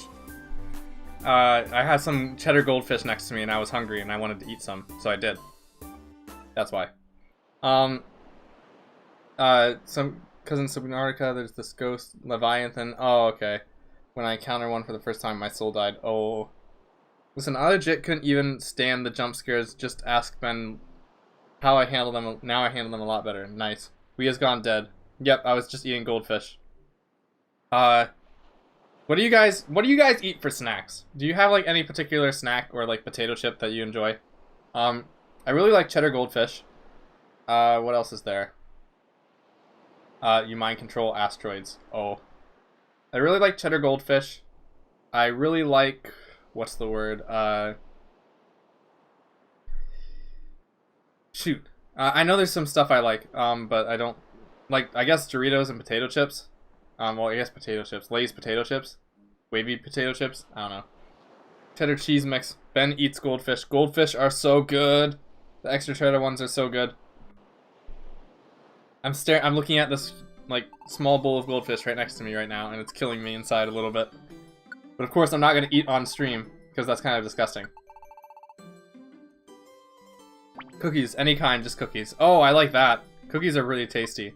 Have you guys ever had those, like, store-bought cookies? Like, I don't know if they have an official name, but there's this like area I've went to at like this ShopRite once, and they had these like what you would think would be like these good, bad like generic cookies, but no, they're actually like amazing. And my goodness, I want more of those. We have to hide them from him. Oh, so much that he goes through a whole bag in a whole day. Okay, Ben, you need to slow down just a little. Mini frosted donuts, like the hostess donuts. Okay, I definitely did not say that correctly. Thank you for not eating on stream. Yes, no eating on stream at all. Never, ever. I hate it when I look down into the ocean. I can't see the bottom. Yeah, those are kind of scary. I hate that so much. There's some lakes that are like that too. You should look up Lake Baikal. That's the deepest lake in the world. I like cookies, and I also and also Ruffles potato chips are the best. Ruffle potato chips are really, really good. Also mini blueberry muffins. Blueberry muffins are my favorite kinds of muffins. Where else can we go? I guess the Thunder Field might be a good place to go. I'm running out of missions to do. What else? Cookies are good. Yeah, let's update the bulletin board. Hopefully there's something new. Not as many people might be playing this game now, so there might not be as many missions. Unfortunately. Nope. I guess we gotta go to the Thunderfield. No, we know. I barely lived past the How Deep is the Ocean video. Oh, you watched that. That's cool. Yeah, the ocean is deep. Blueberries are based. Oh. I hate standing on piers because I always have this constant dread when standing on them. I can understand that. Hey T-Rex, underwater cave. The ocean is fascinating but terrifying. I wouldn't want to live anywhere that's like super near the ocean. Like, think about Chile, the country of Chile. The country of Chile is like right, I think Chile, you know, you guys know where that is, right? No Wes, stop it. Yeah, don't freak out T-Rex too much. Like he's a member of this chat. We don't want to freak him out too much. In Chile, they have something called like the Chilean Trench, and I think it's like the second deepest trench in the world, right off the coast of Chile. And I would be like, okay, how would it be like living in a thin piece of land right next to one of the biggest trenches in the world? That might not be fun. I love the ocean, but I freaking hate the ocean. Oh, I mean, think about it. That's where Godzilla lives, right? Don't you want to see Godzilla? Wait, so T-Rex and I are both in Cali, and we both fear the ocean. There's a pattern here. Pain. Was Wes teasing about? Wes was teasing about the ocean. T-Rex is afraid of the ocean. And apparently Icy is too. The ocean can be really scary under some circumstances. I guess bringing up real life lore again. Deep. You should play the hit Nintendo Wii game, Endless Ocean. Stop. Yeah, like if you're actually freaking out over the ocean, we should stop. But yeah. I'm gonna feed on Espeon. Yeah, like we don't want to feed an Espeon to a pack of 100 torpedoes. So like if you guys are actually like I don't know if you guys are actually like freaked out or not. That's kind of one of the downsides of communicating through text. Is it's kind of hard to tell when somebody's being sarcastic. But if you guys are actually scared of the ocean, then we can stop talking about the ocean. And when you do that, play it. Oh yeah, okay. Wes, legit stop. Yeah, yeah, please don't. Yeah, if T-Rex is actually like scared of the ocean, we should stop talking about the ocean, guys. But yeah. Anyway, what I was saying. Where was I going with this? You generally hate the ocean. Yeah, let's not talk about the ocean anymore. Just because like you guys know. Instead, let's talk about ocean is lit. It's also spooky. Yeah. I mean, I'm laughing it off, but thinking about it does stress me out a lot. Yeah, I don't want you to be stressed. Like, this is the chill stream. We have to make sure everybody is comfortable. Everybody's nice and comfortable. Gets knocked across the room by Dragon Tail. Haha, nice one, mate. Let's be friends. Yeah, like, that's how Pokemon, like, become... Well, actually, no, think about this for a moment. In the main series, you get... Like, you catch Pokemon after beating them up. So maybe this is just how Pokemon, like, become friends, as they beat each other up. Yeah, never really thought about that before. I actually really like this combo I came up with, where it's like Dragon Claw and then Dragon Tail. It's just like you beat them up and then you throw their fainted body away off across the room. I don't know. Nothing can escape stress. Yeah, I'm not stress. I have a history with stress. Let's just say about that. I get stressed. I'm not really stressed of water. Like I said, I like water, but let's just say I tend to have a problem of getting stressed out quite a bit. Maybe a little bit too much. But yeah. Where was I going with that? I was gonna talk, oh yeah, let's not talk about the ocean. Let's talk about swimming pools. So I brought up Chile a bit earlier, the country. And here's a fun fact that you guys may or may not know. The biggest swimming pool in the world is in Chile, right next to the ocean. So that's an interesting decision. Trying to find Shiny Dialga again, I cry like I've reset over 4,000 times. You have a lot of dedication if you're resetting 4,000 times to get a Shiny Dialga. Yeah, that's cool. Look it up. I don't remember the name. I think it's part of a hotel, like a giant hotel, but I don't know what it's called. What are some other notable landmarks that we could talk about? Something funny you guys might not know.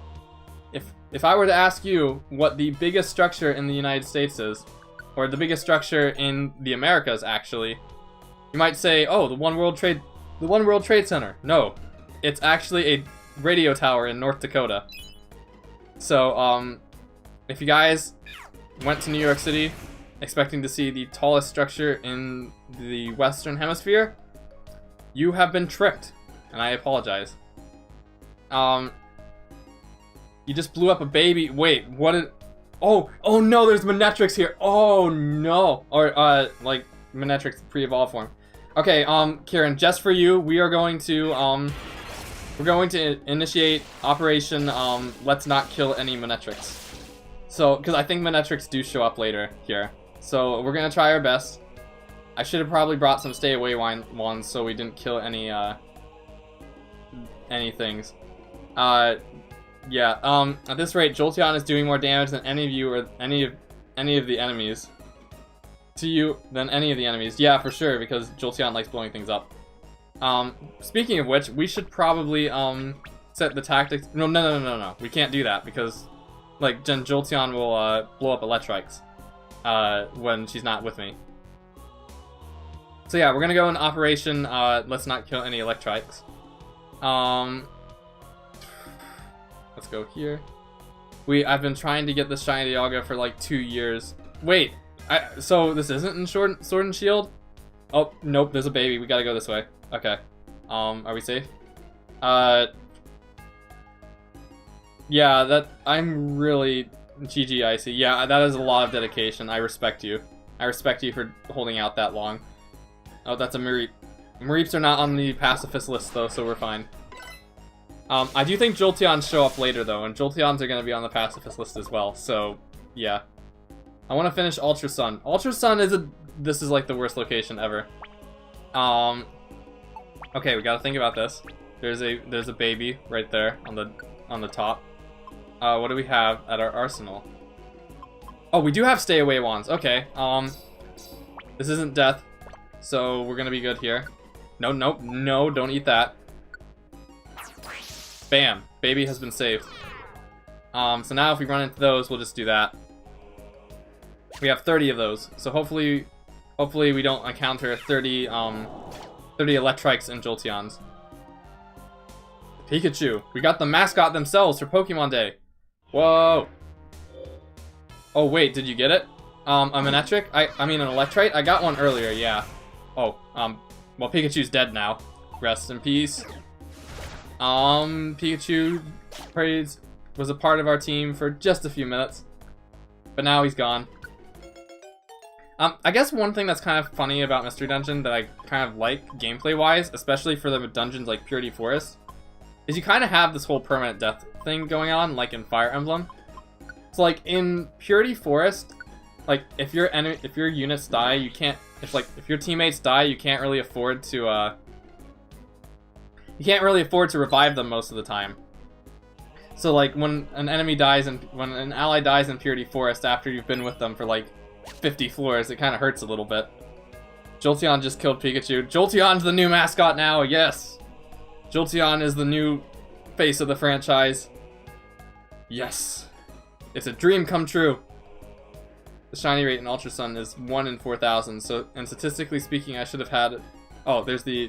Okay. Jolteon. Jolteon. Jolteon. We're going to play as you, so you do not nuke this person. Okay. Ooh, sorry, I thought you had gotten it. I will send my internet luck in your direction. Same here. My luck, it goes in your direction, Icy. Jolteon just killed another Pikachu. She is not happy. She does not like the Pikachu. No. Who are you attacking? What's the message log? I just want to make sure that's not a Manectric or a what's it called?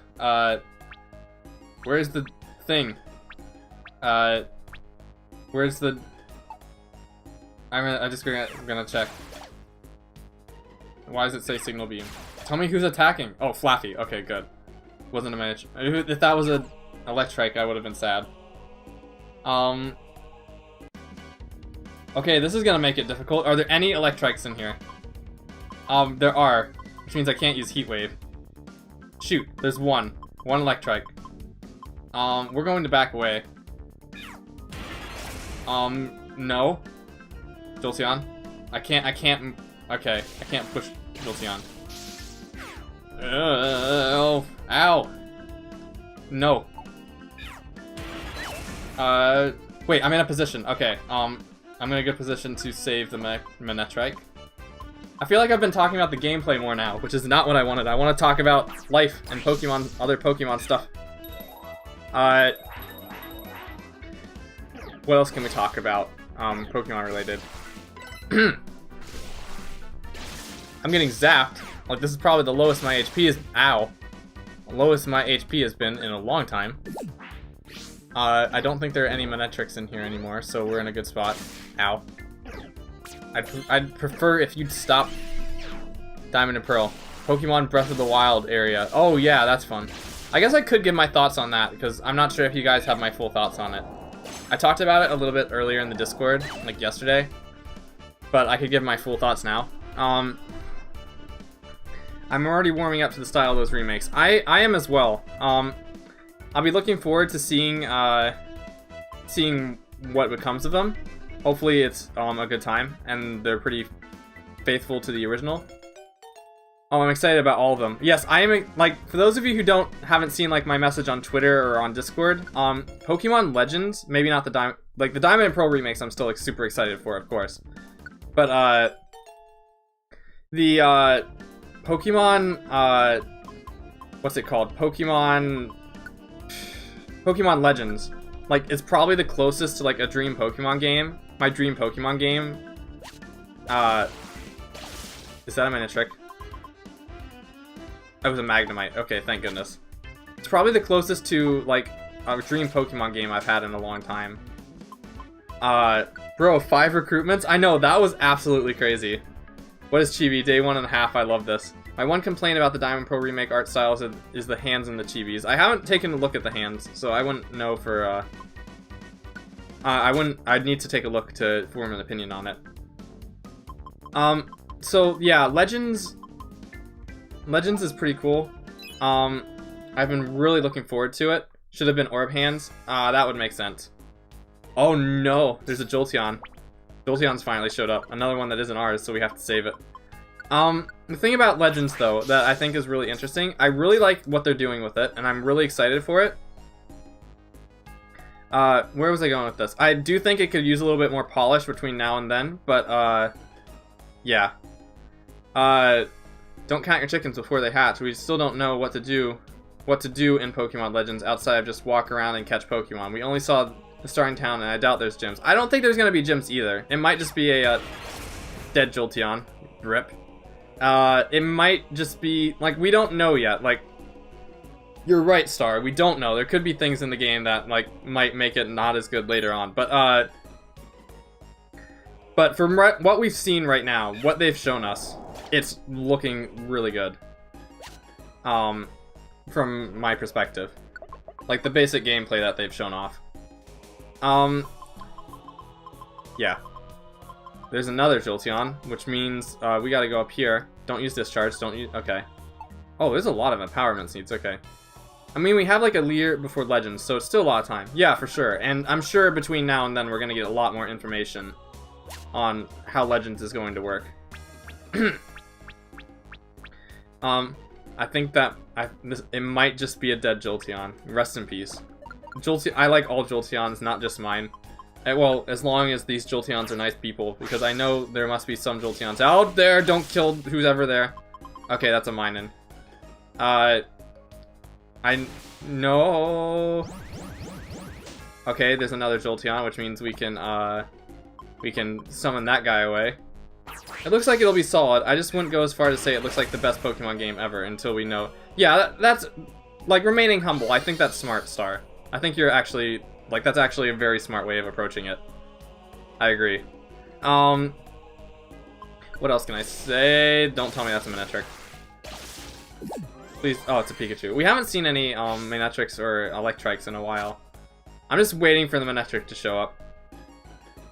Interesting point though. We saw in battle your Pokemon was like 70, and the wild Garchomp didn't have a level listed. I didn't notice the level not being listed. That was pretty interesting.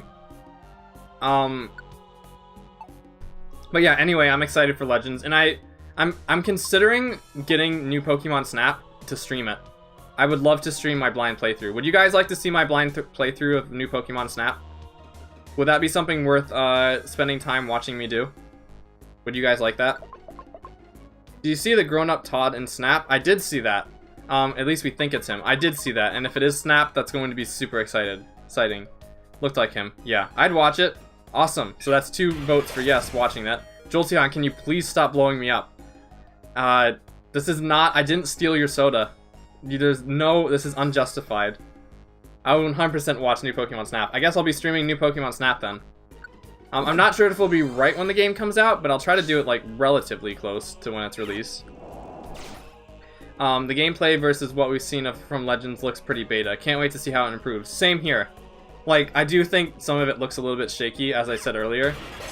Jolteon, stop! Okay, I'm gonna die. Jolteon's gonna kill me. Like I always assumed that this is how I was gonna die, but no. Then again, I watch everything you do. Touché! No, Jolteon. That other one's, like, dust now. That's unfortunate. Why are there so many Jolteons here? Right after Faith puts you in low, they'll give you an Oran Berry, only to attack you again. This is bullying at max. Jolteon can be a bit of a bully sometimes. I don't like bullying. Like, bullying is one of the few things in real life I can't stand. That was a Flappy, thank goodness. It's one of the few things in real life I can't stand. So I try to teach Jolteon very, very well not to be a bully. And I've done a pretty good job, like, from our... Like, you guys have seen it from our talks in Discord. Like, you've spoken to Jolteon. She seems pretty civil, so I think that's nice. Though, she does make mistakes every now and again. So, I just try to teach her the best I can. I have it blown up again. Oh yeah, she keeps blowing me up because we're in stay together. Okay. That is new Legends. Pokemon Legends is a new series. If it's a new series, I'll be pretty happy. That will focus on different regions with past legendaries. Gen 5 Pokemon Legends. So there's the reason behind this Jolt is called Faith. I talked about this a little bit earlier in the stream, Wesley. It was basically started out as a, I had an Eevee partner and I wanted to give it a special name. So I just named it Faith because it was what came to mind. But then the name kind of grew on me. And I basically went into this whole conversation about, like, how all of my Pokemon don't have names and stuff like that. And I kind of want them all to have names. And I talked earlier in the stream saying that, does Jolteon bully you sometimes? Sometimes, a little bit, yeah. I try to do my best not to let her do that, though. I just checked and we had, like, an hour before the concert. Okay. Aha, Hyper Beam, go boom. But anyway, the reason why Jolteon's named Faith in this is because, it started out as me, like, trying to come up with a name, but then the name kind of grew on me. And I was saying earlier that, like, if I ever decided to give Jolteon an official name besides just Jolteon, like, in my animation series and everything, I would probably name her Faith. Just because of this game, and the name's kind of grown on me. Of course, the problem is like, you guys have probably come to know Jolteon as just Jolteon. Rest in peace, other Jolteon. And if I named it something else, like, it would probably be a little bit jarring.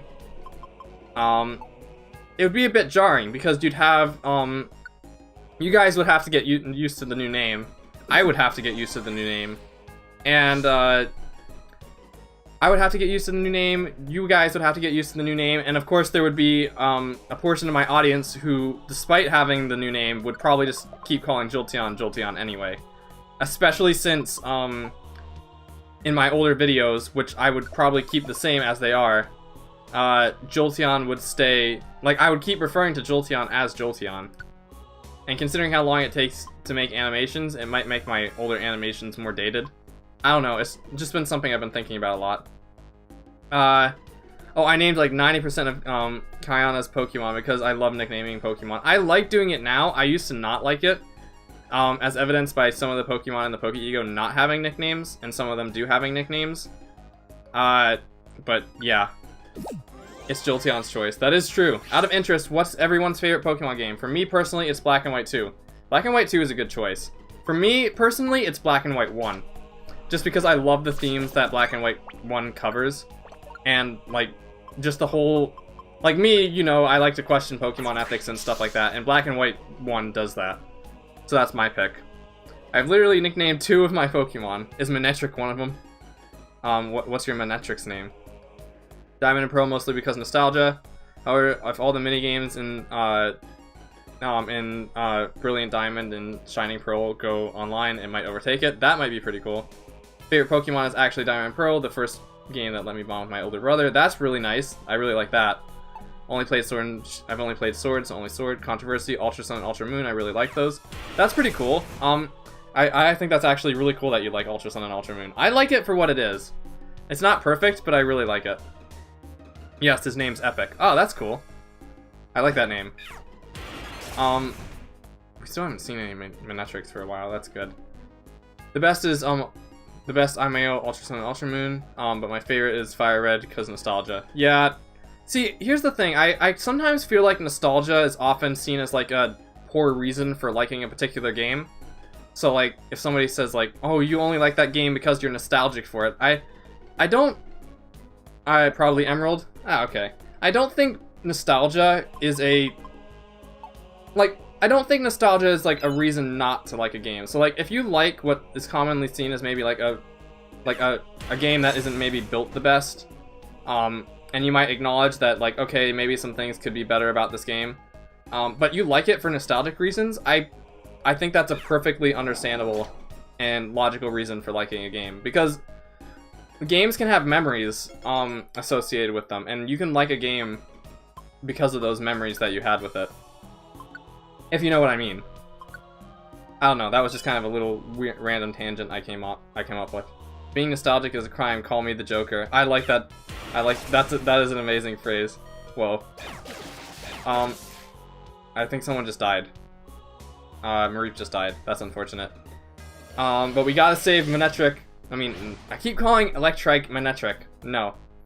I also liked X a lot, but definitely Ultra Sun and Ultra Moon. Or as Ben says, Ultra Soon.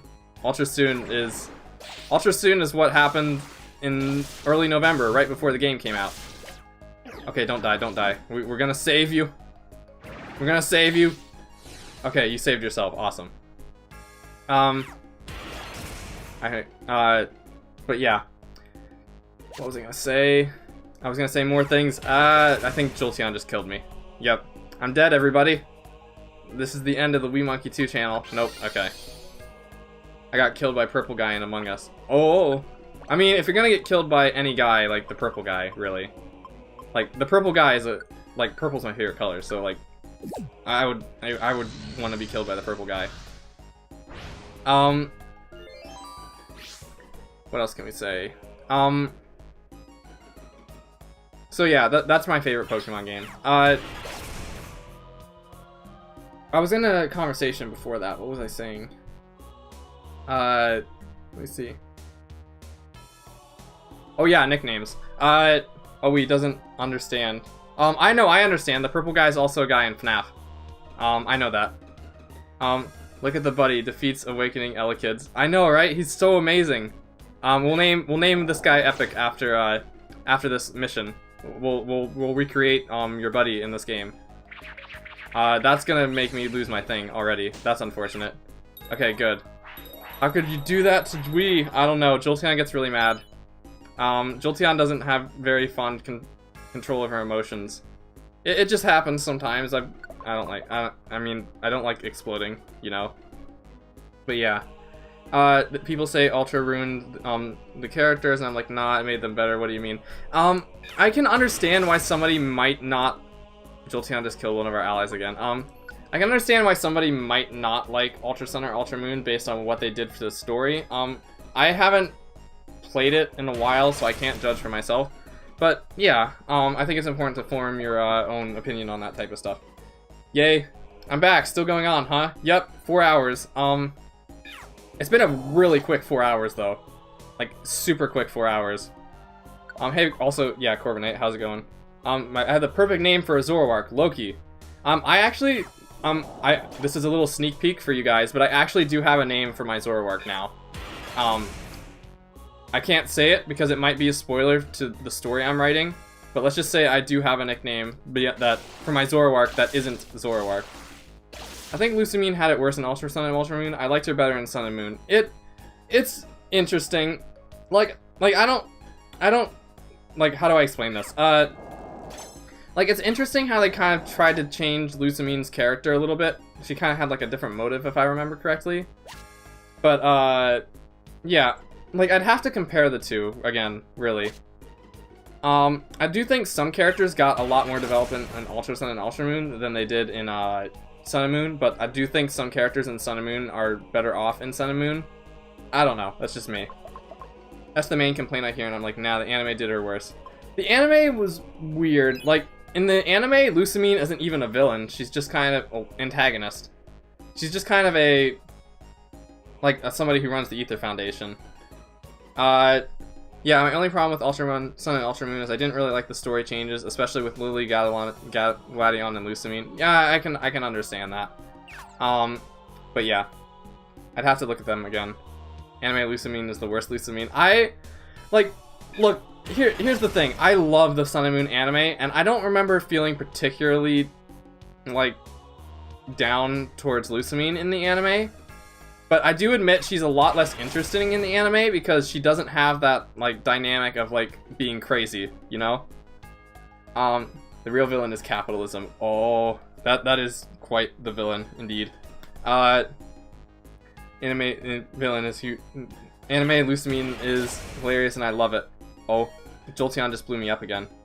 Oh, Electrike died. Oh no, that's not good. We gotta revive that. We gotta revive the pupper. Guzma got a lot more character development, I love that. Oh, that I can totally understand, because I know you really like Guzma. She's actually the best one, and that's why she's the worst one. Oh. I love Anime Lucamine. I should... Like, I know I keep saying I should look back at this stuff, but I don't remember Anime Lucamine. Oh, that's a bad guy. Okay, I need to look back at that anime again. I love the Sun and Moon anime so much, though. Like, I just love how they handled the Sun and Moon anime a lot. There's some parts that I wasn't particularly fond of, but like I think the good parts of the Sun and Moon anime definitely outweigh the cons. I like all the episodes they made on like I like all the episodes they made on sports, but with Pokemon stuff in them. So like Pokemon Golf, Pokemon Baseball, etc., etc. She's actually a decent mom, unlike in the games. Yes, that is true. Sun Moon anime was really good. Yeah, I love the Sun Moon anime. I've been wanting to catch up on Pokemon Journeys because I know there's quite a few episodes of that out now. Jolteon, if you want to be friends with Kieran, you gotta stop. You gotta stop blowing things up. Electrike is a friend, not food. But yeah, I've only watched like the first 5 episodes of Journeys, and I've been trying to find the time to catch up with that. It's just the problem is, when you have animations, tutorials, and a bunch of other things eating for your attention, Journeys kind of takes a lower priority in that.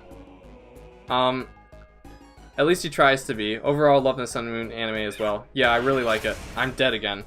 Jolteon, please stop blowing me up. I mean, here's the thing. I could turn Hyper Beam off, but that's no fun. I kind of like the whole dynamic of just Jolteon keeps blowing me up. But needs more Guzma. Yeah, Guzma showed up like really late, which I think was a pretty big downside. Watch Spider-Verse, then you can watch Pokemon Journeys. I'm so scared for the buddy. Don't worry, we have a lot of Reviver Seeds. Luckily, hopefully, they won't blow up again though. We like fun. Fun is fun. Yes, fun is very fun. Can you guys think of a single moment in your entire life where fun was not fun? Like, think about that for a moment. What is there fun? Is there a moment in real life where you had fun, where you didn't have fun? It gets you thinking. We're almost, by the way, I think the reason we're still in this field is because the Pokemon we're trying to rescue is like on the last floor. So we're about 2/3 of the way there now. Oh, there's Tropiuses here too? Dang. On opposite day. Oh yeah, on opposite day, definitely. Then fun's not fun.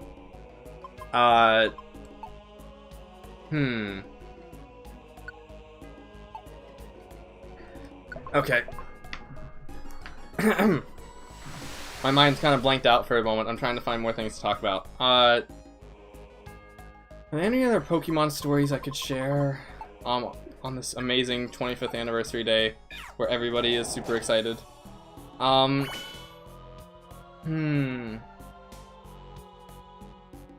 about the Pokemon anime. How about Pokemon movies? You got, like, I feel like we've had this conversation a whole lot. If you die on opposite day, it would be called the death. Would it be called death or birth? I guess it would be called birth. Well, no. Would it be called birth? Because technically you're still dead. I can't look around right now. I think Manectric might be in trouble. Let's use the surround wand because I think Electrike is on low health. Hopefully he doesn't get blown up. Yep, there he is. Let's see how he's doing.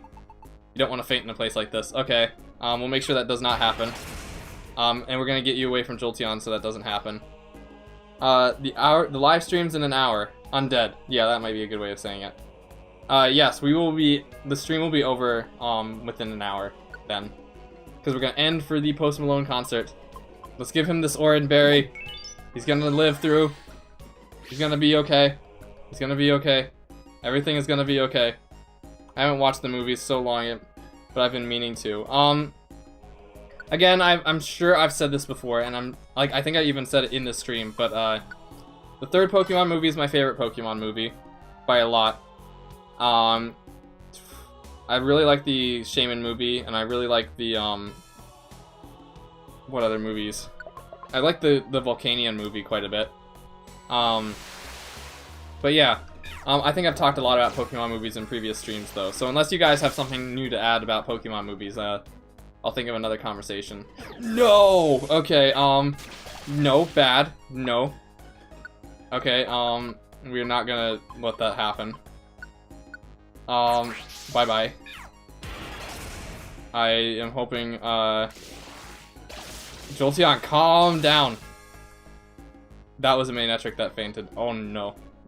Karen doesn't need to see that. You didn't need to see that either. Why are there so many Manectrics? No. Okay, okay. I like the Darkrai almost killed Dawn in a deep moment. I remember that. I remember that scene. In particular, you just saw Arceus and Jewel of Life. That was a pretty cool movie as well. Yeah, Arceus and Jewel of Life was pretty nice. Jolteon, stop!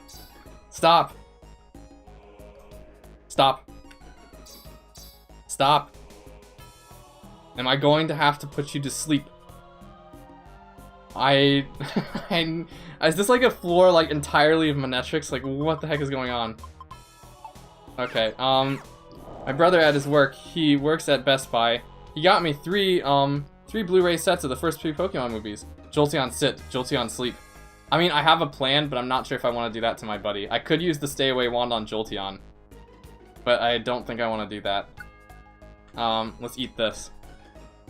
Jolteon, make toast. Jolteon, I should teach Jolteon to make toast. That would be really fun. Jolteon is on Team T-Rex Star. No, she's not, unless she's been corresponding with you guys without me knowing. I know she tries to do that sometimes. Remember when Pokemon made 2 movies for Black and White and they were the same except for opposite Pokemon? That was a very interesting decision. That was an interesting decision for movies because you have to think like the animators had to swap out like Pokemon and stuff. I wonder what the process of making that movie was like. Jolteon, steal stuff. She's done that before. I'm not sure I want her to do that again. Okay, here's something new about Pokemon movies I can talk about. The Pokemon movie ending songs. So, maybe it's just my taste in music, but some of the ending movies, like some of the movies, have very, very good ending songs. It's like the songs that play during the credits. In particular, Icy brought up the Victini movie. Like, the Victini movie actually has 2 different versions of the same song for each of the movies. Jolteon just ran out of Hyper Beam. Thank freaking goodness. I don't know if I was just bold or stupid. About what? Did I miss something? It was such a weird choice. That's why That, like, why did they do that? It was kind of weird, yeah. Jolteon spread butter on the bread. If you want to teach Jolteon how to make bread later, please be my guest. That'd be very nice. Manectric is sleeping. Do I risk? I'm not gonna risk it. I'm gonna wake Manectric up just so he doesn't die. Jolteon, some of the Pokemon movies have really, really good ending songs. Some of them aren't as good. In particular, I think the one for the Keldeo movie isn't as good. But the interesting thing about the Black and White movie is they actually have two different versions of the same ending song for each of the movies. The Victini and Reshiram, the black version, has a female voice, and the Zekrom and the Victini and White version with Zekrom has a male voice singing the song. It's called Follow Your Star if you want to look it up, and it's actually really good. It's probably one of my favorite songs to come out of the franchise. A Jolteon, adopt communism. Jolteon probably doesn't even know what communism is. I'm sorry, you're gonna have to tell her. Someday. Maybe not on the stream, but yeah. The poor animators though, yeah, I feel bad for those animators. Jolteon, bake cookies. Okay, you guys are actually making me like really hungry for cookies. I actually really want. No! Jolteon is like face first in front of... Okay, we're gonna have Jolteon use the wand instead. Okay, there we go. I wonder what they sound like if you put them together. Put what together? Oh, no, we should do that, yeah! I should totally do that, holy smokes. I can't believe I haven't thought about this. I'm not sure if it would sound particularly good, though, because they kind of have... Each song kind of has, like, its own background voice as well. And I think there might be, like, different small parts that desync from each other, but we should definitely experiment with that. The other song I really like from Pokemon movies is, what was it called? It's the one for the Volcanion movie. Soul Heart. Yeah, it's called Soul Heart. Soul Heart is not like Follow Your Star. It's a lot more subdued, but it's amazing. Like, it is such a sweet song, I think. I'll link those both in my Discord after the stream. Ooh, that was close. That was super close. Jolteon like had a little spark in her eyes. Like I was kind of scared. I agree with Epic. Jolteon should make cookies for all of us. I'm gonna teach. Okay. That's the worst spot you could be in right now. No. Okay. Okay. Strategy time. We're going to use the okay. Strategy. This is gonna be crazy. I'm sure someone has somewhere I'll have to look. Yeah. I'll like the songs later. So okay, those guys are warped now, along with a few of our allies, but the important guys are safe, or the other people are safe. It begins. Manectric could use Fire Fang. Is Manectric killing the other teammates? I think Manectric just committed murder. Oh, here comes Mega Manectric.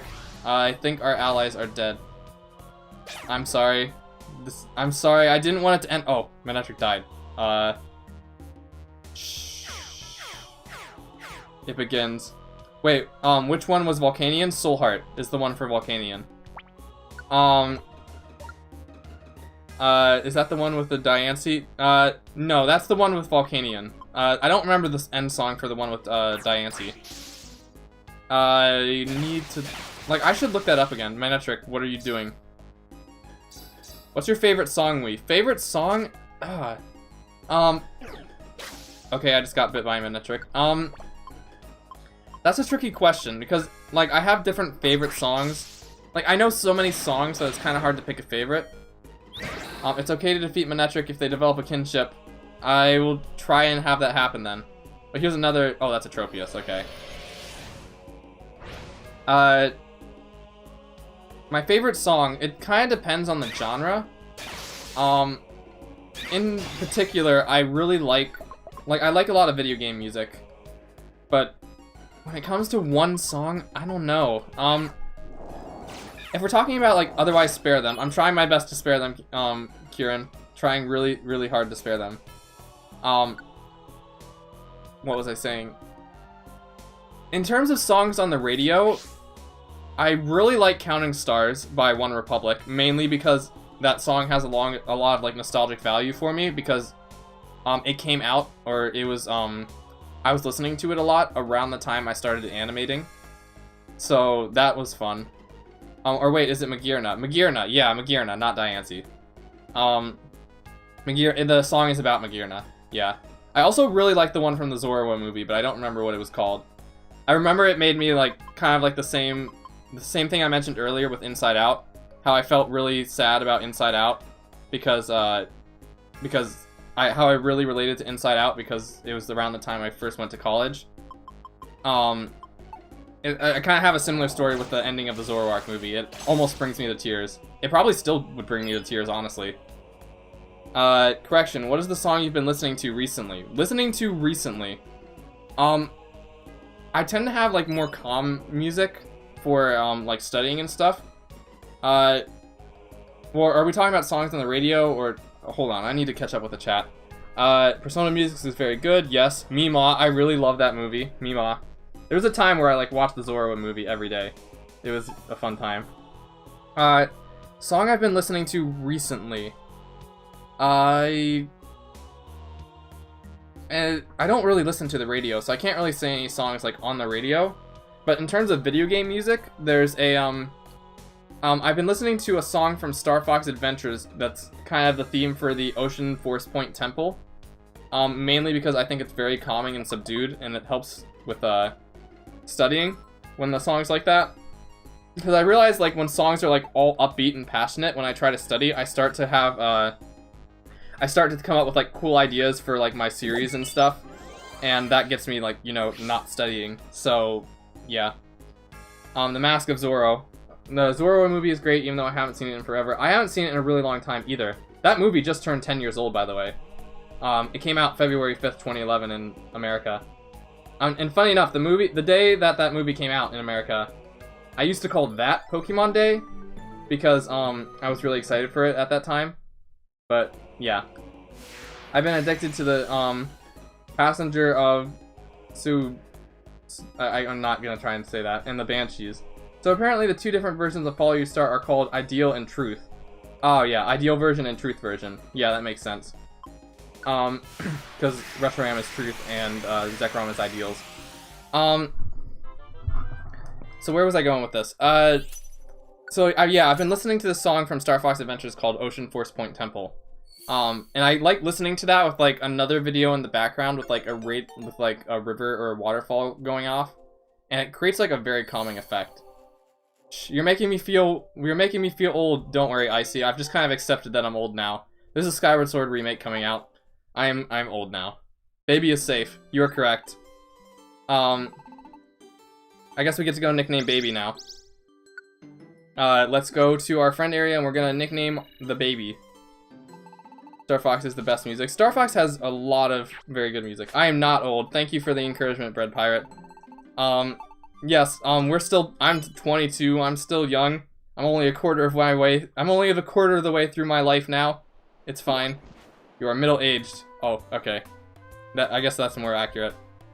Listen, we old. We accept it. Oh. Okay, now let's find where, the thing is. Where is Manectric?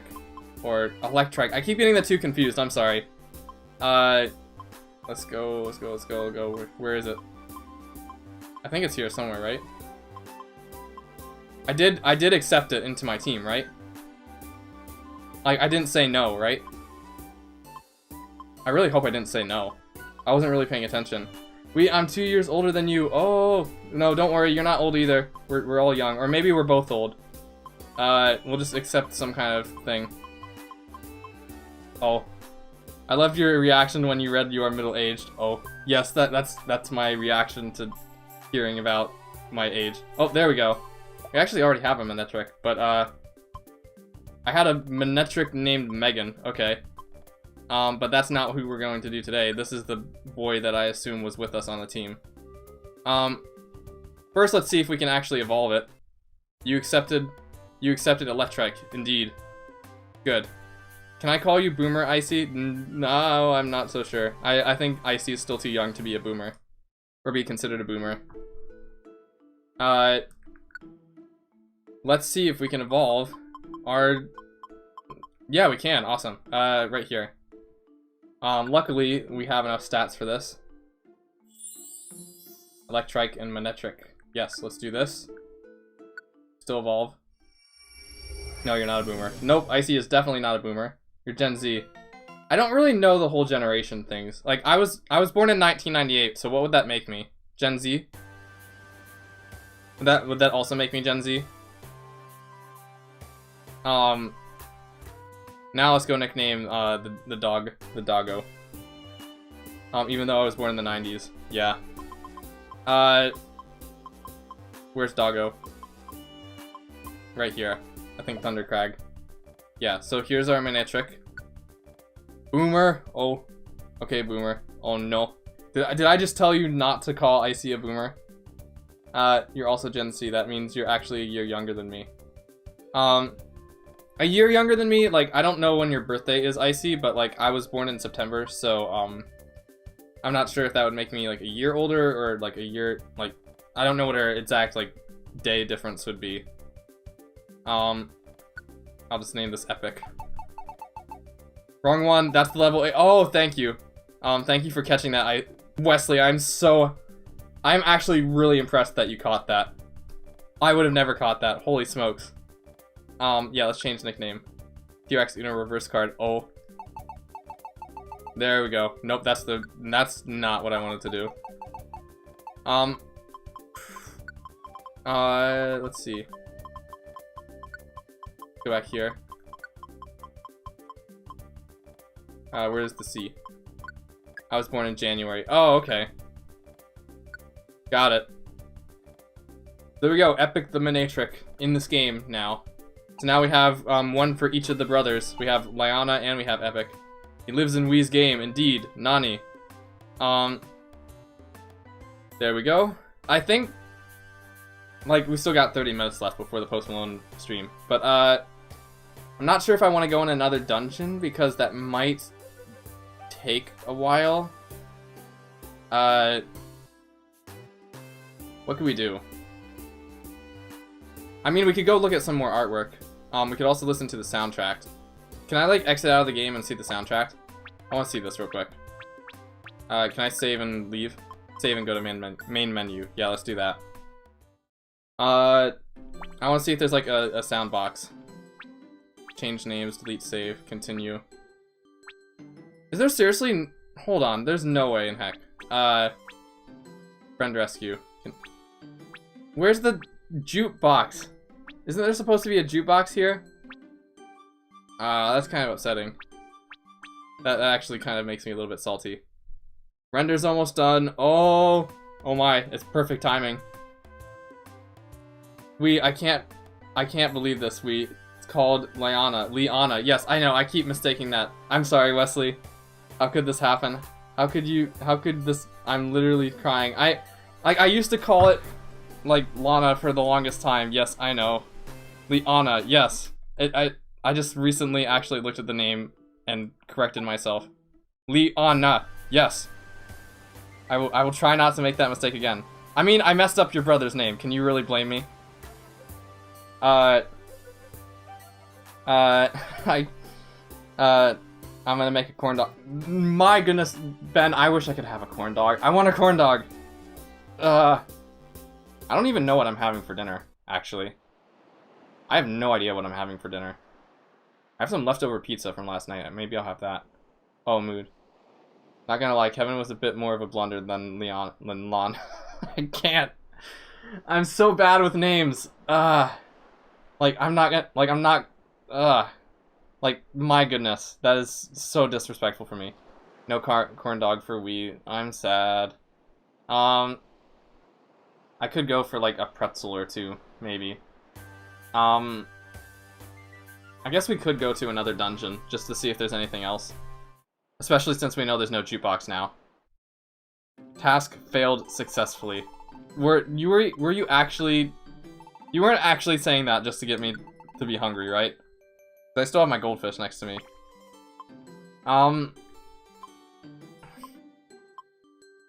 Where do we go? I guess we could go to... You know what? No. Let's actually see what's on the actual in-game board area thing. Instead of the, instead of online requests. Let's go to the Murky Cave. Why not? Let's do it. Let's do the thing. And then this will probably be the last dungeon for the stream because there's no way in heck I'll be able to do another dungeon after this before 7 o'clock. Or there's a lot of other places we could go to as well. Where do we go? I guess we go to... I guess I'll go where I said the Murky Cave. Yeah, let's go to Murky Cave. And then we will continue. No, I just wanted a corn dog. Making you want one was just part of the yes. Aww. What are some other things I really like? Corn dogs are really nice. Mac and cheese. I really like mac and cheese. I like... Ugh. I need to get going again. I have a recording session with someone at 7. Shouldn't go for long. Awesome. The stream will probably be done by then, Bread Pirate. So it was nice having you around at that time. Sticking around for a while. Hope you have a good rest of your night. You have more guests in your server. Wait, what? Really? Someone joined my server? I can't really... I hope... make sure they're happy. Mac and cheese is so good. I love mac and cheese so much. What's your favorite noodles for mac and cheese? I usually just like the little, like... I don't know my macaroni names. I usually just like the little small, like what you think of when you typically think of, like, a small noodle. Like, it's kind of like a small C-shape. Yes. So are chicky nuggies. Chicky nuggies. Chicky nuggies are also very, very, very tasty. And speaking of which, I guess this is a funny story I could talk about regarding, a little quirk about myself that you guys might find either humorous or weird. But anyway, Corviknight, make sure you, like the new people in my server, make sure you give them a warm welcome. Because first impressions are important. Anyway, I did something. Oh, funny monkey. Oh, I want to know what thing you did. But, before that, I want to tell you guys a, funny story, a funny quirk about myself. So, whenever I do go to, like, fast food places, so that would be, like, McDonald's, Burger King, Wendy's, etc., traditional elbow macaroni is what I like. Oh, yeah, I think what I like is also elbow macaronis. That's what I think the name is. I also like shells. Shells are really good as well. I also really like the bow ties as well. What I don't really like are, like, the super long skinny noodles. Like, that kind of feels... Like I said this in my Q&A, it kind of feels like you're eating nothing. When you just have, like, these super long, like, noodles. And for that reason, I don't really like spaghetti all that much. Because those are the noodles you typically use in spaghetti. Spirals best. Spirals are interesting as well. I wouldn't call those my favorite, but they're edible to me. Same. Rotini. Rotini is pretty neat. Also, Bread Pirate, welcome back. Macaroni shells after are the GOAT. And I haven't had shells in a really long time. I should really get shells. Oh, I don't like spaghetti because of texture. Yes! I'm not alone in this! I thought I was the only person who didn't like spaghetti. Yes! Smokey, hi, you're in the Twitch chat. Nice. As an Italian, I love all noodles. Makes sense. Shake my head, we, not like, we doesn't like angel hair pasta. No, it's not really my thing, I'm sorry. So anyway, the funny, quirky story I was gonna tell you guys about myself. When I go to fast food places, like, whether it's on a long trip or something, like, whether it's Wendy's, McDonald's, or wherever fast food place you guys can think of, I always have the same order. I've had it since I was, like, 4 years old, and it's still this way to this day. There's been, like, 1 or 2 times I've ordered something different, but it's always these same things. It's always French fries, chicken nuggets, and a soda. And it's always been that way. So, if we're ever in the off chance that we somehow meet up, and we're on, like, a road trip or something, and we stop by, like, a fast food place, you'll know what my order will be. So, there you go. Shaking my head. I had lasagna last night. It was good. Lasagna is alright. It's like, I think it's an acquired taste. I can see myself liking it if I tried it more, but I really need to try it more. T-Rex, are we related? I don't know. Are you related? I do not have this answer. We should try spaghetti with, however you say all those words. I will look those up and I will keep that in mind for whenever the opportunity to have spaghetti next arises. I just got an idea. We are gonna be happy. I'm gonna be happy. Oh, I like being happy. That's nice. 4 for 4 and Wendy's has that, plus a burger. I mean, that's true. Maybe I'll just get the... That's actually... Maybe I'll remember that. I'll write that down. 4 for 4 for Wendy's. I'm the one who joined your server. Oh, okay. Thanks, Kevin. I'm glad to have you on the server. We tend to be very casual around there. And I try to keep things as, like, positive and civil as possible.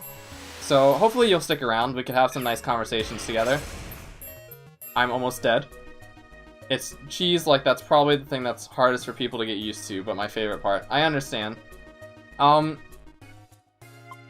Cheese is interesting. Like, I like certain types of cheese a lot, and I don't like a lot of other kind of cheeses. It's weird. And yes, the 4 for 4 is the best. I should remember that for next time I go to Wendy's. Because, like, I guess I could ask this question. Between, like, I think my favorite fast food restaurant is probably Chick-fil-A. If you guys have not had Chick-fil-A, you need to have Chick-fil-A. Because their chicken, like, nuggets are incredible. Like, out of this world. But between, like, Burger King, McDonald's, and Wendy's, like, which do you guys prefer? Fettuccine is like an angel hair, but thicker. Oh, okay, if it's thicker, I might like that. It's more like a ribbon, but the strings of angel hairs. Those other things are like noodles, tubes, it's larger. Okay, got it. Cappuccini is elbow noodles. Okay, if it's elbow noodles, I might like that as well. Ow, I have 4 HP. That's not good. Magnezone is dead. That's not good. Let's bite. They never really had a cheese I like, so I haven't eaten a ton of cheese, to be fair. They're okay. Homemade is best. Understandable. Wendy's is the best. Wendy's used to be my favorite. Okay, Wendy's used to be my favorite because it's the one I usually had the least. I like McDonald's and Wendy's. Yeah, Wendy's used to be my favorite, and I still think Wendy's is pretty good. Jolteon just killed me again. Okay. That's fine, though. We have Reviver Seeds. But recently I've taken a big liking to Burger King. Just because I like the way that their fries are. And yeah. I still think Wendy's is really good though. I'm not as, like, McDonald's wouldn't be my first choice. Like, I would usually take Wendy's or McDonald's. I mean, Wendy's or, Burger King over McDonald's. Jolteon is blowing up the team again. She needs to stop. I'm gonna have to put her in a room later tonight. Because, like, this is unprecedented. She needs to stop. Making we say funny monkey is 100% the greatest achievement I've made this year. Oh no. I hope that doesn't lead to anything weird.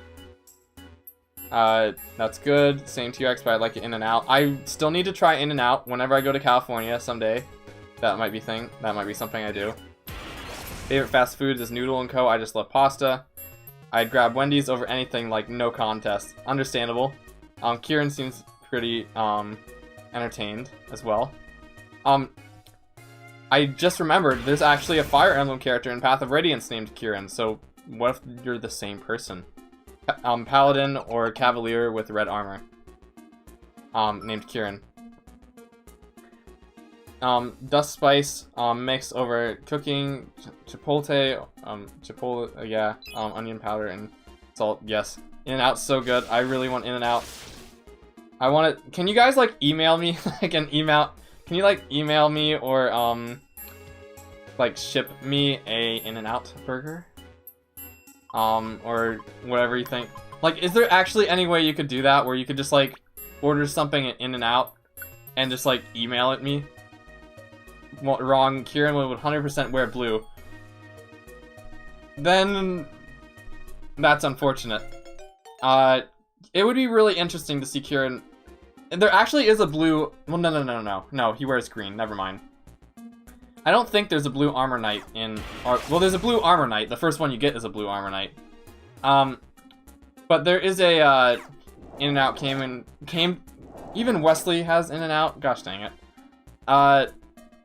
There is, I think, a blue armor knight or blue paladin in Path of Radiance, but you don't get him until a lot later on. And even then, in Path of Radiance, he wears green armor. He only wears blue armor in Radiant Dawn. I'd love to send you in and out. Yeah, can you guys just, like, send me, like, a burger or some french fries or something? How would that work? Like, look, okay. Another real-life lore reference. There have been some people who have shipped whales from Taiwan to Georgia, the state. If you can ship live whales through UPS, I'm sure you can find some way to ship an In-N-Out burger or something to my location. Blue or yellow? Okay. There is a yellow paladin well, he's more pink, but like there is, I think, a guy who wears yellow armor in Path of Radiance. He's not really the best character you'd probably want to relate with, though. T-Rex, have you had fries animal style? What's your favorite kind of fries, guys? Do you like, the straight fries? Do you like waffle fries? I tend to prefer straight fries, but, like, waffle fries are, like, a really nice treat whenever you get to have them. I think Chick-fil-A has waffle fries a whole lot of the time. The best thing. Oh. It's fine, I wouldn't call In-N-Out special or anything like that. It's just your average fast food burger, not gonna lie. Okay. I will be really looking forward to trying it myself, though. Squirtle just keeps getting completely destroyed. Squirtle used to be my favorite Pokemon when I was really, really young. It's not really my favorite anymore. Ironically enough, I think Squirtle used to be my favorite Pokemon because of the animated special of this game. So like the Red and Blue Rescue Team animated special made Squirtle my favorite Pokemon for a while. You can ship food, it's hard, but you gotta get a special packaging and probably dry ice to preserve it. Waffle fries are the best. Waffle fries are really good, yes. I really want waffle fries. Now, dang it, I'm gonna be really looking forward to dinner tonight. Have you tried Rising, okay. I do not know what that restaurant is before. I've never heard of that restaurant. I will be interested in learning what that restaurant is later.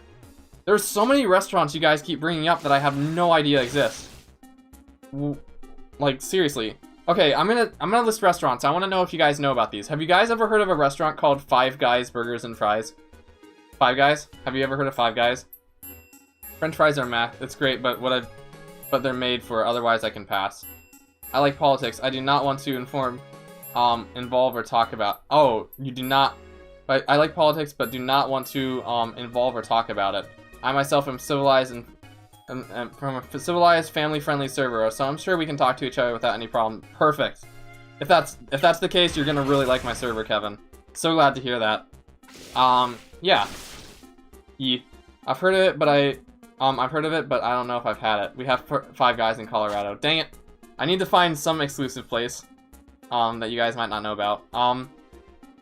Haven't had it though. Five Guys is good, but too expensive for my family. Okay, got it. Have you guys ever heard of Aunt Annie's Pretzels? Aunt Annie's is like a pretzel place. You often find it in like airports and stuff. But I just recently learned that apparently Aunt Annie's is more exclusive to the East Coast. If you ever get the opportunity, you should have a pretzel from there because they're really, really good. Just finished the render, but some of the model's ears are going crazy. I added an add-on that jiggles the bones for ears. Need to render again. No! Oh, I hate it when that happens. I'm sorry, Corviknight. Yeah, the jiggle, like, add-on thing is kind of weird to get the hang of. But hopefully that doesn't set you back too much. Friendlies is an East Coast thing, I think. Star? I'm from the East Coast, and I've never heard of that place before. So, that's kind of awkward.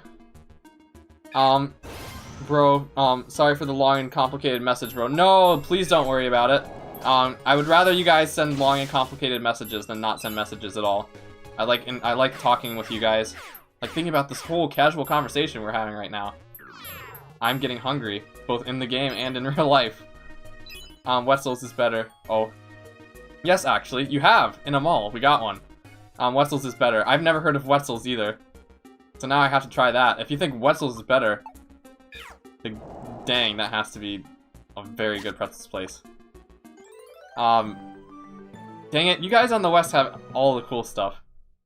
And it's like the further you go west, the cooler stuff you get. Because, like, think about it. If you go west, you get all these cool restaurants, and you get things like E3 and conventions and stuff like that. And then when you go even west from there, across the Pacific Ocean, then you get to Japan, and I don't think I need to explain why Japan is a really cool thing. Why Japan is a good thing.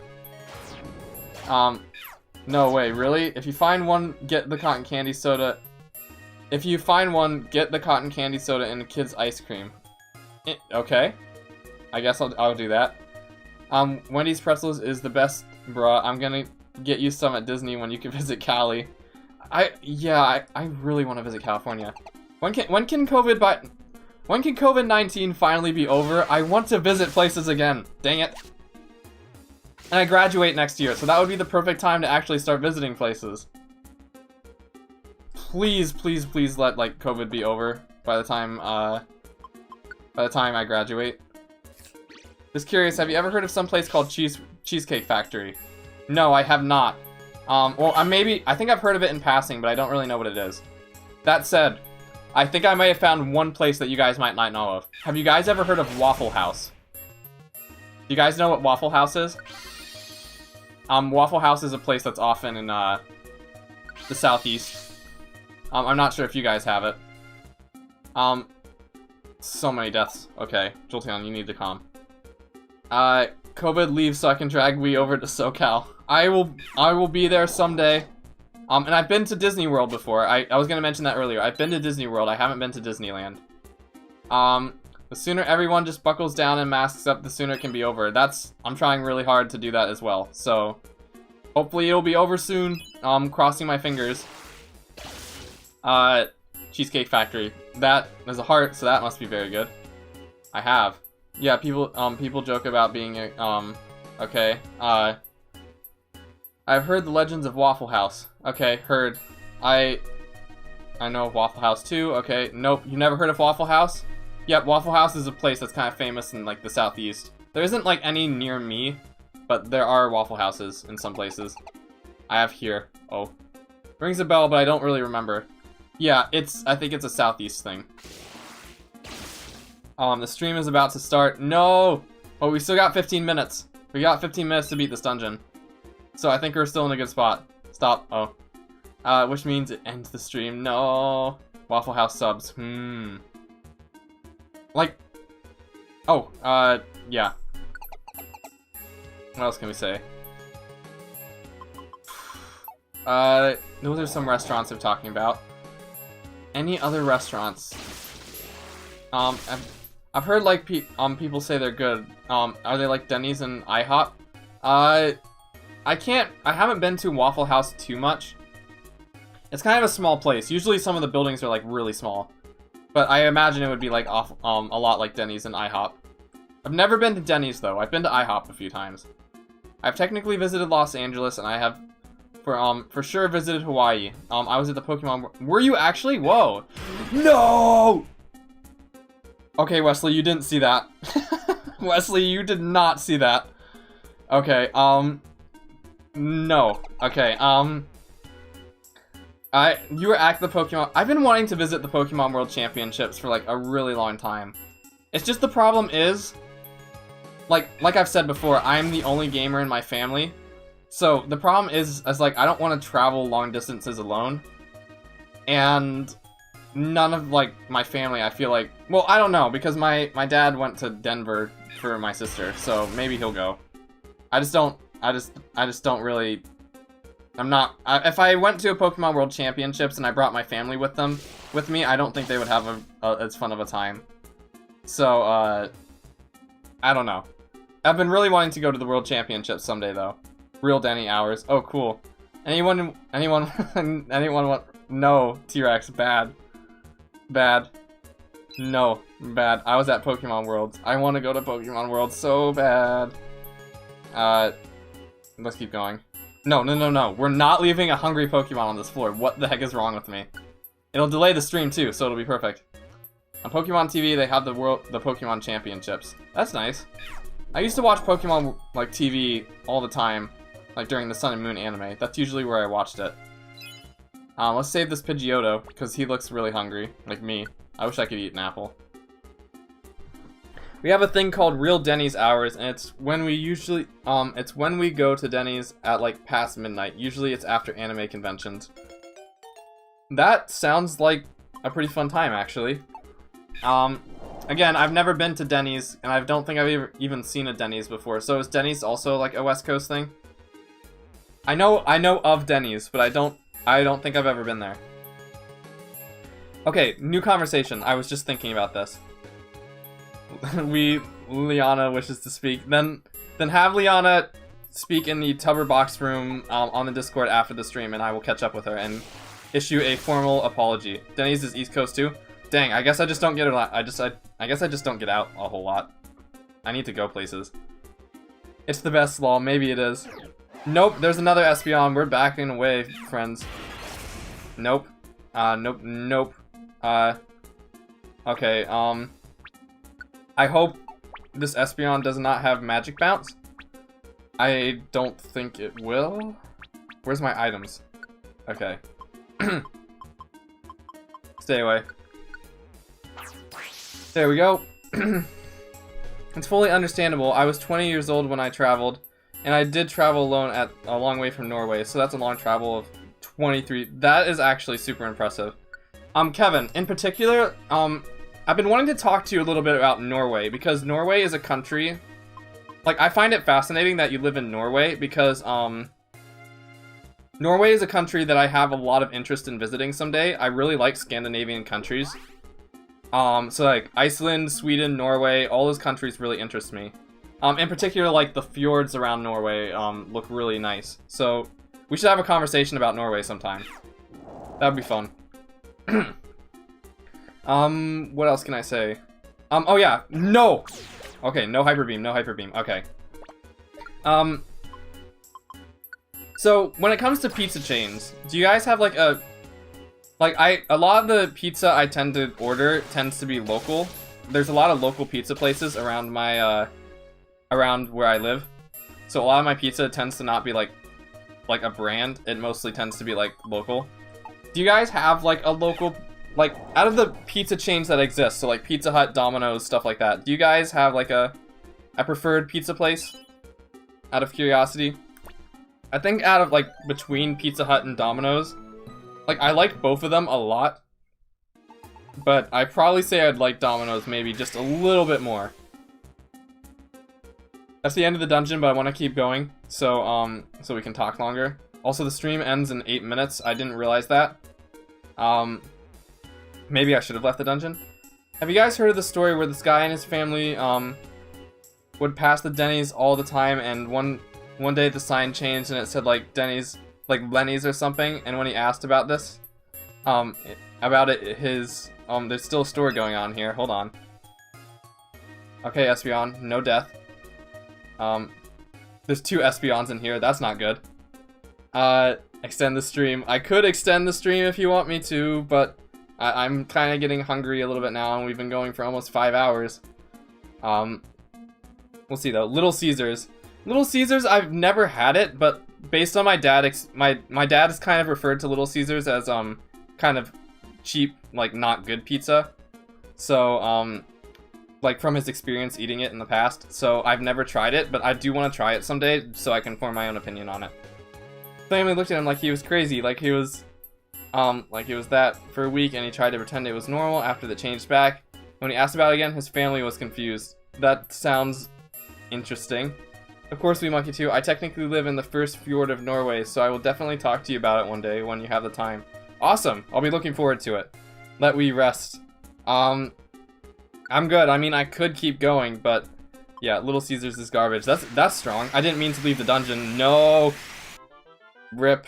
I mean, garbage is a strong word, but I'd have to try it for myself.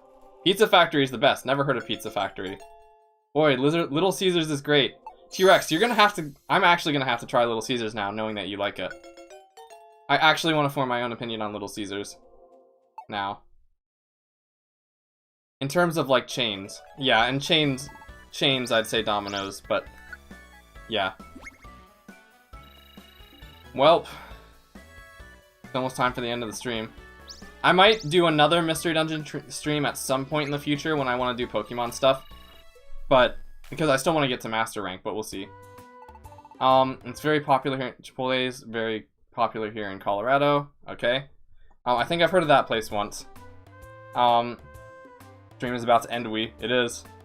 Nah, man, it's so greasy and, okay. I didn't think Little Caesars, like, whenever I thought of Little Caesars, I thought it would be, like, cardboard.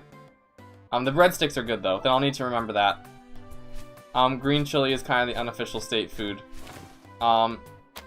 Interesting. I might have to try that someday. Whenever I visit Colorado. Mount Freeze. Okay. Well, where do we want to end the stream? I could end it in my house. Like, you guys, do you like this house here? Look at all the fire. There's not enough water. Like, I could afford putting, like, a swimming pool in somewhere. But I have this map, and I like geography, so that's cool. I don't really like the bed. Never actually had Chipotle. Oh, yeah. I don't know. Maybe I had it once. I can't remember.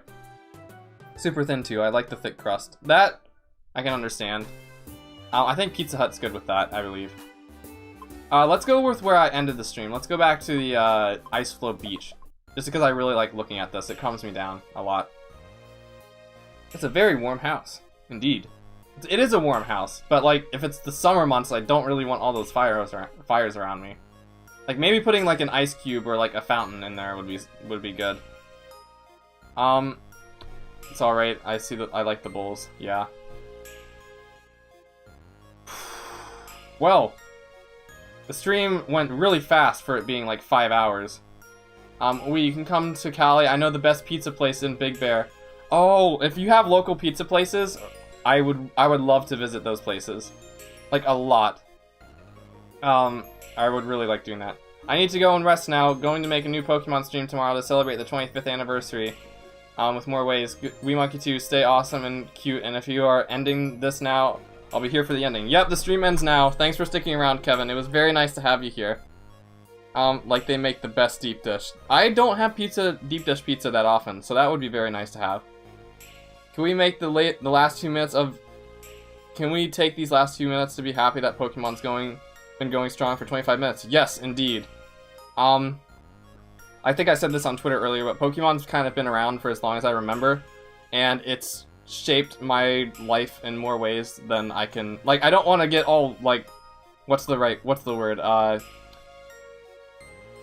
You know what I'm talking about. Like, I don't want to get all soft here, but, like, Pokemon has been around for a really long time in my life. It's shaped me as a person. It's allowed me to meet a lot of you guys, and yeah, it's very nice.